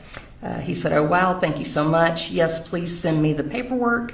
I build commercial buildings for a living, so it's loud on these job sites, but my number is 706-410-8447. If I miss it, please leave a message and I will call ASAP. I can't thank you enough and pray this is what he needs. And did you respond to that email where he gave you his phone number? I did not, but I did call him. Okay. And did you make that call at approximately 4:30 on August 16th? Don't remember the exact time, but that I'm guessing is accurate. Okay. And that would have been, you would have called the same day that he contacted you, correct? I did. Okay. Your Honor, we have State's Exhibit 150, which is a voicemail that Ms. Crook left for the defendant. Have you had an opportunity to review that voicemail? Yes. And when you indicated that you called him, did he answer the phone? No, he did not. And you left him a voicemail? I did. Was that voicemail a fair and accurate recording of the voicemail that you left for the defendant on August 16th? That is correct. We'd like to introduce it in evidence, Your Honor. Did you say that's August 16th? Yes. Any objection to 150? No, Your Honor. 150 is admitted. Thank you. And that would have been August 16th of 2024, just for the record. All right, so at this time, we're going to play that voicemail.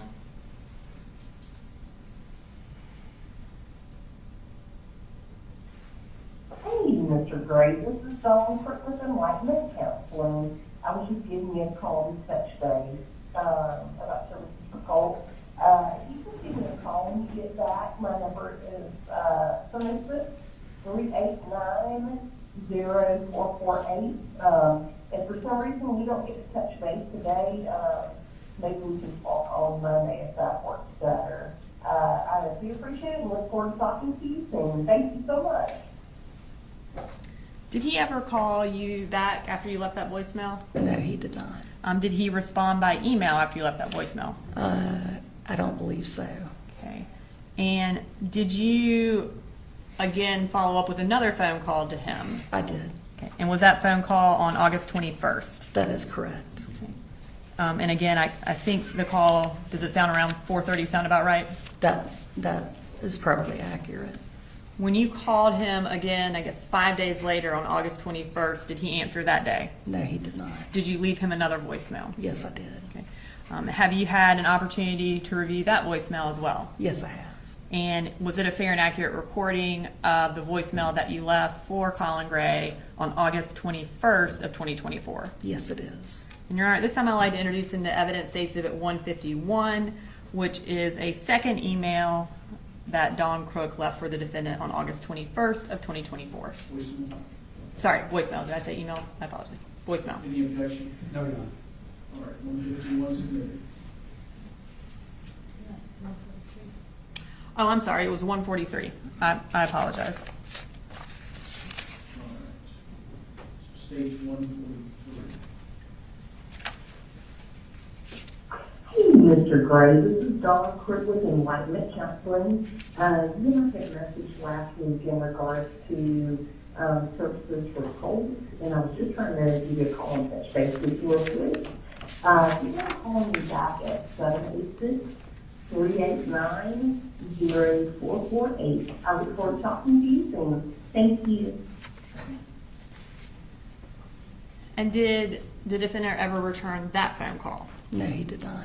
Okay. Did you also send him another email after that voicemail? Yes, I did. Okay, and we're going to go back to State Exhibit 141 and pull up 141.3. Okay. Is this the email that you sent after that voicemail? Yes, it is. And what is the date and time of that email? It's dated August 21st at 6:10 p.m. Okay. Is this generally when you follow up with people kind of after work hours? Yes, that is correct. And what did you send to the defendant on August 21st? The email said, "Hi, Mr. Gray. I hope you're doing well. I wanted to follow up and let you know that I tried to call you to touch base on Friday and left a message for you today as well. If you would please call me back when you have a moment to discuss details and get services started for Colt." Okay. And did you leave your phone number again? Yes, I did. Did he ever respond to that email with an email or a phone call? No, he did not. Did he ever come by your office? No, he did not. At any point, did you ever see Colt for any sort of counseling services? No, I did not.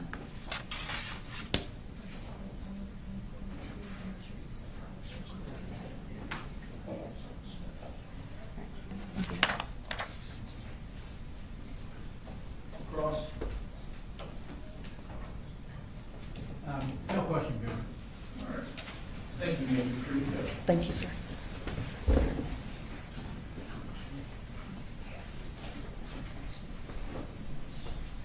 State and call us next witness. State called Mackenzie McCorkle.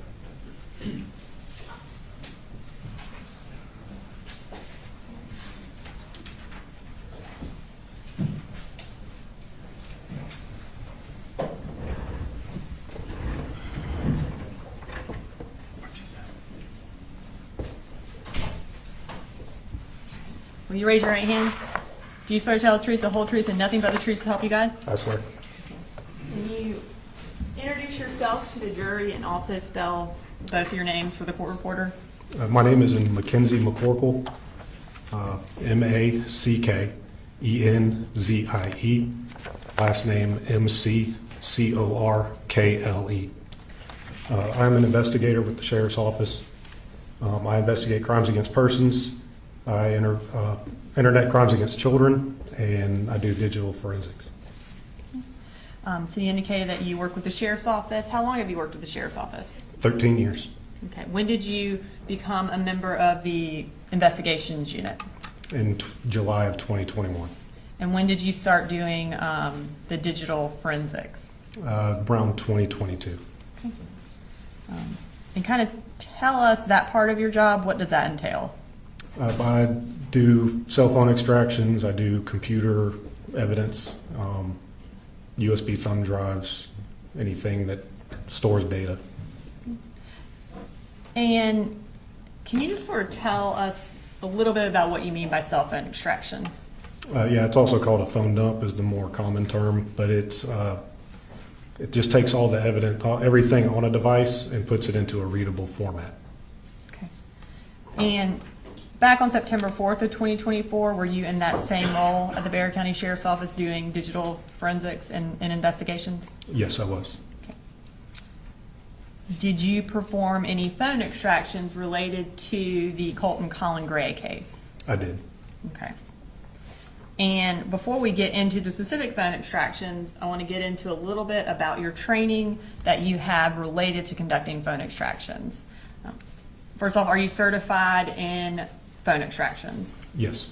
And what device do you generally use to extract phones? It's called Cellbrite. And can you tell us what that is? It's a program that is in software and hardware, and it extracts the data from the phone and then parses that data into that readable format. Okay. And are you a member of any task forces that are related to these digital forensics? Yes. And what is that? I'm part of the Secret Service Digital Evidence Task Force. And what does that entail? More just digital evidence, acquiring that digital evidence and making it readable for other investigators. Okay, so other investigators from other agencies? Yes. Do you, as part of being, or when you are a part of that task force, you also receive training through the Secret Service? Yes. Okay. And approximately how much training have you gotten related to digital forensics? A couple 100 hours, probably. Okay.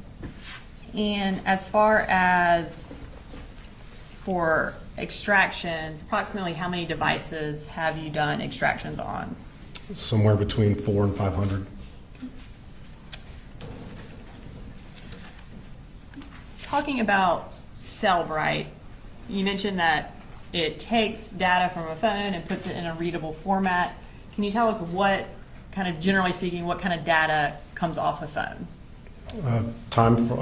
Timestamps. So there's media files, pictures, videos, phone call logs, internet search history, text messages. So anything you can think of that you do on a phone could potentially be pulled from your phone? Yes. Okay. Can Cellbrite pull deleted data? It can. But does it always? Not always. Okay. Does Cellbrite alter the data in any way when it pulls it from the cell phone? No. And you mentioned that once Cellbrite, it will pull the data from the phone, put it in a readable format. Kind of tell me what you mean by readable format. So Cellbrite has two different programs. One is to extract the data from the phone, and the other one is to build the report. And you can do it in either a standalone viewer made by Cellbrite or put it in a PDF format. Okay. And PDF format, is that just where you can just kind of scroll through everything? Yes. Okay. And the other format, what is the benefit of that format? It's a little more user friendly. You can navigate a little bit easier using their standalone viewer. How many cell phones did you extract related to the Colin and Colt Gray case? 4. Okay. And whose phones were they? Colin, Colt, Jenny, and Marcy Gray. And were you able to successfully perform extractions on those 4 phones? Yes. Did you perform all those extractions consistent with your training in using Cellbrite? Yes. And were those extractions put in a readable format? They were. And was it put in both readable formats that you mentioned, the PDF and then the other user-friendly one as well? Yes. When you are reviewing a phone extraction in the user-friendly format, are you able to view specific parts of the cell phone extraction? Yes. So you can just view, say, text messages from this date to this date? Yes. Okay. Are cell phone extractions large? Yes. So in this case, can you tell us kind of generally how large the phone extractions were? They were, a couple of them, 2 of them were 30 to 60,000 pages on the PDF format, and 2 of them were between 10 and 20,000. So given that would be unwieldy to be able to print 60,000 pages, are you able to just select a portion of the relevant part of the phone extraction and print that? Yes. Okay. And would that include being to print off just text messages from a certain date or phone calls from a certain date. Yes. Can you also print off sort of a timeline for a certain date? Yes. And what would that include? It would include anything that you selected, so that could be internet search history, call logs, text messages, any app installations during that time frame.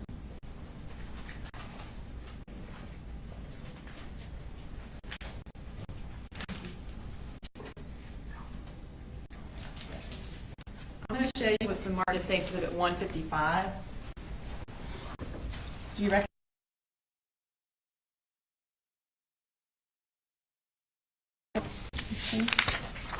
And is that the phone that you extracted for Colin Gray? It is. Your Honor, this time I'd like to introduce an evidence safe exhibit 155, Colin Gray's cell phone. No question, Judge. I'm not sure which ones they're going to use, but what he took off, certainly, you don't have any objection. And this one's just the phone. This is just the phone, yes. The phone itself, okay, no good.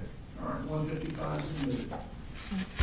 And I'm going to give you this for reference. Do you know what day you did the phone extraction on Colin Gray's phone? On September 5th of 2024. And what kind of phone was it? It was a iPhone 14. And were you able to do what you would consider a complete extraction of his phone? Yes, it was a full file system. And you indicated that at least two of the phones had about 60,000 pages. Did his phone have about 60,000 pages? It did, yes. Okay.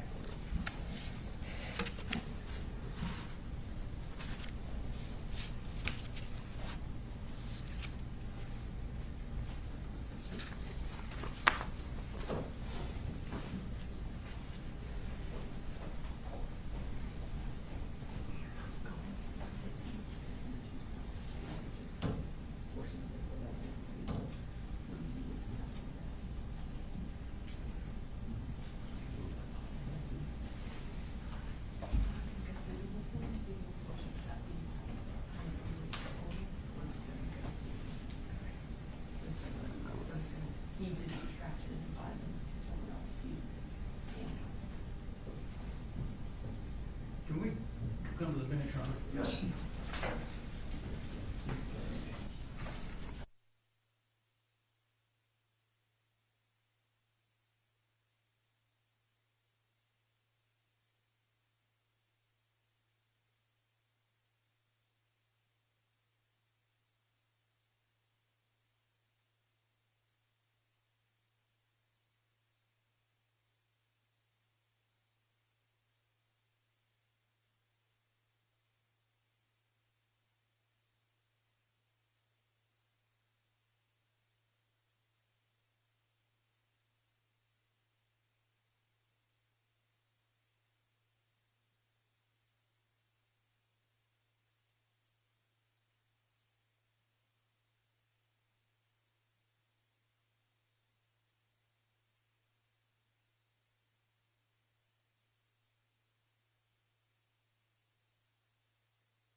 Okay. So I'm going to start with State Exhibit 156. Okay. And there are 3 notebooks for 156. Can I put them in order? Have you had an opportunity to review these? Yes. Okay. And can you just kind of briefly tell us what the time frame, it should be on the front of it, for each notebook is, and is it related to the cell phone extraction for Colin Gray? Yes, this first one is Colin Gray's phone extraction from May 2024 through July 2024. The second one is Colin Gray's phone extraction from August of 2024. And the last one is Colin Gray's phone extraction from September 1st of 2024 through September 4th of 2024. And are those notebooks organized by date? Yes. And then within each date, are there certain sections of the extraction that have been printed out that are relevant? Yes. Right. And would that include, I know we mentioned timeline extractions, text message, internet history, and then images? Is that essentially how each date is laid out? Yes. Okay. And having reviewed those previously, are those portions of Colin Gray's extraction that have been printed are all of those in that notebook that were, let me say that better. Is everything in that notebook from Colin Gray's extraction? Yes. Okay. All right, this time I'd like to introduce into evidence State Exhibit 156. Judge, under the rules that we talked about, we don't have any problem with that, but we may have individual objections to some of the items that they pull out of that book. All right, I find that a foundation's been laid for stage 156. It's committed into evidence, but some portions are going to be admissible or Yes, publication. and just for the record, the state will be going through those notebooks with a different witness. We're just laying the foundation through Investigator McCorkle. All right. I'm going to show you State Exhibit 157. Cool.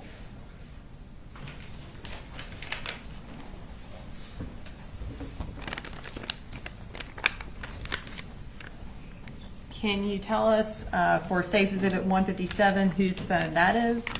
This is Colt Gray's phone. And is that also a phone that you extracted? It is, yes. You're right. This time I'd like to introduce into evidence State Exhibit 157.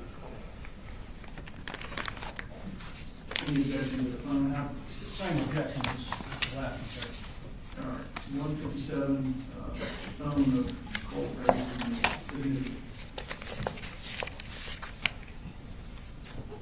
Just for reference in case you need it.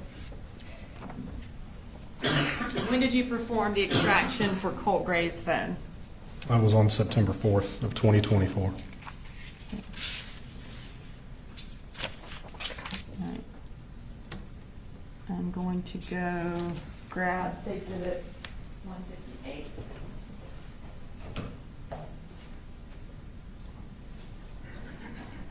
What kind of phone was Colt Gray's phone? It was Android. And approximately how long was that report? That was somewhere between 10 and 20,000 pages. Okay. And for State Exhibit 158, again, did you, or are you able to print out smaller portions of relevant records as opposed to the entire 10,000 pages? Yes. And is that what is in this notebook? Is it smaller portions of Colt Gray's cell phone extraction? Yes. Is it organized in a similar way to Colin's phone by date and by type of information? Yes, it is. Okay. And I'm going to show it to you. Have you had an opportunity to review that? Yes. And again, does that notebook only contain information from Colt Gray's extraction? Yes, it does. All right, this time I'd like to introduce into evidence State's Exhibit 158. Same objection. All right, foundation's been laid.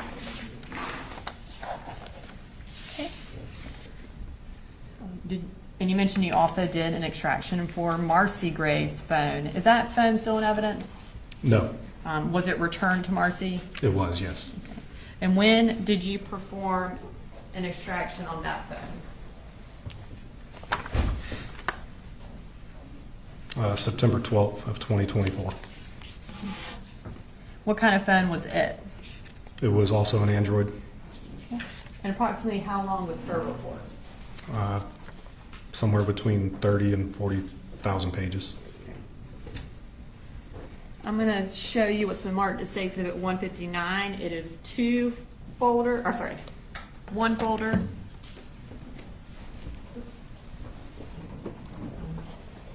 Can you tell us the time frame for that? This was August 21st through September 4th. Okay.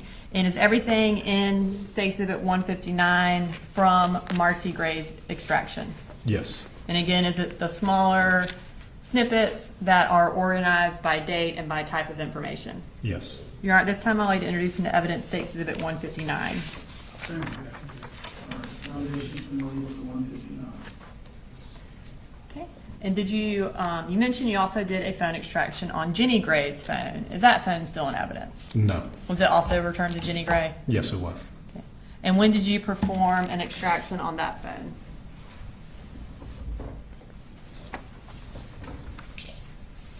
September 5th of 2024. And what kind of phone was it? It was an iPhone. Okay. And approximately how long was her report? Somewhere between 10 and 20,000 pages again. I'm going to show you State Exhibit 160. Can you tell me what the time frame for the extraction for Jenny's phone was? March 29th through September 4th. And would that be 2024? Yes. And for State Exhibit 160, again, is everything in that notebook from Jenny Gray's extraction? It is. And is it, again, organized by date and type of information? Yes. You're at this time, I'll lay introduce into evidence State Exhibit 160. Thank you. All right, foundation's been laid for 160. Okay. Now, for this case, was your role specifically to do the phone extractions? Yes. Okay. Did you analyze the phone extraction reports at all? No. And once you created those phone extractions, did you turn them over or put them in a place where additional investigators could retrieve them? They were put on our phone dump server, and the other investigators could later retrieve those extractions. I don't have anything further. Thank you, Investigator McCorkle. Cross.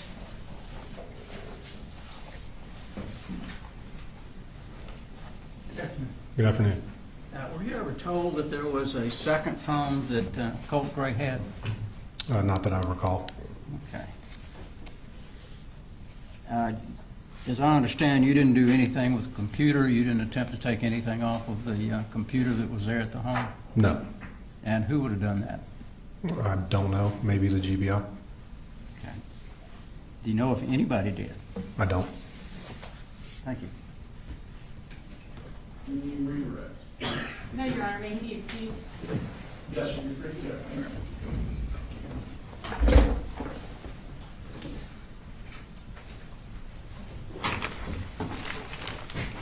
An additional witness? Yes, sir, it's going to similar type. Okay. You got it down? Yes, sir. State calls Luke Pyatt.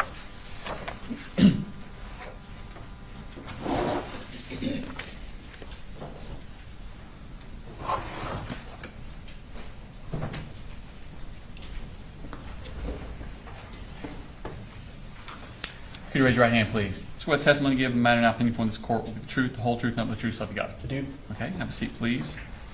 If you could introduce yourself to the jury and then spell your name for the court reporter. My name is Luke Pyatt, spelled Lukepyott. Okay,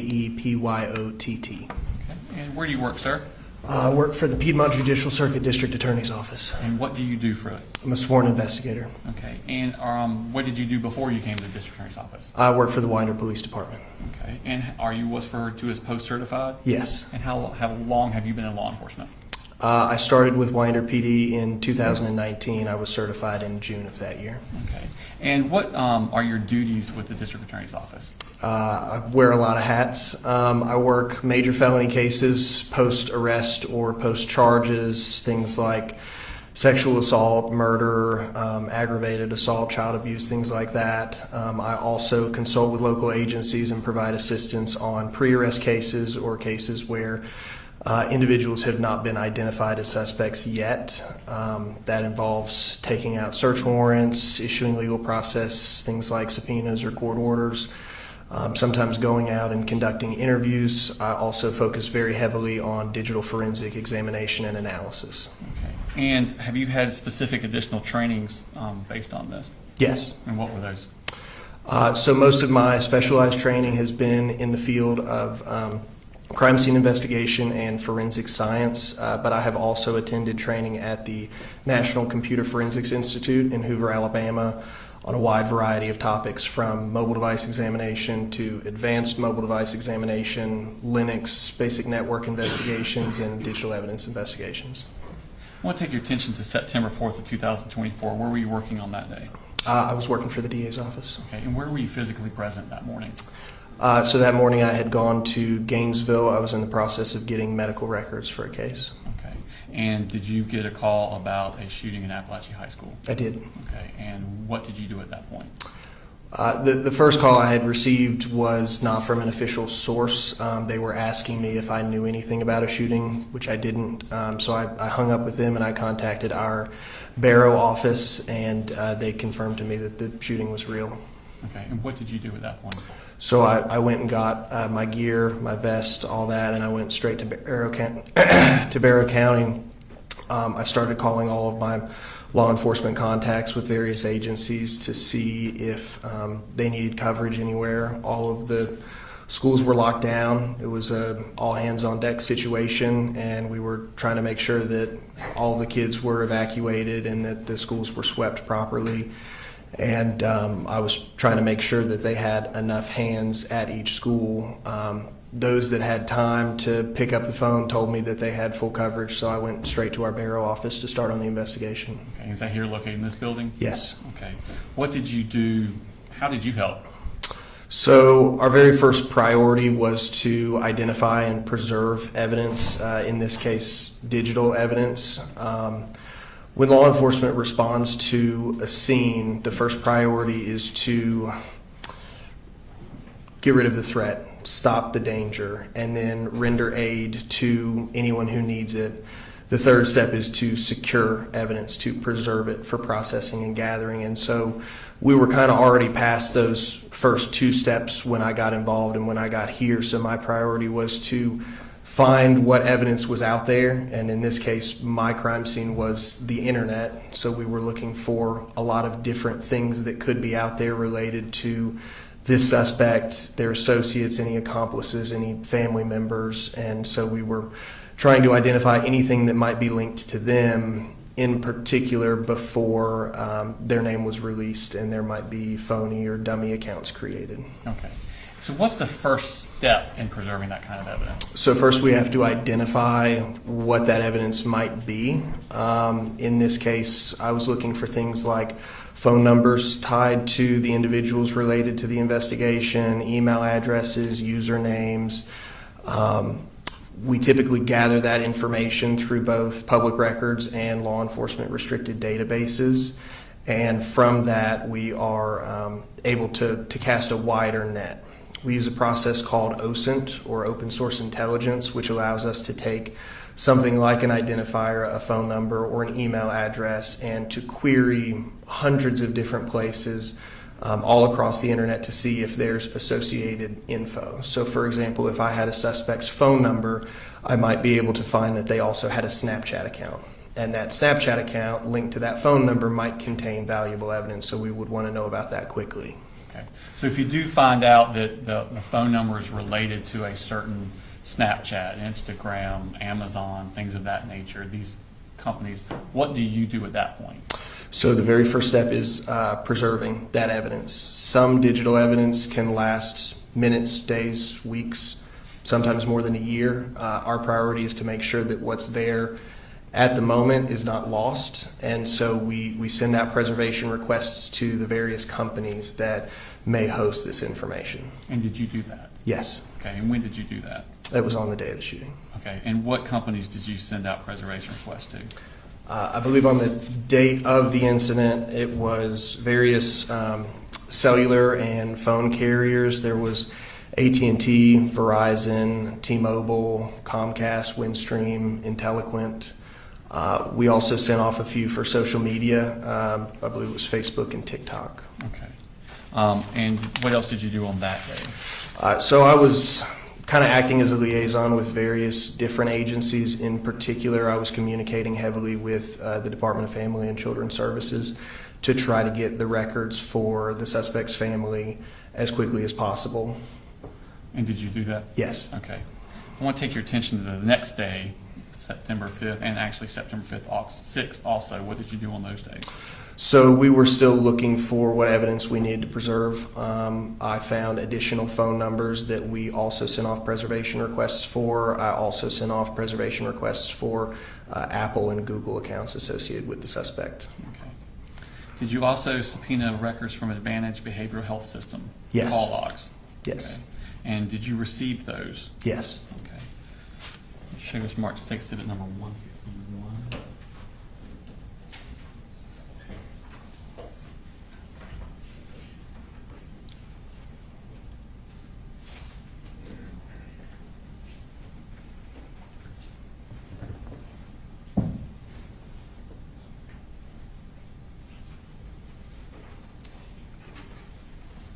Going on to State Exhibit number 161 in the business records exceptions, there are the Advantage Healthcare call logs.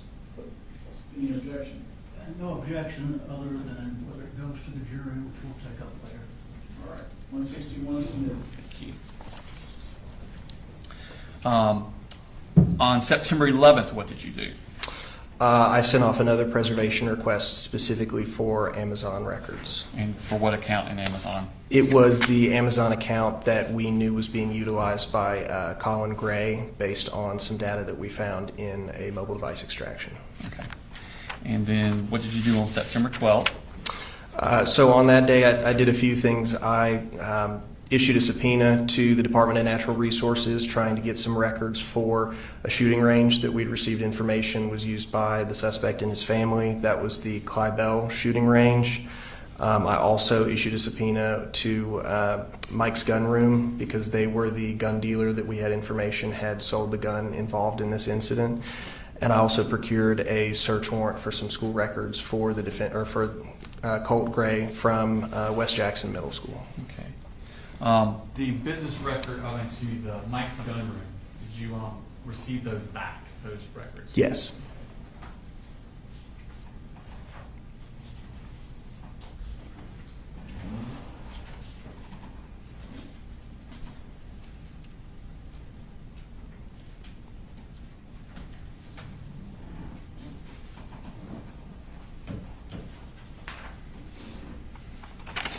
Going on to Interstate number 164 on the business records of certification for Mike's Gun Room business records. Same objection, Judge. All right, 164 submitted. On September 13th, what did you do?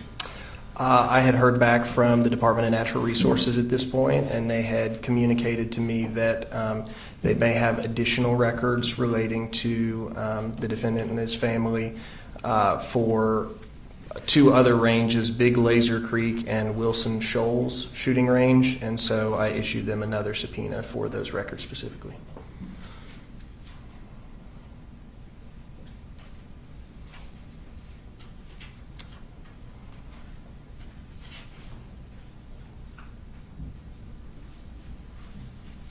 Same objection, Judge. Going on to Interstate Exhibit number 165 on the business records exception for the records from Wilson Shoals Gun Range. All right, 165 submitted. On September 16th, what did you do? I sent a subpoena to Amazon for the records I'd previously preserved. Okay. And then on September 18th, what did you do? I took quite a few search warrants out for various identifiers we had previously preserved. Those were T-Mobile, Verizon, Apple, TextNow, and to TikTok. Okay. And on September 19th, what happened? I received the Amazon records back.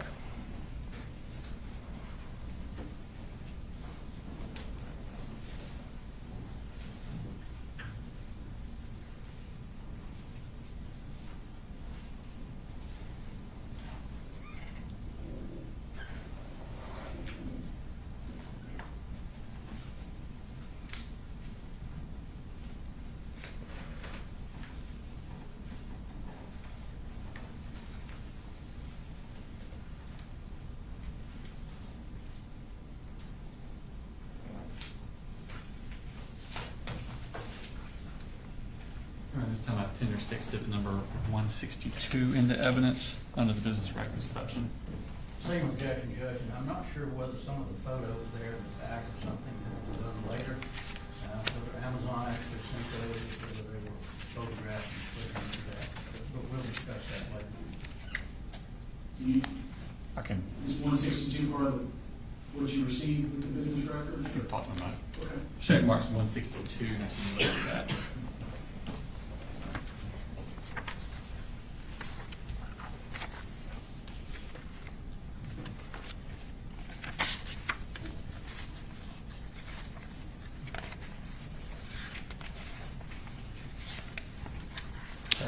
And I think there were specific, are those the Amazon records you got back from Amazon? Partially. The images in the back were not included with the Amazon disclosure. Okay. Just the spreadsheet portion. Just the spreadsheet portion was? Yes. Okay. So we would tender the other part, Your Honor.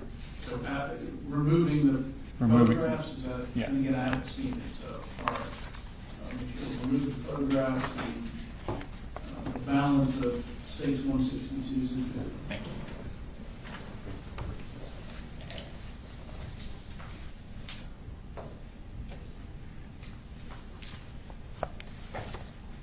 All right, moving on in the next few days, did you receive any records from T-Mobile? Yes, I did. Okay.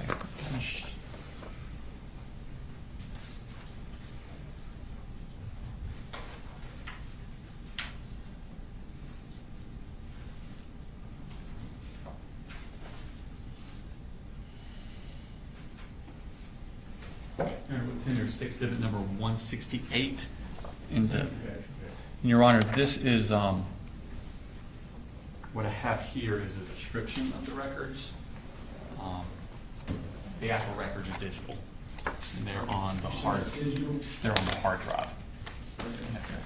So 168 specifically is what? It's the T-Mobile records, Your Honor. All right. 168 submitted.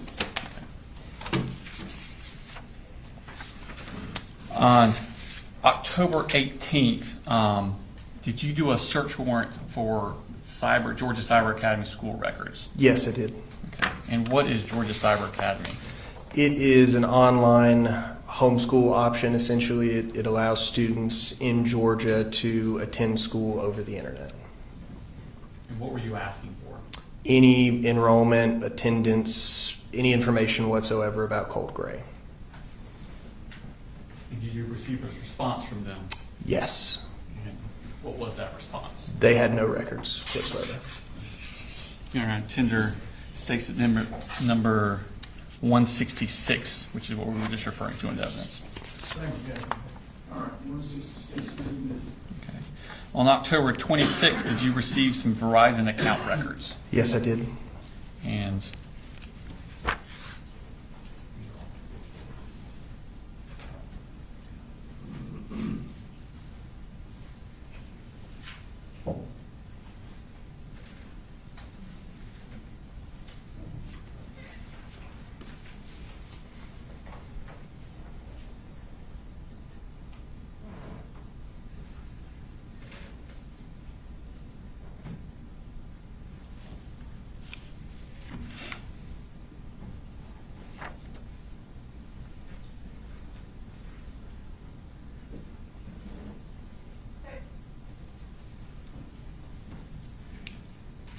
oh, I'm sorry. Wait a minute. Your Honor, 167 under the business records is the Verizon case. That is also digital and is on the hard drive. We have the other digital stuff on. All right, 167 submitted. Are you familiar with the app Discord? Yes. Okay, and what is that? It's a third-party communication service. It allows messaging between two users. It allows video streaming, video chatting, voice calling. It is different from a lot of other messaging services in that it is designed for groups to be able to interact in what they call servers. So multiple individuals can drop in or out of a voice channel, a video channel, or a text channel anytime they like. Okay. And did you ask for records from Discord related to this case? I did. Okay. This is also digital, Your Honor. It's going to be states 163, tendered under the business records exception. Any objection to 163?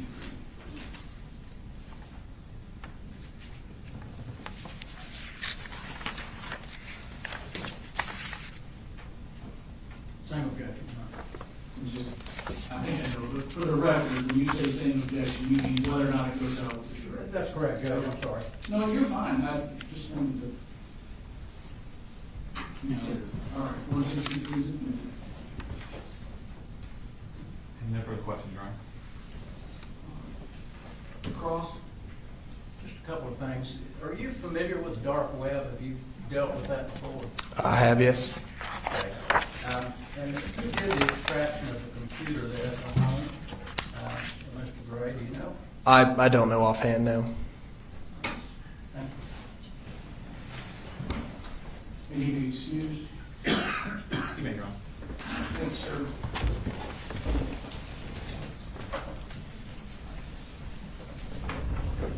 Is that the final witness? Yes, sir. All right. All right, ladies and gentlemen, we're done for the day. You're doing a great job. You keep being on time, and I haven't received any complaints. So keep it up. Don't do any research. Don't discuss the case with anybody. Have a good evening.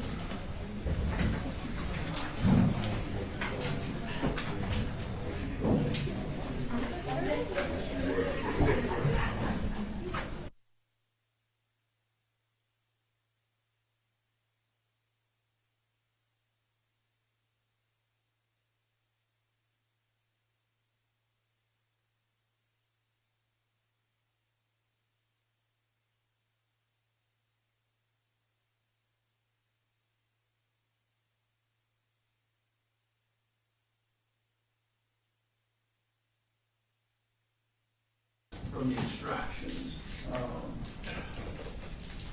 realize you may not be able to predict what day that's going to be, but I want the defense to review it before, so that morning I can perhaps have a jury come in a little later, so we're not leaving it in there for an hour and a half while we go through various objections. Yes, sir. All right, see y'all at 9. Thank you, Judge.